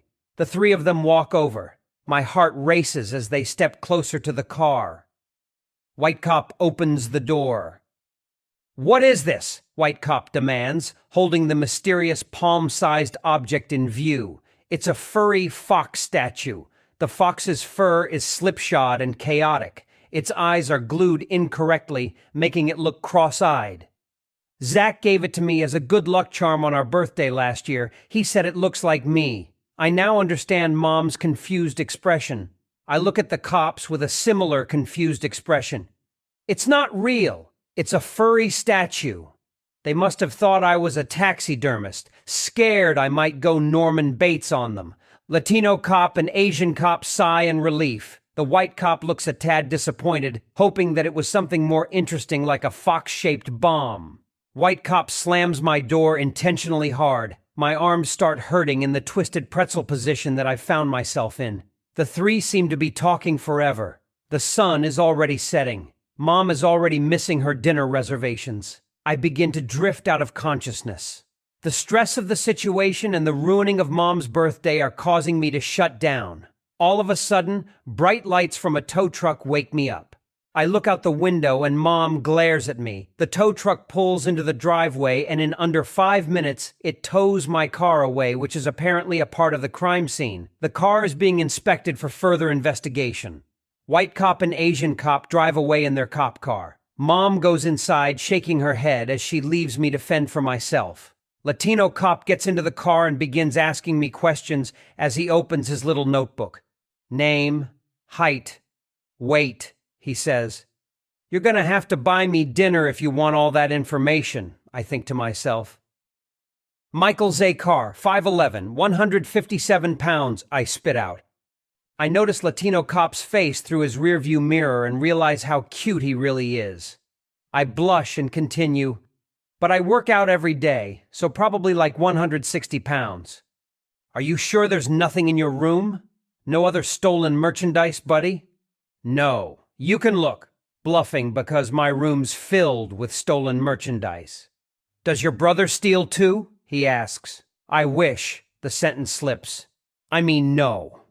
Zack's the good twin. Even though that would be cool, Zack and I could be the new Bonnie and Clyde. So you wouldn't mind if I searched your room? No. A quick silence until a thought comes to mind.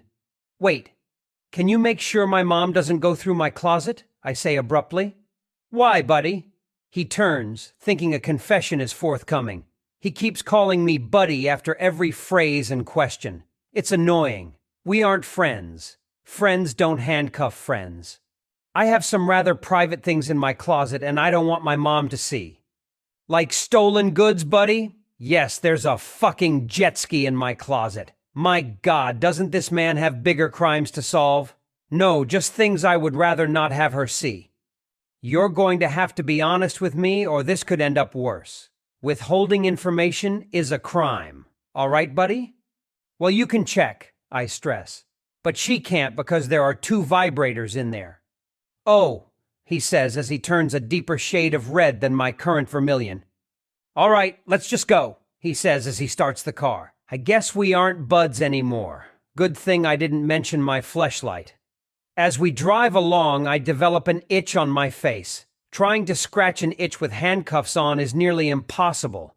I keep scratching my face on the window. Latino cop laughs, seeing me in the back seat in a lotus position trying to reach my face.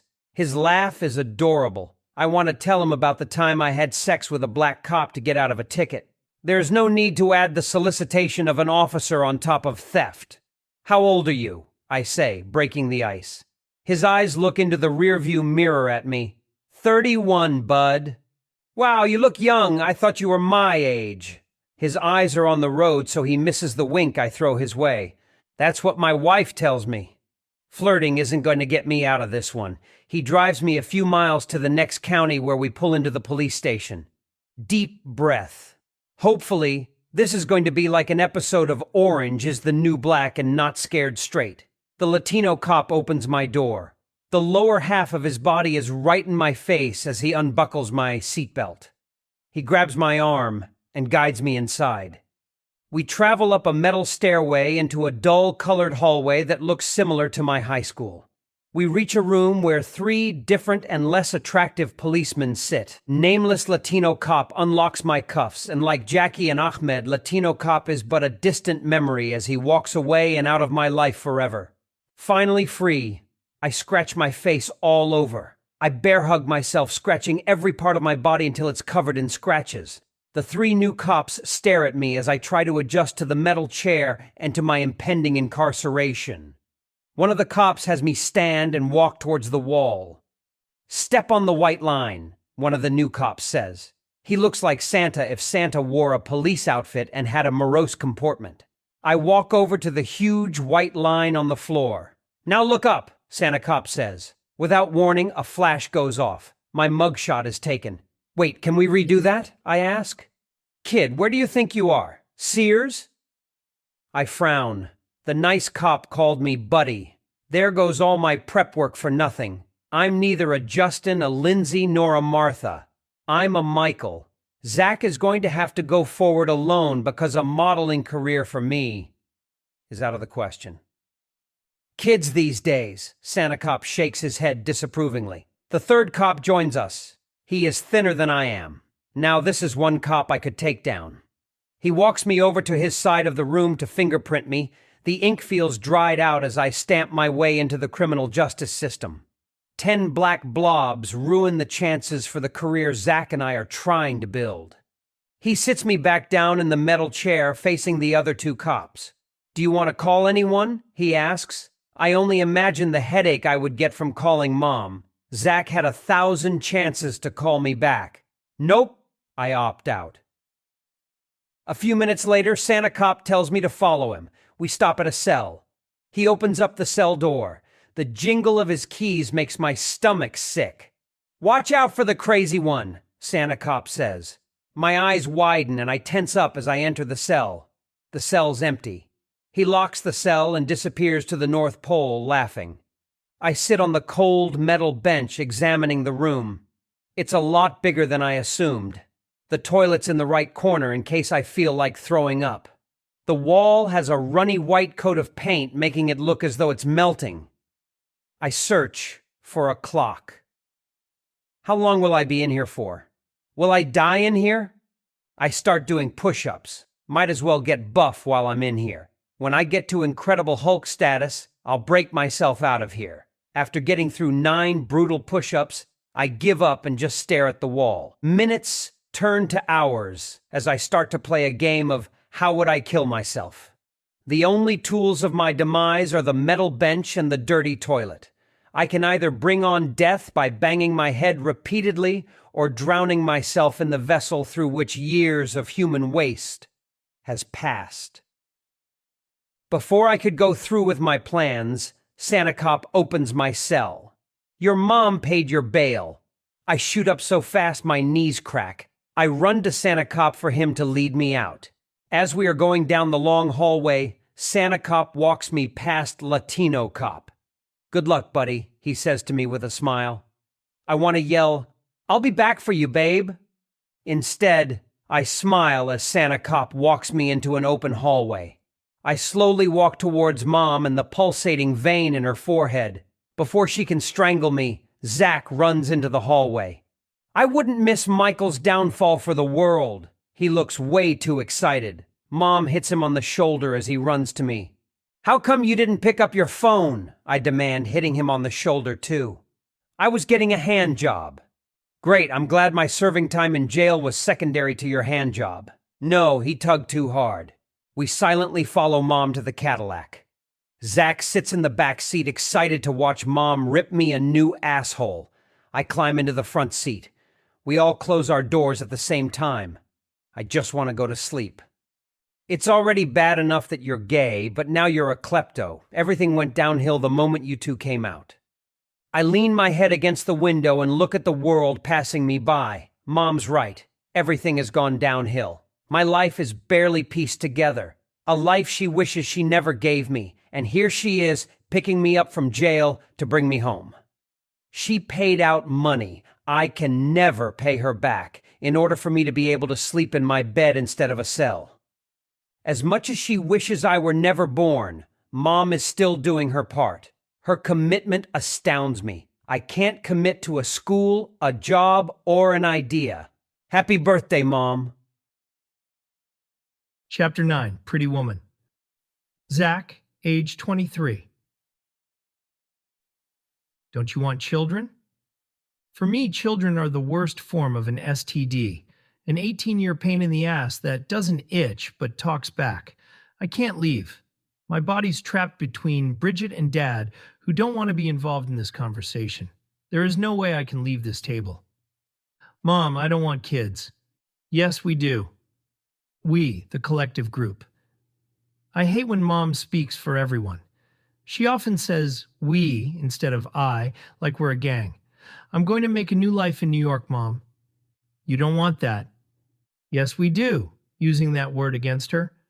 Zack, you and Michael need to get a 9-to-5 job, get married, and have kids. Michael pretends not to listen, covering his face with a menu. Mom, why can't you just accept that this is who we are? Obviously, accepting can't work like a switch, but after 5 years, I'm going to flip this switch on and keep it fucking on. Zack, you're confused. The rest of my family doesn't like to argue with Mom. Similar to Michael, arguing with Mom is a losing battle. Michael puts his menu down. He's had enough. I can still have kids with my gay husband, Mom. Don't say that word, Michael. What? Kids or gay? Or having a gay husband? My gay husband. Fucking my gay husband to have gay kids.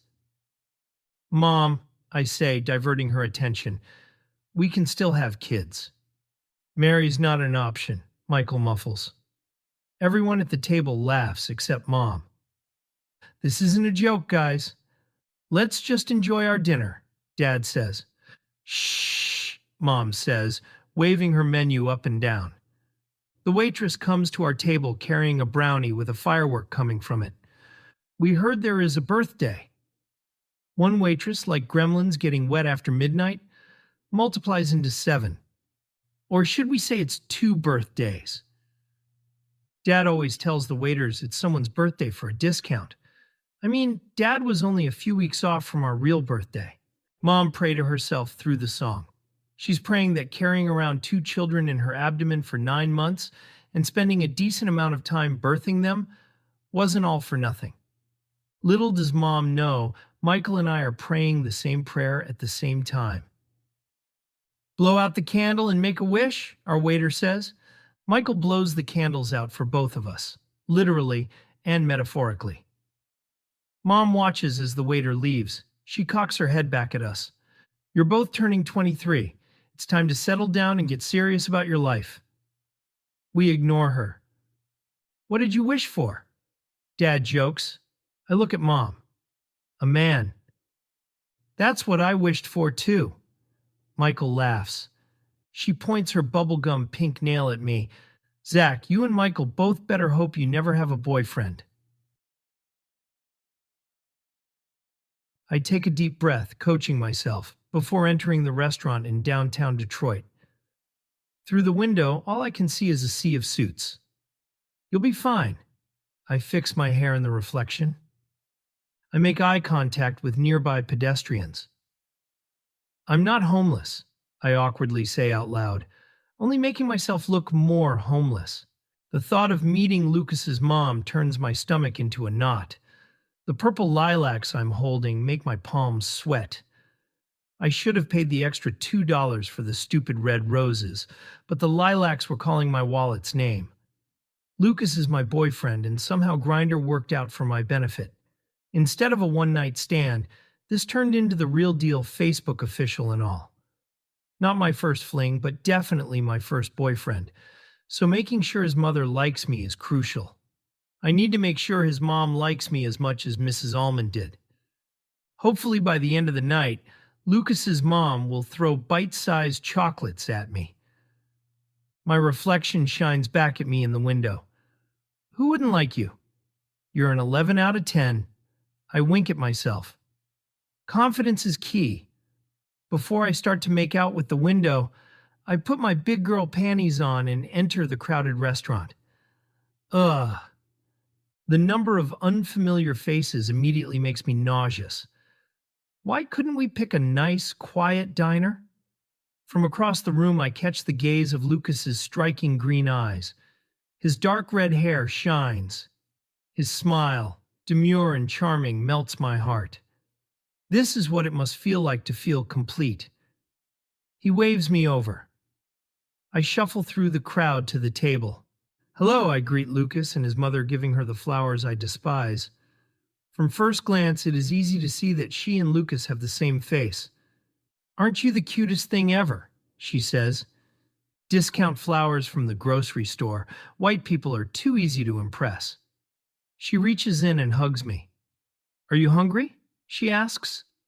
Starving. My model diet only allows me to eat 1 almond a day. I joke. No one laughs. White people may be easy to impress, but they're not so quick on the uptake. I take my seat at the table and a black man stands over the table. I look up and smile and say, Hello, I'll take a water. Excuse me? Lucas's mom laughs. Zack, this is my boyfriend. My face turns red, but not to be deterred from making an A-plus impression, I simply nod my head and say, Ah, yes, of course. I'm sorry, please join us. This is going to be one rough double date. Opening the menu, I stare at all the entrees that I can't pronounce. Scallions? Maybe German. The entire list of entrees? Swahili. Or is it French? Either way, Hakuna Matata. I lean into Lucas's ear. It's silly that they would put the calories next to the food. Those are the prices, babe, he whispers back. I nod my head once more. Ah, yes. Of course. I contemplate breaking up with Lucas now, before I have to refinance the mortgage to afford a burger. The pretty woman side of me is coming out. By the end of dinner, they will know I'm a poor, racist, uneducated whore.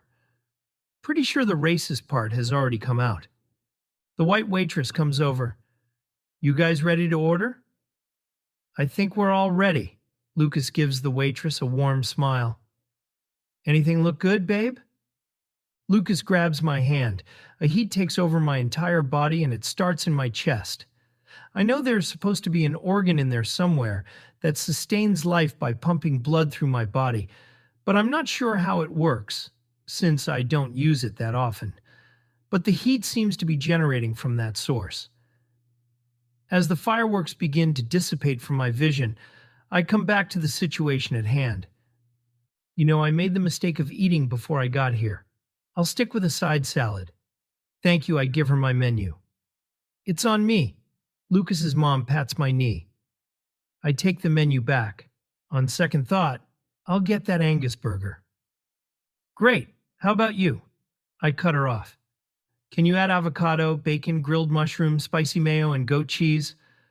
I open the drink menu, and I'll take a glass of Chardonnay. The small or large glass? I wait until Lucas's mom turns her head away from me. Large, I whisper, and a side of truffle fries. Hours of good conversation ensue. Many glasses of wine are filled and refilled. Lucas's family is more open than I'm used to. Any topic is up for discussion, and that discussion never leads to an argument or religious sermon. As a matter of fact, I can't remember the last time I sat at a family dinner in a restaurant and did not leave knowing full well that I was going to burn in hell. Right now, I feel like I have already reached nirvana. When did Lucas come out to you? I ask. Well, Lucas was in his first year of college. We were in the car one day, and he just sort of told me. She laughs. My eyebrow rises. And you were okay with it? Why wouldn't I be? He's my son. I pause. Her answer amazes me and confuses me. On one hand, she's okay with it and embraces it. On the other hand, she values his life. How did your mother react? She questions.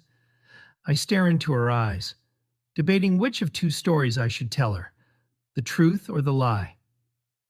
Channel your inner Julia Roberts, Zack. Oh, me and my mom. She's like my best friend. It was a total walk in the park. She was even ecstatic when my twin came out too. She smiles.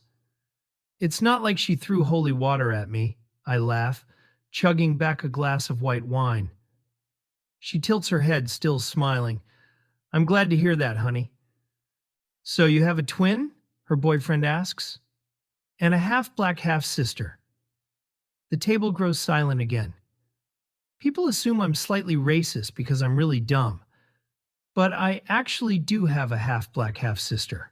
And I am really dumb. My half-black half-sister Cassie is a product of a one-night stand Dad had when he first came to America. How he managed to woo a pretty black woman into the sack is beyond me because he barely spoke English and he's my dad. 28 years later, he runs into this same woman in a Home Depot, and she casually informs him that he has an adult daughter. We met a handful of times, but she doesn't impact my life, so we don't really talk about her much. As the night begins to come to an end, I have done my job, and I have done it well. I claimed both Lucas's and his mother's hearts. Lucas's mom's boyfriend's heart is still on the fence, but I'm sure knowing about my half-black half-sister will sway his vote to my side. It's close to midnight as we make our way out the door to say our goodbyes. Lucas inches toward me for a kiss. My natural reaction is to throw him on the ground because his mom is watching and my mom would pull out the Iraqi machete if she saw me openly kissing another boy. I eye Miss Simons. She's smiling, not yelling. So I give him a quick kiss back and hold my hands at my side to prevent myself from wiping the kiss on the back of my hand. This is strange. What is this feeling pulsing through my body? I catch a glimpse of myself in the window of the restaurant. This unnatural feeling is the feeling of normal. It took 23 years, but I have finally made it. His hand grips my hair. He throws me to the ground. He gets on top of me. Michael and I are in one of our fights. Michael pulling my hair is the only bad thing about having long hair now. It's there to pull, so he pulls it hard. When will you boys ever grow up? Mom shouts from the stairs. I chase after Michael. This fight is bad, and he has a patch of my hair in his hand. At least I'm not a whore, Michael yells, waving my hair back at me like a trophy. Mom knows to let us battle it out. She sits in the library, reading her Bible, praying and half ignoring us. Watch your language. At least I have friends, you fucking loser. You will always be my shadow. I venomously yell at him, and I mean every single word. Why, so I can have a loser boyfriend like yours? I hear Mom take her reading glasses off. Who? That boy you keep bringing to the house? Mom asks, screams. Michael causes this, but quickly switches to my side. It's not that serious, Mom. But it is. My relationship with Lucas is getting serious. I've fooled around with plenty of boys, but with Lucas, we fool around and we have a couple of firsts. We have all the firsts I have always dreamed of having. A trip up north, spending Christmas together at his house, and going to gay pride together actually prideful. I casually take this fight into another direction. Can you at least meet him? He's really nice. And his mom was accepting. I don't care about his mom, Zack. Americans don't see things the way we do. You mean acceptance?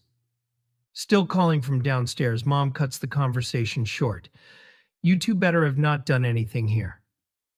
Have you? I look at her from the top of the stairs. She puts her hands on her mouth. No, don't tell me. I don't want to hear about the disgusting details. Can't you at least try? I whine. Zack, love isn't real. Look at me and Dad. I like Lucas. If things remain at the pace that they are going, then marriage is definitely going to be our end goal. Well, this is different. Mom makes a face. I don't want that stuff in my house, Zachary. Loving Lucas is the least confusing thing I've done. If I wanted to walk down that aisle, Mom is going to have to like him too, or just not be a part of my life. Lucas and I stand in my garage. Okay, are you sure you're ready? Lucas laughs. Yeah, what's the big deal? Your mom doesn't sound that bad, except for the whole holy water thing and force-feeding grape thing. Will she try to feed me a grape? This isn't a joke, Lucas. Great, now I sound like Mom. Sorry. I pull him closer to me. My mom isn't like yours. I've just never brought a guy over. I'm nervous. He gives my hand a tight squeeze and a kiss on the lips. Don't be. I smile. Okay, let's get this over with. I let go of his hand and open the door. Naturally, Mom is on the couch, reading her Bible. Hi, Mom. Hi, Zack. Lucas pops up behind me. Hi, Mrs. Zakar. My heart skips a beat as I wait for Mom's reaction and check to make sure the machete is not hidden between two cushions. Hello, she says. The room is dead silent. Okay, well, Lucas and I are going to watch a movie in the basement. Is he staying? Mom says. We were planning to watch the movie on the moon, but when I said basement, I meant our basement. Leave the door open, Mom instructs. We make our way to the basement. Lucas passes through the fire unscathed. Mom didn't kiss him on both sides of his face, but at least she didn't murder him. Was that good? Lucas asks. That was great. I kiss him on the lips. My mom has never opened up more to a guy. As we watch Pretty Woman hand in hand, I begin to think of our future and how I am far prettier than Julia Roberts. Every 5 minutes, Mom pops her head in the basement with a useless question. Zachary, have you seen my Christmas lights? Zachary, have you seen my remote? Zachary, how do you use Facebook? Zachary, did you open the milk or did I buy it open? Zachary, are you sure my Christmas lights aren't down here? By the end of the movie, Lucas and I are on opposite ends of the couch. Want to buy me dinner tonight? Michael asks. Sorry, Lucas is taking me out for Valentine's Day dinner. But you're always out with him. Michael's been on my nerves lately. Spending time with Lucas is the only time worth spending. Yes, Michael, because he's my serious boyfriend. Is spending time with my boyfriend on Valentine's Day completely out of the question? This is my first Valentine's Day with someone other than you. Man, when did you get so dick-reliant? I'm not dick-reliant. Sorry, you're unlovable. Whatever, just bring me home leftovers and the old Zack. Michael leaves the room. Michael's right about me changing, but they're not drastic changes. Just little tweaks for Lucas to love me more. We are each other's soulmates. Michael will never get a real love with his rank attitude. Later that evening, at 7:30, 1 hour before Mom comes home, the doorbell rings. Lucas, that man of mine, he is never late, but he's never early. He's always just perfect. My heart races like it's the first time he kissed me. I have never been with someone on Valentine's Day. This is going to be the dinner to top all dinners. I carry his basket containing a photo album of us, sexy underwear, and mixed CDs of my favorite music. I made it just for him. The joy I received while making this. He's so devoted to me. I'm like his queen and him my king. All these little trinkets to remind him of me whenever he gets dressed, reminisces about good times, and listens to music in his car. I am everywhere he goes. I am wrapped around him like a warm blanket, just like his is wrapped around my little finger. I open the door to that familiar face I've fallen in love with. Love. I am in love. The fat kid who couldn't run more than 15 yards without having to stop for a defibrillator is in love. I look him straight in the eye. You're late. You're stunning, he says with hesitation. You're forgiven. Ready for dinner? I ask my muse. So I've been thinking about something big. As he talks, it's clear he is the one for me. He is my rock. I knew we were taking the next step. This is going to be the night. Lucas better hurry up and propose before Mom gets home. Oh, yeah? What exactly were you thinking about? I say, waving my ring finger his way. He takes a deep breath. I think we should break up. Yes, I'll marry you, I say with exclamation. What? He says. What? I say back. I think we should break up. Wait, break up? One question comes to my mind. Are you sure? Yeah, I've been thinking about it, and it's just not working for me. You're not the same person I fell in love with. It's as if suddenly I'm deaf. I am unable to make out what he's saying, mostly because I'm starving and I realize dinner isn't on tonight's schedule. I feel numb. My heart feels like it's actually breaking, physically falling apart. He's trying to explain himself. I hear Michael's name thrown around a couple of times. How I lean on him too much. Lucas's words go in and out when he explains how I've changed myself from who I really am to please him. He says lots of things, and I begin to tune those things out. My eyes tear up from all the things we will never do. Travel the world, kiss after we move everything into our New York loft, and decide on the name for our hairless cat. Now, none of it is an option. I am left with nothing other than a visual future of me catless with lonely Michael and my lonely self. Do you understand? His voice brings me out of my thoughts. Not really, it sounds like you're giving up. Zack, this is hard for me too, says the man breaking up with me on Valentine's Day. It's really not you. It's me. Can we all admit that that is the biggest load of bullshit ever? Of course it's me. Are you dying of the Black Plague? Are you moving to Nigeria? No? Then stay with me and try a little harder. How can I make him feel like shit? The petty side of me wonders, and then I grab his gift basket. Lucas, I still want you to take this. I see a tear form in his left eye as he looks at the basket. His mouth moves about to reject the gift, but I speak up. I made it for you.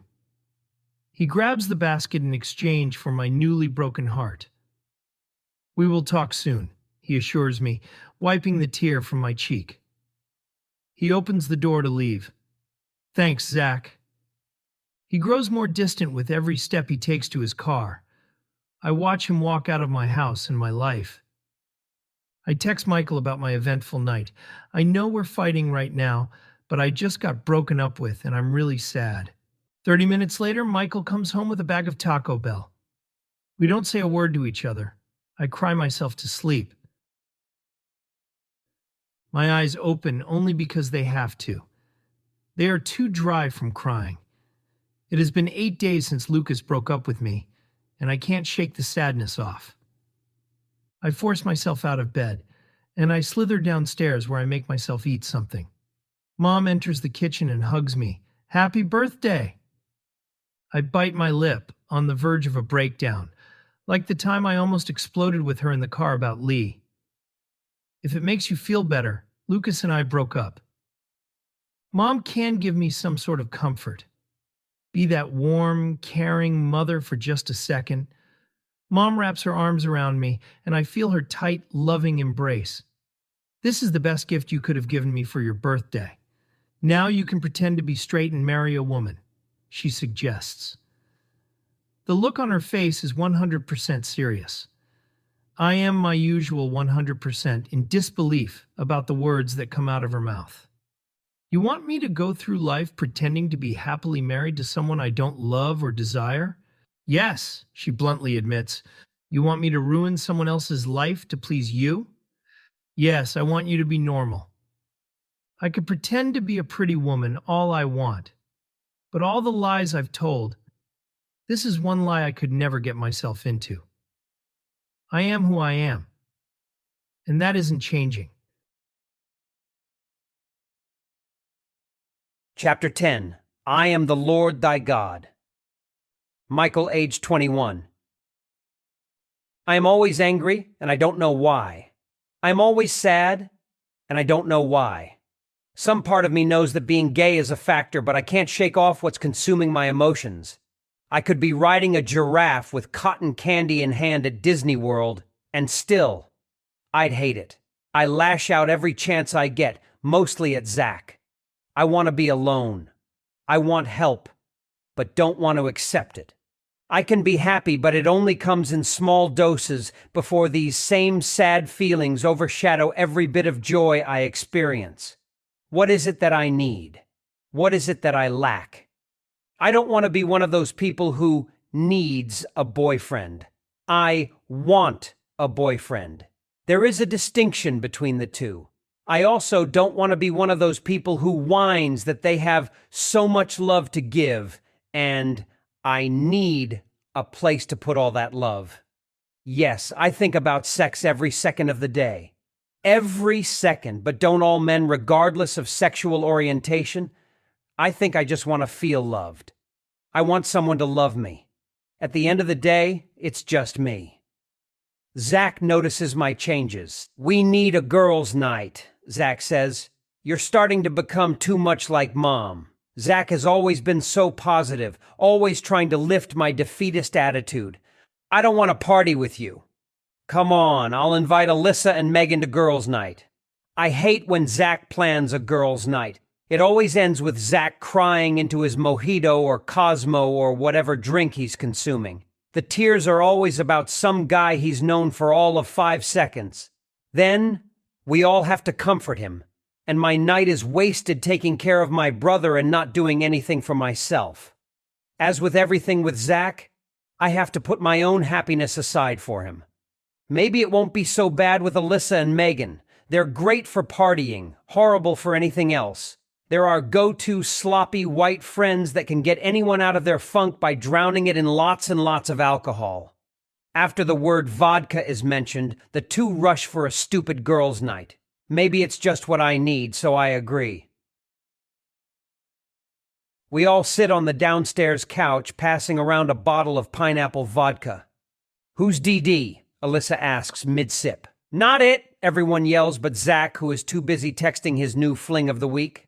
Zack looks up. So unfair. I've been DD the last 3 times we've gone out. I eye roll. That's not fair. You were like DDD. Zack pouts. Alyssa backs me up. Last weekend we got kicked out of the bar because you threw up on the table after pouring tequila in Michael's eye. Fine, he agrees, but I still want to be fucked up. Zack runs upstairs and arrives a few minutes later with a cookie in plastic wrap. Who's ready for girls' night? He shouts, jumping down the last step. You're going to start with diabetes? Megan laughs. No, it's one of my dad's special cookies. You don't even smoke, I say. Dad was high throughout my entire driver's ed training. I got this. Just be careful, I chug the bottle. How much do I eat? You know my inner fat kid loves cookies. Megan and Alyssa shrug their shoulders. I'll Google it, he says like a true millennial. I mean, remember that time Dad ate an entire plate of them last Christmas? I pass the bottle to Alyssa. He bought almost $100 worth of Taco Bell that day. Zack smiles. The potent smell leaks right out as soon as Zack unwraps the plastic. He takes a tiny bite. Tastes like a normal cookie to me. He takes a bigger bite. Dude, I don't think you should eat the whole thing, Megan warns. He finishes most of it, leaving just crumbs on the basement floor. When does it kick in? Probably within the hour, Alyssa says. With that, we're off. We pile into Zack's Toyota. Our buzzes are strong as we pass around the bottle throughout the car. With every mile, I can feel my body get looser as the vodka finds its way through my body. The music vibrates my skin. I am starting to feel those tiny rushes of joy again, how I missed them, how I feel so alive in this moment. Dad had some bullshit cookie. I don't think there was any weed in it. I don't feel a thing. Zack, turn up the song, I yell from the back seat. Zack turns the radio down. Is it me, or are the lines on the road moving in slow motion? We all lean our drunken faces on the windows. They look like they're expanding, I say. I look at Zack as he looks forward with a blank expression on his face. I can see my brother. I was able to hear my brother, but my brother is not in this car with me. The cookie starts kicking in. We're a block away, just park, I say. Zack watches as Alyssa, Megan, and I finish the last of the bottle. Ready for our girls' night out? I cheer. We get out of the car as Zack grabs his stomach. I'm going to lie down for a few minutes in the back seat. My stomach hurts. He is not going to take this joy from me. Okay, too buzzed to care. Alyssa kisses him on the head. Meet us inside when you feel better. And don't text Dean, I say playfully, kissing his forehead. Dean is Zack's summer fling. I lock him in the car like a pet dog, and I follow Alyssa and Megan into the bar. Sneakers Pub, a little hole-in-the-wall Mexican bar. Crappy dollar store decorations drape the walls, and a smeary whiteboard announces happy hour specials. The crowd tonight is mostly out of our demographic, but Megan likes older guys. We immediately start mainlining shots to catch up with the rest of the crowd. But I can't go apeshit. I'm already over my one-drink budget after 10 minutes. I continue to enjoy myself. Or at least I try, because I can't stop thinking about Zack, and if he's able to figure out how a car door works and escape into the Michigan wilderness. An hour in, I check my Facebook. Zack posts a status. I feel like my skin's falling off. He's alive and he's coherent. He's also killing my buzz. I roll and slam another drink down. The budget is down the toilet. Well, I guess I'm drinking for two. My twin who's in La La Land and me. Whatever I spend over the budget, I will take out of Zack's account, which is the small price for preoccupying my mind. I sigh. I hang my head. I should at least check on him. After all, he's locked in a car. Hey guys, I'm gonna go check on Zack, I yell over the Mexican music. My phone starts to vibrate.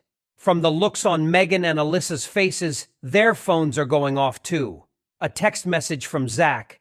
SOS, we have to leave. I have to get to him before he calls Mom. I leave in a rush with Megan and Alyssa right behind me.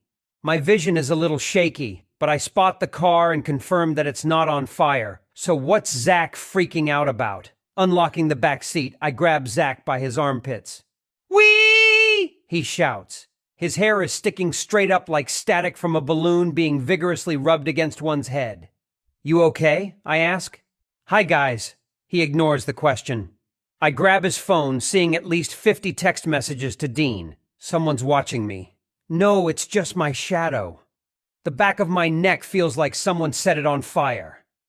I think I'm dying. That's 5 Gs. It's serious. I throw his phone back at him. Listen, drama queen, are you okay? Yeah, why wouldn't I be? He says cheerfully. You just texted us to come over here because of an emergency, Megan says. Oh, well, yeah. I died and turned into a vampire, I think. Zack's brain has officially left the building. Okay, Alyssa says, patting him on the back. Don't worry, I won't drink your blood, Zack reassures Alyssa. Friends don't drink each other's blood. I've seen a lot of Joey's friends act like this, but this is Zack. He never acts like this. I turn away from him. I was actually starting to have a good time. What do we do? I ask. He's just really high. He'll come down from it, Alyssa promises. I have work in the morning anyway. Let's just get him home, Megan adds. I put my hand on Zack's back. We're going to get McDonald's and then get you home to bed. Zack nods. He's looking right at me, but he's looking through me. We pick between the most sober and make Megan be our DDD. Alyssa gets in the back seat with Zack and laughs as she asks Zack random questions to hear his comical response. How's your skin? She asks. On fire, melting off, his head in her lap, his voice muffled. You'll be okay, she says, rubbing his back. I look into the rearview mirror, watching him rock back and forth in the back seat. Zack is the responsible twin, so this is way too bizarre. Now I'm the responsible Zack, and he's messy Michael. Within a few minutes, we reach the McDonald's we used to work at. I can still feel the cold, icy shock of high C being thrown at me from Sabrina's twin sister. After we order our food from the crackling order system, the familiar face of my former boss greets me at the second window. Michael, so nice to see you, Lisa yells. Zack rolls his window down. I always hated you. I thought you should know that I'm a vampire now. He closes his window. Sorry, Zack's rehearsing for a play, I say. Lisa lights up. That's so great. I always knew you two were very talented. I guess that's why you fired me. To push me along. Zack rolls down his window again. I want to suck your blood. Shh. I push Zack down in his seat and grab his wallet. I hand it to Megan to pay for the food. On the rest of the drive home, Zack becomes louder and is showing more signs of instability verging on insanity. He's on a bad trip, and he has taken me with him. I can read all your thoughts. I should kill myself and become a famous vampire. What if I never come back from this high? He starts spitting out every single thought in his head. I want to murder him. Michael wants to murder me. Shit, now he's actually reading my mind. I'm going to die. I'll never be normal again. Maybe that's what happens when people smoke weed. They die and don't realize it. Weed has to be the key to life and death. Relax, Zack. You're just really high. I've been there. You'll come back. Alyssa tries comforting him. Now lay down. Zack lies down quietly. We reach the house and Zack lurches out of the car from a fetal position. Zack! I yell. Get back here! He stops, hopping in place next to the garage door, waiting for me to open the door. My hand squeezes his wrist. Come on. We sneak inside quietly, hoping not to wake Mom or Dad. Dad would understand and talk Zack out of this, but to wake him would be to also wake the beast, and I just don't have it in me right now. You're hurting me, Daddy, Zack complains. I ease the grip after we reach the basement. Zack teeters around the basement like a baby learning to walk for the first time. The rest of us chow down on our food, watching Zack like he's a TV show. He's like America's Funniest Home Videos, but with a more annoying host. I feel like I'm fucking babysitting, I say, waiting for Zack to tucker himself out. Zack plops down next to me and grabs the burger out of my hand. You know why you're single? You're scared to commit and be happy like me. Zack, you are not a therapist. Now shut up and eat your food, I say, throwing a fry at him. I need to come back to reality first, he states, eating a fry off the ground. He jumps back up and examines our 8x10 family picture. He picks it up looking lovingly at it, then slams it on the floor. Shattered glass goes everywhere. The shattering glass knocks the sobriety back into me. I am going to have to be Mom in this situation because clearly Zack has lost all his marbles. Not that there were many to begin with. I wanted to see if it would break. Of course it would fucking break. It's glass, you idiot. I hit him on the back of the head. It didn't bring me back to life, he says in fear. I go upstairs as silently as possible and grab the broom from the closet and run back downstairs. Now clean it up. I throw the broom at him. Alyssa, Megan, and I watch Zack pick the glass up with his hands while the broom lies next to him. Sorry, guys. It's okay. We like watching this shit show unfold, Alyssa laughs. He piles shards of broken glass in his hand. I'm gonna go throw this away in the trash outside, Zack says from behind me as I shoo him away. Zack walks upstairs as we finish the last of our food. 5 minutes pass.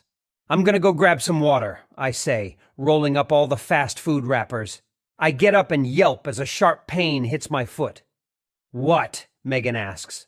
I wipe a piece of glass off my foot. I just walked into the pile of glass Zack was supposed to throw away. I'm going to kill him. Hopping over to the trash, I clean the remains of the glass off my sock. I hobble quietly to the bathroom and I wash the cuts on my foot and bandage it up. I limp downstairs. Zack is still not down here? I ask Alyssa and Megan. No, they say in unison. Where is he now? I walk outside to see him nowhere in sight. I look towards the front lawn and notice a dog rolling around. Is that a shivering black lab rolling around on our grass? No, it's Zack. Stupid fuck, I whisper to myself. As I get closer to him, I can overhear his conversation with who I assume is Dean on the phone. I'm high, I'm really high and never coming back to Earth. I'm going to kill myself. I crack a little smile. Zack acting this loopy is so pathetic that it's kind of cute. How can I be mad at him? Everyone needs to blow off a little steam, right? All the years he has taken care of me has earned him this moment to be a high fool. I sit down next to him on the grass. How's it going? He looks over to me. No, that's my twin. He gets my room when I kill myself. I laugh because his room was our room, and I have my own room now, so I don't need his room. Okay, time to let Dean go to bed, I say as I grab the phone from his hands. My heart drops. My mouth goes dry. 911 displays across the screen. Give it back, I wasn't done talking to the police, he whispers. I panic. Full-blown panic spreads throughout my body. I could never survive in jail, not for a minute. If I can't survive jail, neither can Zack. I put the phone to my ear and think of something quick. In a squeal of a voice, I yell, "He's just kidding," before hanging up the phone. Oh my God! Oh my God! Oh my God! I repeat, jumping up off the grass. Oh my God! Oh my God! Oh my God! Zack joins me. This isn't good. I've never dealt with police before. I put my hand on my forehead trying to brainstorm some way to resolve this dilemma, but the liquor precludes any hope for success. Zack rolls around in the grass.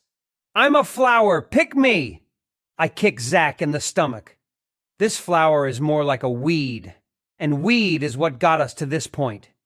You have to be kidding me. Out of everyone to call, you choose 911?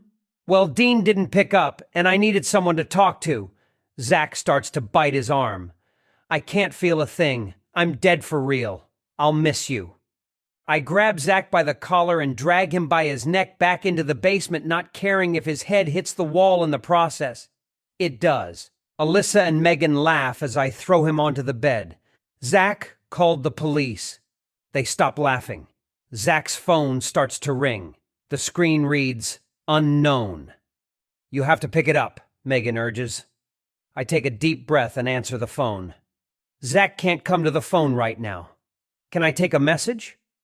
Hi, this is the Troy County Police. We got a rather disturbing call from this number earlier saying someone was going to kill themselves. I am trying to think fast. I am not good under pressure. I let words come out before my brain can rephrase them. Oh yeah, I'm sorry that was a prank call from my little brother. I'm so sorry. No, it's not. I'm really dying, Zack faintly whispers from the bed. We don't take jokes like that too lightly, and due to the nature of the conversation, police will be arriving shortly to check up on him. The line goes dead, and so do I. What if I never come back, Michael? That may be a good thing. I try slapping sense back into Zack as I whack him across the face. Keep trying, I'm dead. I whack him again. That's all you got? I half laugh, slapping him again. Zack, shut up. Why are you freaking out? Alyssa asks.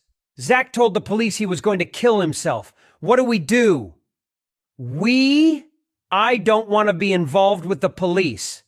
Alyssa immediately grabs her things and leaves the house. Once again, good for drinking and partying, horrible for anything else. Ah, you bitch, I scream out as she runs. Legally, you can't deny them entry because Zack said he was going to harm himself, Megan warns.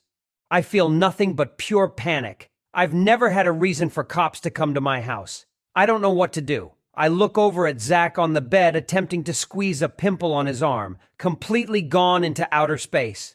I pull his face close next to mine, gripping the back of his head so he knows I'm serious.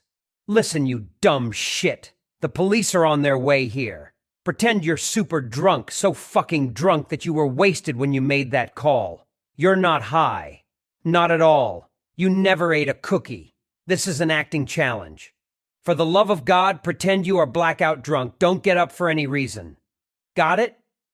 Zack's eyes widen as he seems to finally understand the seriousness of the situation. He looks up at me. I think I'm God, Zack says. I slap him harder than I've ever slapped anyone before. I grip onto his shirt, stretching the threads. You're what? I restate. Drunk, he says, frowning. Good. Megan grabs all the blankets off the couch. We wrap Zack into a giant cocoon, me half hoping it suffocates him, maybe more than half. He looks like Jesus bundled up in the Shroud of Turin. Now don't get up or talk for any reason, I say, as Megan shuts off the lights. "Aye, aye, Captain," he salutes. I metaphorically roll the rock in front of the tomb as the doorbell rings. "Oh no, Daddy's home," Zack whispers. "Shh." I check my cereal box watch. 1:30 a.m. My heart stops as Megan and I run up the stairs to the door. "I'm going to your room to hide." Megan gives a quick hug. A cool breeze hits my legs as the door opens.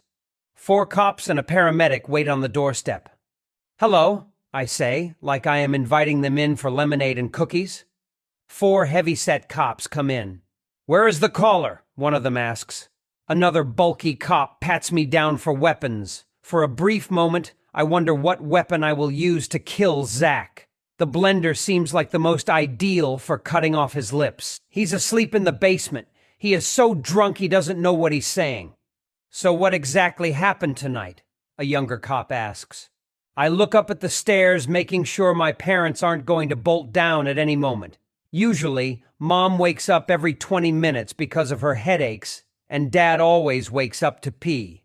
"I'm sorry, my twin brother Zack loves attention when he's drunk. He's fine now, he's downstairs sleeping." They start to walk toward the basement, and I quickly follow.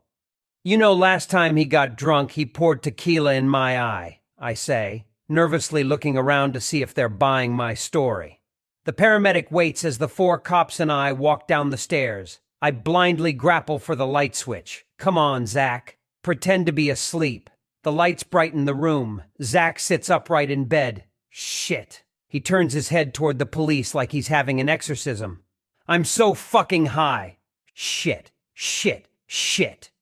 Part of me wants to go fetch the blender. "Are you okay, son?" one cop asks Zack. I glare intensely at Zack, hoping he gets how bad I want to choke him. The cops all slowly circle around the bed as if Zack is about to attack. Zack points to me. "Are you mad at me, Michael?" "No, Zack. Why would you say that?" Gritting my teeth and seeing if the cops still believe me at this point. "The police are here after you called them in your drunken state." One cop pulls out a notepad, looks around the room, and takes a few notes. He's probably noting that our house may be HQ for a religious cult, considering there are Jesus statues everywhere. "Zack, do you mind telling us what happened tonight?" the cuter, younger cop asks. "Are you dumb?" "I'm stoned. I took a pot cookie from my I interrupt Zack. "A pot cookie? Oh my God. You probably thought that random cookie from that random girl at that random club was a regular cookie." I proudly ad-lib on the fly. "Yeah, she was nice," Zack adds, finally going along with the story. As with everything, it takes Zack double the time to catch on as everyone else. The lead cop looks at me. "Can we have a few minutes alone with Zack?" "Oh yeah?" Zack says in a dirty manner. "Why?" "This is my brother." A vein pops out of my forehead as I clench my jaw. "I'm worried about him." "Because you keep answering for him," the lead cop replies. "No, I'm not," I say. "Zack, so who gave you this edible?" one of the cops asks. "The girl," I interrupt. They all look at me, which tells me to go wait upstairs.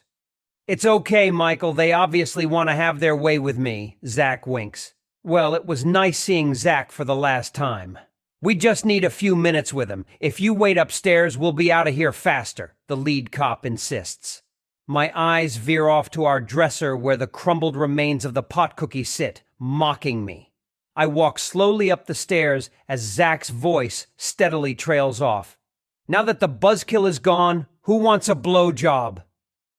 Megan waits near the stairway. "What's happening?" "They think some girl gave him the pot cookie at the bar." She laughs. "I can't believe your parents haven't woken up through all of this." Maybe God is real, or my parents died in their sleep. After a few minutes of sweating and mumblings coming from the basement, the female paramedic strolls in with a stretcher. "Girl, you better roll that shit back out." "Sir, I was called in to help the victim." I run downstairs. "He doesn't need a stretcher, he's fine," I tell all of the cops. The stretcher thumps nosily down the tile stairs like she's intentionally trying to wake my parents. "The stretcher was requested by Zack," one cop says. "Why?" turning to Zack. "I don't feel so good," he says, batting his eyelashes at me. "No, we don't have health insurance. You're not going to the hospital. How are you going to pay for it?" I become the voice of reason. 1, 2, 3, the cops count. On 4, they pick Zack up. I block the stairway. The hospital is less than a mile away. I'll drive him. Sir, get out of the way, or we will have to use force, says cute younger cop. He would like that, Zack laughs as I move out of the way. Don't worry, we're just taking him to the hospital. It's standard procedure. The cops roll Zack through the kitchen. Zack looks at Megan hidden in the stairwell. It was her, the girl at the club. Megan freezes as Zack laughs. Just kidding, wrong girl. The 4 cops are on each corner of the stretcher as the paramedic guides him into the front yard. I fast walk alongside the stretcher. I swear to God, you better hope they don't take you off in that ambulance. Zack swings his hands in the air. Take me away, boys, as if the stretcher is his throne. The lady paramedic closes the ambulance doors and it takes off. 3 of the cops leave as the lead officer pulls me aside. Zack confirms that he was given the edible at the club from a random teen girl. We will question him more once he's of stable mind. As of now, we don't take this as a threat, he smiles. Take care, buddy. I hate when people call me buddy. We're not friends. I'm not your buddy. The officer leaves. The bright red and blue lights fade away. The neighborhood is bleak and dark again. I look down at my watch. 2:30 a.m. For the first time ever, I wish I wasn't a twin. I run back into the house where Megan waits behind the door. Motherfucker, I'm gonna get him out of the hospital. I'll come with you. Megan hugs me, being my only other lifeline. Grabbing my car keys from the laundry room hook, I run upstairs to check in and make sure my parents aren't actually dead. I peek into the doorway. The 2 are sound asleep on opposite sides of the bed. I lock their door as I leave. Megan jumps into the passenger seat as I start my engine. It takes only a minute and a half to reach the hospital on the other side of my street. I park in the emergency room parking spot and storm out of my car, leaving Megan behind. An open ambulance sits near the entrance. I run to the open doors in the back of the van. It's empty. Calm down, Megan catches up. She trails behind as I enter the hospital. The hospital is as dead as Zack is to me. In full rage mode, I spot my prey, the 6'1", Aladdin-looking dumbass in a wheelchair. I run over to the delusional man in the wheelchair. He smiles as I get closer. Hey, sis, he says with a slur. I slap him right out of his wheelchair. Oh my God, a nurse screams from the counter. I'm sure to her it looked like I just slapped a cripple out of his wheelchair. She probably doesn't know he's my twin. You're kidding me. I can't believe you right now, I yell, now on top of Zack. Hospital security rushes over and pulls me off. The nurse looks up at me like I'm the crazy one as she helps Zack, who is playing the victim beautifully, back into his wheelchair. I'm his twin, lady, I say as I shrug off the big old security guard. If you attack him again, it's an assault charge, the guard warns me, walking away. It's okay. My twin sister has anger issues. She's just mad because she's the ugly one, Zack jokes. The nurse wheels Zack into room 4A. While following them, she looks back towards me. Isn't this Dave in that hospital commercial? I nod my head angrily. Zack got cast as a dirty drummer in a hospital commercial a few weeks ago.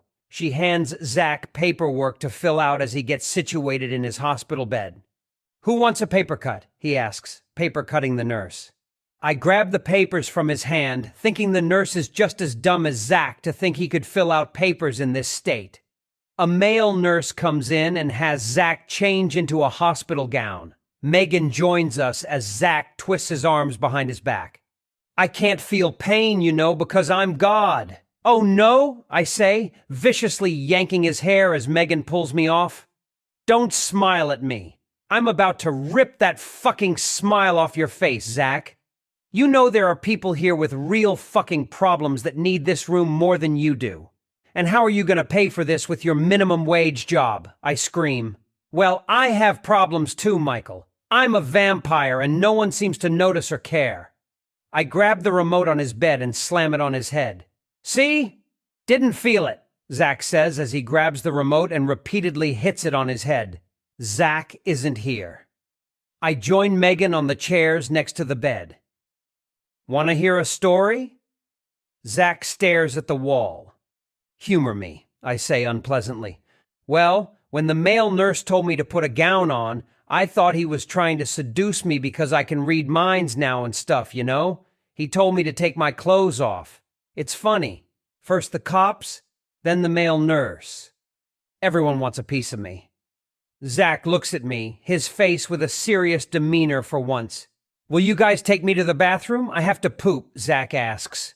Megan and I each grab one of Zack's arms and lead him to the bathroom. Look at my taint, Zack hollers as he pulls up his gown. I close the bathroom door. Michael, I've got to go. It's late. And I have to get up for work soon. Megan reads her phone. No, please go. I owe you. We hug. Alyssa is waiting for me out front. I'll walk you out. Alyssa is waiting right in front of the entrance. She rolls down her window. You cannot blame me for bailing. She gives me a stern stare. Megan enters the car as I stick my head into the driver's window. Sorry, Alyssa says, kissing my cheek. Don't be. I love you guys. We're not inviting Zack out next time we go out. They laugh and drive off. Finally, things are settling back down. I walk back to Zack's hospital room, but he's not in his bed. I figure he must still be in the bathroom. I walk to the bathroom and find it empty. Fuck me, shaking my head in disbelief. I run up and down the hallway to see if Zack is hiding behind a plant or a chair. I peek my head into all the rooms. All the patients are asleep with no sign of Zack. I'm playing Where's Waldo with the spawn of Satan. I walk into the last room across from Zack's and find an older woman fully awake in her bed. She's the only one awake. I'm so sorry to bother you. Have you seen someone who looks like me running around in a hospital gown? She looks frightened, like she's seen a ghost. She takes her index finger and points slowly under her bed. My eyes dart down. I get on my knees and see Zack under her bed. Shh, they'll find me. Zack, get up! I drag him by his shoulder and yank him to his feet. Thank you. I'm so sorry, I say to the woman who has turned mute and probably thinks Zack and I am up to suspicious activities because we're not white and look like we just rolled out from behind a sand dune. Listen, Dolores, I've got my eye on you, you little flirt machine, Zack says with a wink. I push Zack out of the room and grab him by his gown and push him across the hall back to room 4A. 1. Her name probably isn't Dolores. I slap the back of his head. 2. This isn't a game. I slap him in the back of the head again. And 3. These people have real problems. Stop wasting our time. You probably gave that lady a heart attack. I slap the back of his head a final time. He lies back onto his bed. I don't care. You don't care? I punch him in the stomach. The sleep deprivation is getting to me. I didn't feel that hot shot. I punch him again in the stomach. Zack starts pushing the emergency button on the bed remote. The nurse rushes in. What seems to be the problem, Mr. Zakar? My brother is being a bitch. Make him leave. She looks at me as I stare her down. Miss, we just want to leave. When is the doctor coming in?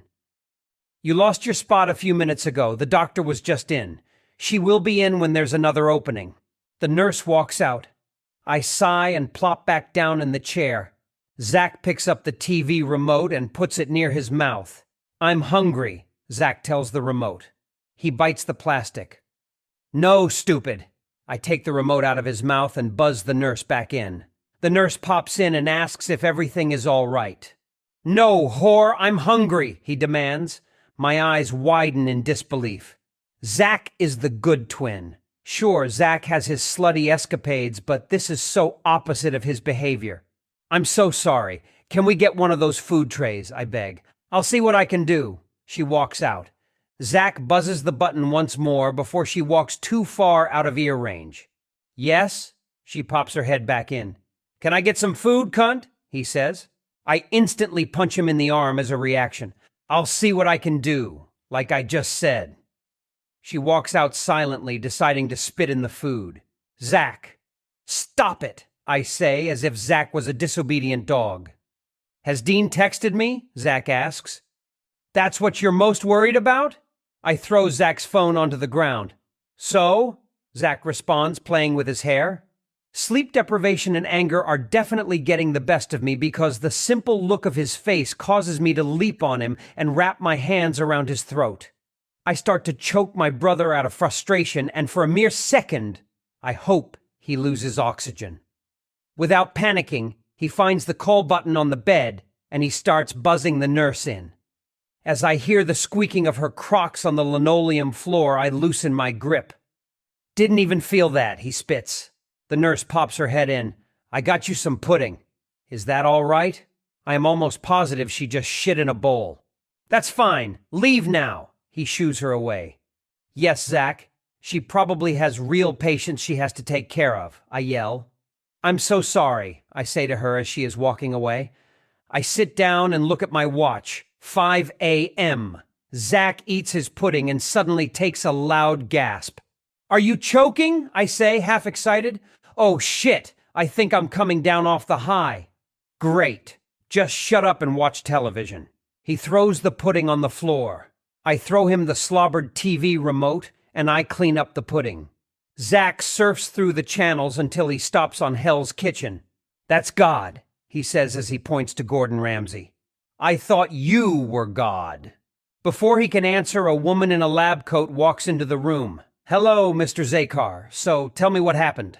Well, I'm fucking famous and I don't have time for this. Can I go now? Zack puts the pillow over his head. I'm sorry.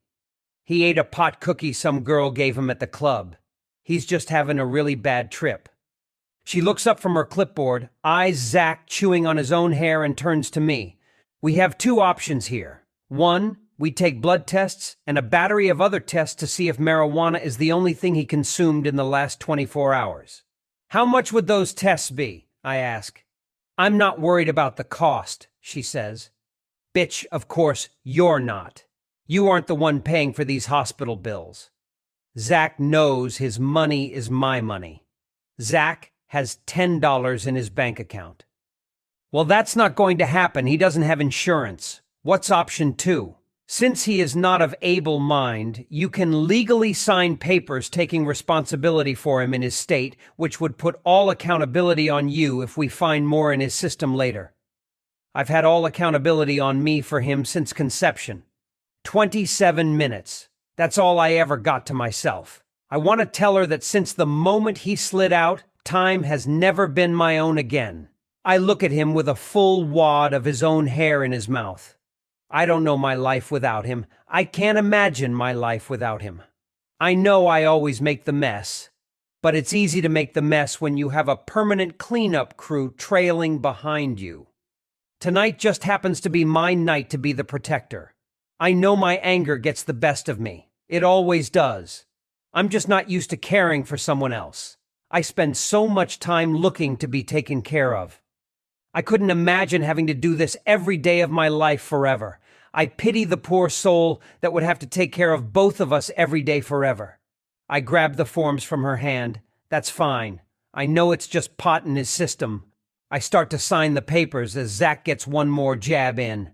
I'm pretty sure pot wasn't the only thing in that cookie. He smiles at the doctor. I look at him, ready to take the pen and stab him in the throat with it as the doctor stares intensely at me. Nope, we are done. I quickly sign the release. The doctor leaves with the paperwork. Take your gown off and put your clothes on before I murder you. Zack climbs out of the bed. Make me. I push Zack back onto the bed as he kicks me. I pull his jeans back on and his shirt. I dress my little brother and I take him home. We get home at 5:30 a.m., where Zack collapses on the couch and I pass out next to him, too exhausted to be angry anymore. We wake up around 6 p.m. I'm so sorry. I don't know what happened. It was like I was just watching my life through a movie and couldn't do anything to stop my character from being a dumbass. I think I'm still a little high.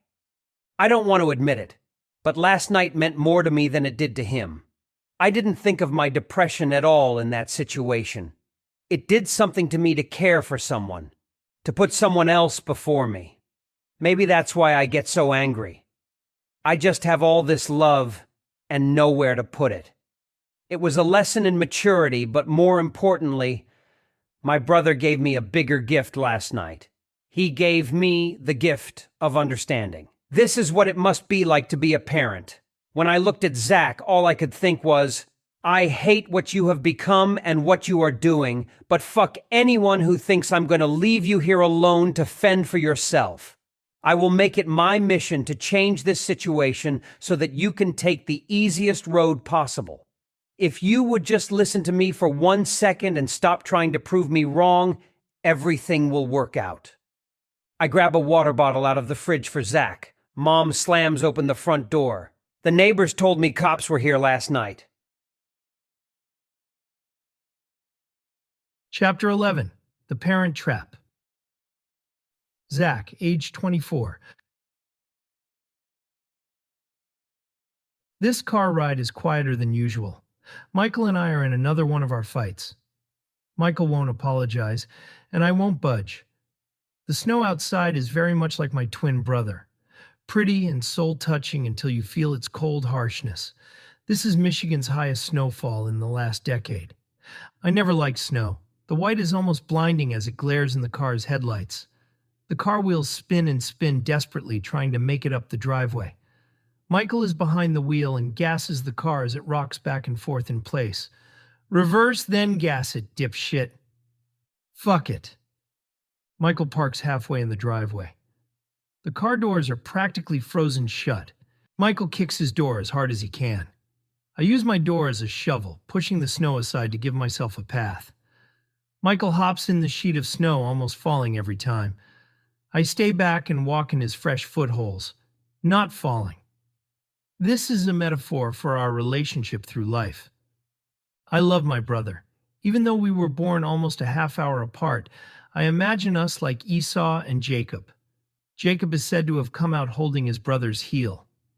Michael was born first. He made the holes in the snow so I would know where to go.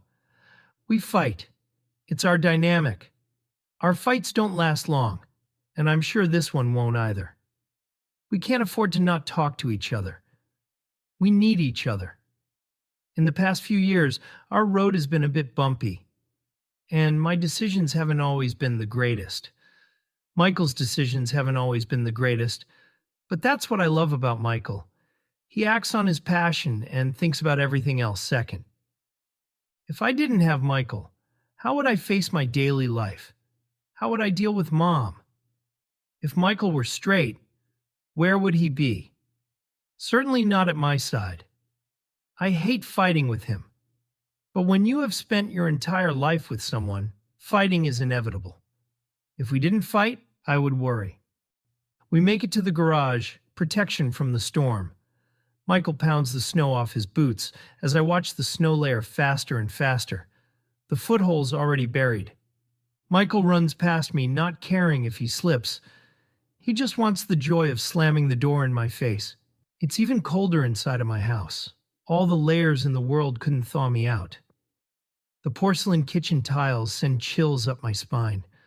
The walls are so cold that it's numbing. You would think with all the lights on in every room, there would be extra heat generated. But that's not the case. I join Mom at the kitchen table. She's in her underwear reading the Bible. Mom fans herself, fighting off another hot flash. Michael slams his door from upstairs. What happened with Michael? We got into a fight. Dad walks past us and slams the front door. What happened with Dad? We got into a fight. We both sit in silence, waiting for our other halves to return. Can we turn on the heat? I peel off my scarf.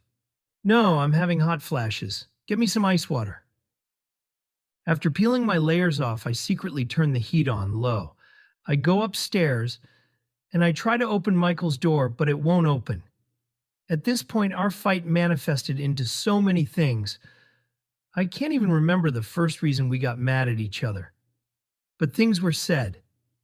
Things were forgotten, and things can always be mended. I get on my knees to peek under the door. Michael has stacked a tower of books to barricade himself since his doorknob doesn't have a lock.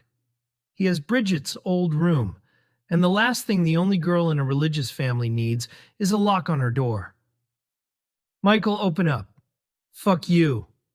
I slam my shoulder into the side of the door until the pile of books collapses, letting me in. Michael lies on the floor, wrapped in his blanket. What? I'm sorry. I join him on the floor. Just like that, the fight is over. It just took one of us to surrender, and it's usually me. We lay on the floor for a few minutes, letting the cold air eat away at our bodies. We'll paint your room when the snow is less hectic, I tell him. Dad has still refused to paint Michael's room since he took it over after Bridget got married. After 5 years, it's time. Boys, Dad stumbles in. I thought you left. I rise up. The snow is too high. I can't. Dad coughs. Your mom is going to kill me. Why? Michael rises up. Dad pauses. Huh? Dad's eyes are pinker than Michael's walls. Are you high? I ask. Dad ignores the question, looking through Michael's drawers. What are you looking for? Michael asks. Dad pulls an old Christmas card from Michael's junk drawer. Michael, write something meaningful. Like what? He asks. I don't know. Something nice for our anniversary. That's why you're in a fight? What'd you get her? Flowers. From the store? I ask. Yeah. Dad, you do that every year, I scold him. So? Mom doesn't want your party store's unsold roses that you put no thought into. You have to wine and dine her. She wants some surprise, a little romance. And she certainly doesn't want a Christmas card for her anniversary, I tell him. Dad rolls his eyes because he believes romance is dead. Michael rolls his eyes because he believes it doesn't exist. Just write, I love you. No, Dad, something that she will believe. I may not agree with Mom on anything, including whether she is aligned with God or the devil, but the woman deserves a little love on her anniversary. She's put up with this man for 3 decades. She at least should get more than a Christmas card. Boys, Dad says to us as 30 seconds drift by, 2 seconds in high time. Will you get me and Mom some carryout? In this storm, Michael whines. Dad throws us $100. Get us some calamari. Mom hates calamari, Michael points out. Since when? Dad asks. Calamari is Dad's go-to food when he's high. Like most normal potheads, my go-to food is Taco Bell. Dad's taste buds turn rich after a joint or two. I pat Dad's shoulder. Sorry, champ, it's midnight. Nothing is open in this storm. Figure it out. His voice sounds defeated and disappointed. Michael and I leave before Dad starts weeping over squid. With the cars frozen shut, we walk to the nearest place open, 7-Eleven. We walk back into the house, 2 snowmen. 1 hour later with Dad's ritzy dinner. Michael shakes the bag of taquitos, frozen pizza rolls, and a pint of chocolate ice cream. Dad? Michael calls out. The sound of arguing breaks from upstairs. In our household, arguing is the norm, but if you ask Mom, she never yells. She just likes to make a clear point. That's where Michael got his arguing skills from. And that's why he and I constantly argue. The yelling continues until Mom's voice reaches a new, unfamiliar decibel. Her voice cracks. Her voice never cracks, which means she's really angry. Like really, really angry. Come on, I tell Michael as he follows me up the stairs. Michael and I walk toward the battleground. Mom paces around their bedroom with a slight glisten from another hot flash, while Dad looks like a giant taquito wrapped in his blanket. It's bullshit, Khalid. Other wives get treated like queens. Other wives don't do shit besides stay at home. Then their husbands come home and worship them.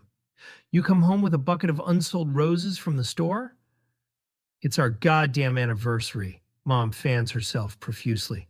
Mom says you spend 1,000 years in hell for every swear word you use, so she's really mad and really racking up time. You know I love you, Dad sells the poor pitch. I don't see that. It's always nothing.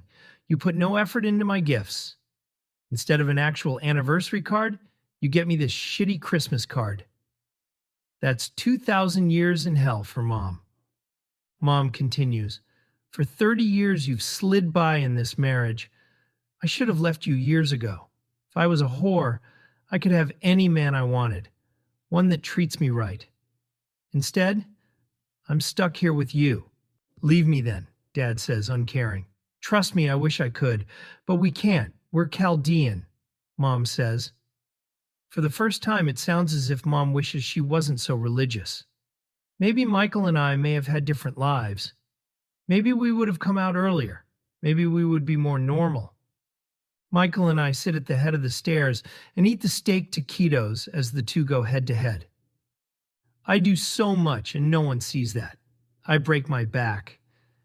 You have nothing to worry about in the morning. You drink your coffee and make a bank deposit.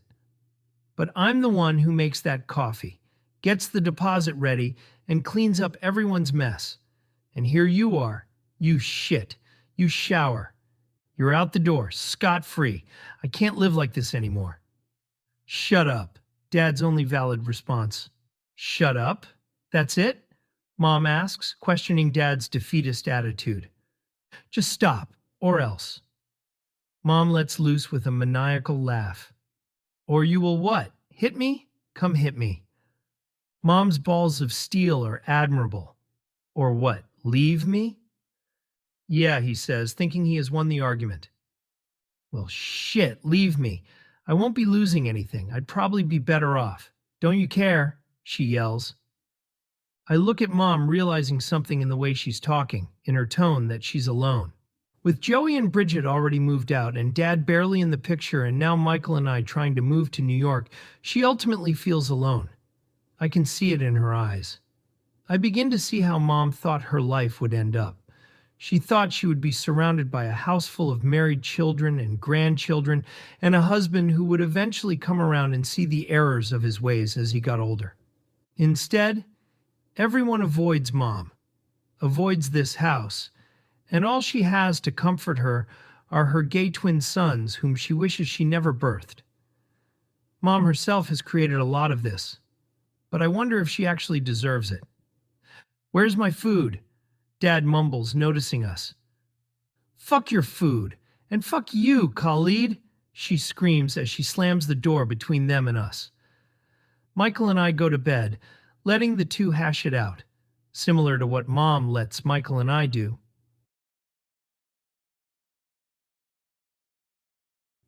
A few days later, my sleep is disturbed by a noise.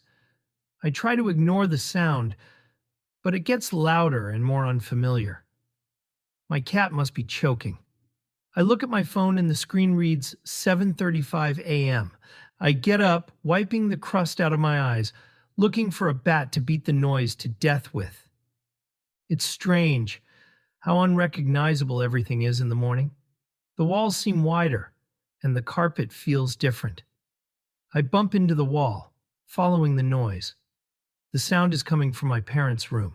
My unruly head peeks into the room, still half awake. It's Mom in bed, alone.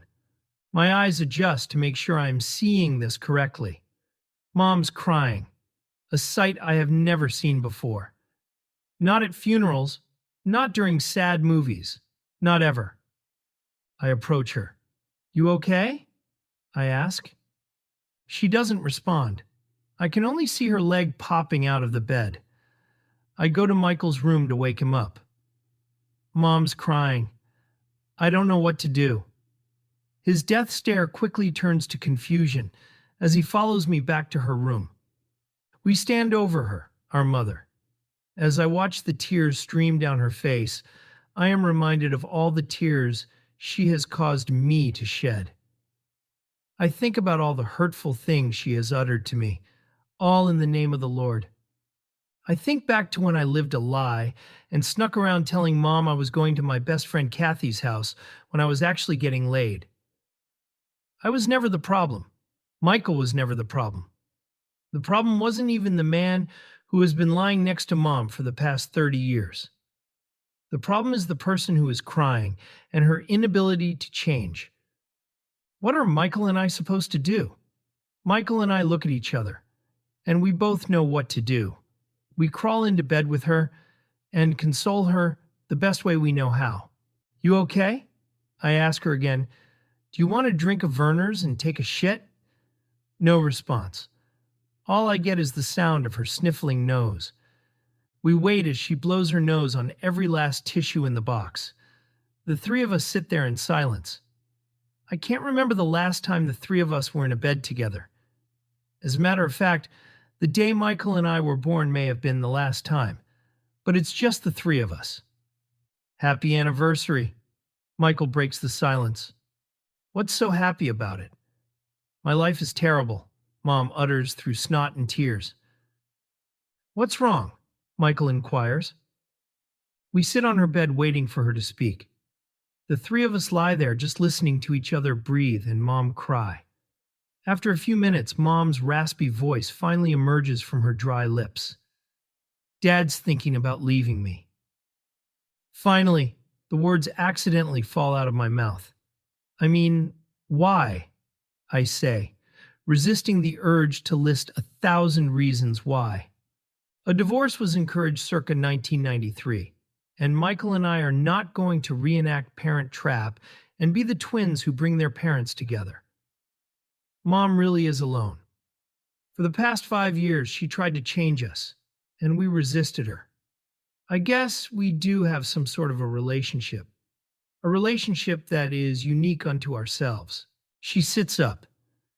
He went to a psychic yesterday. Michael and I eye each other, just in case we didn't hear that right. Are you kidding me? Michael says. Mom wipes a tear off her face. The psychic said I'm a curse. Mom may be a lot of things.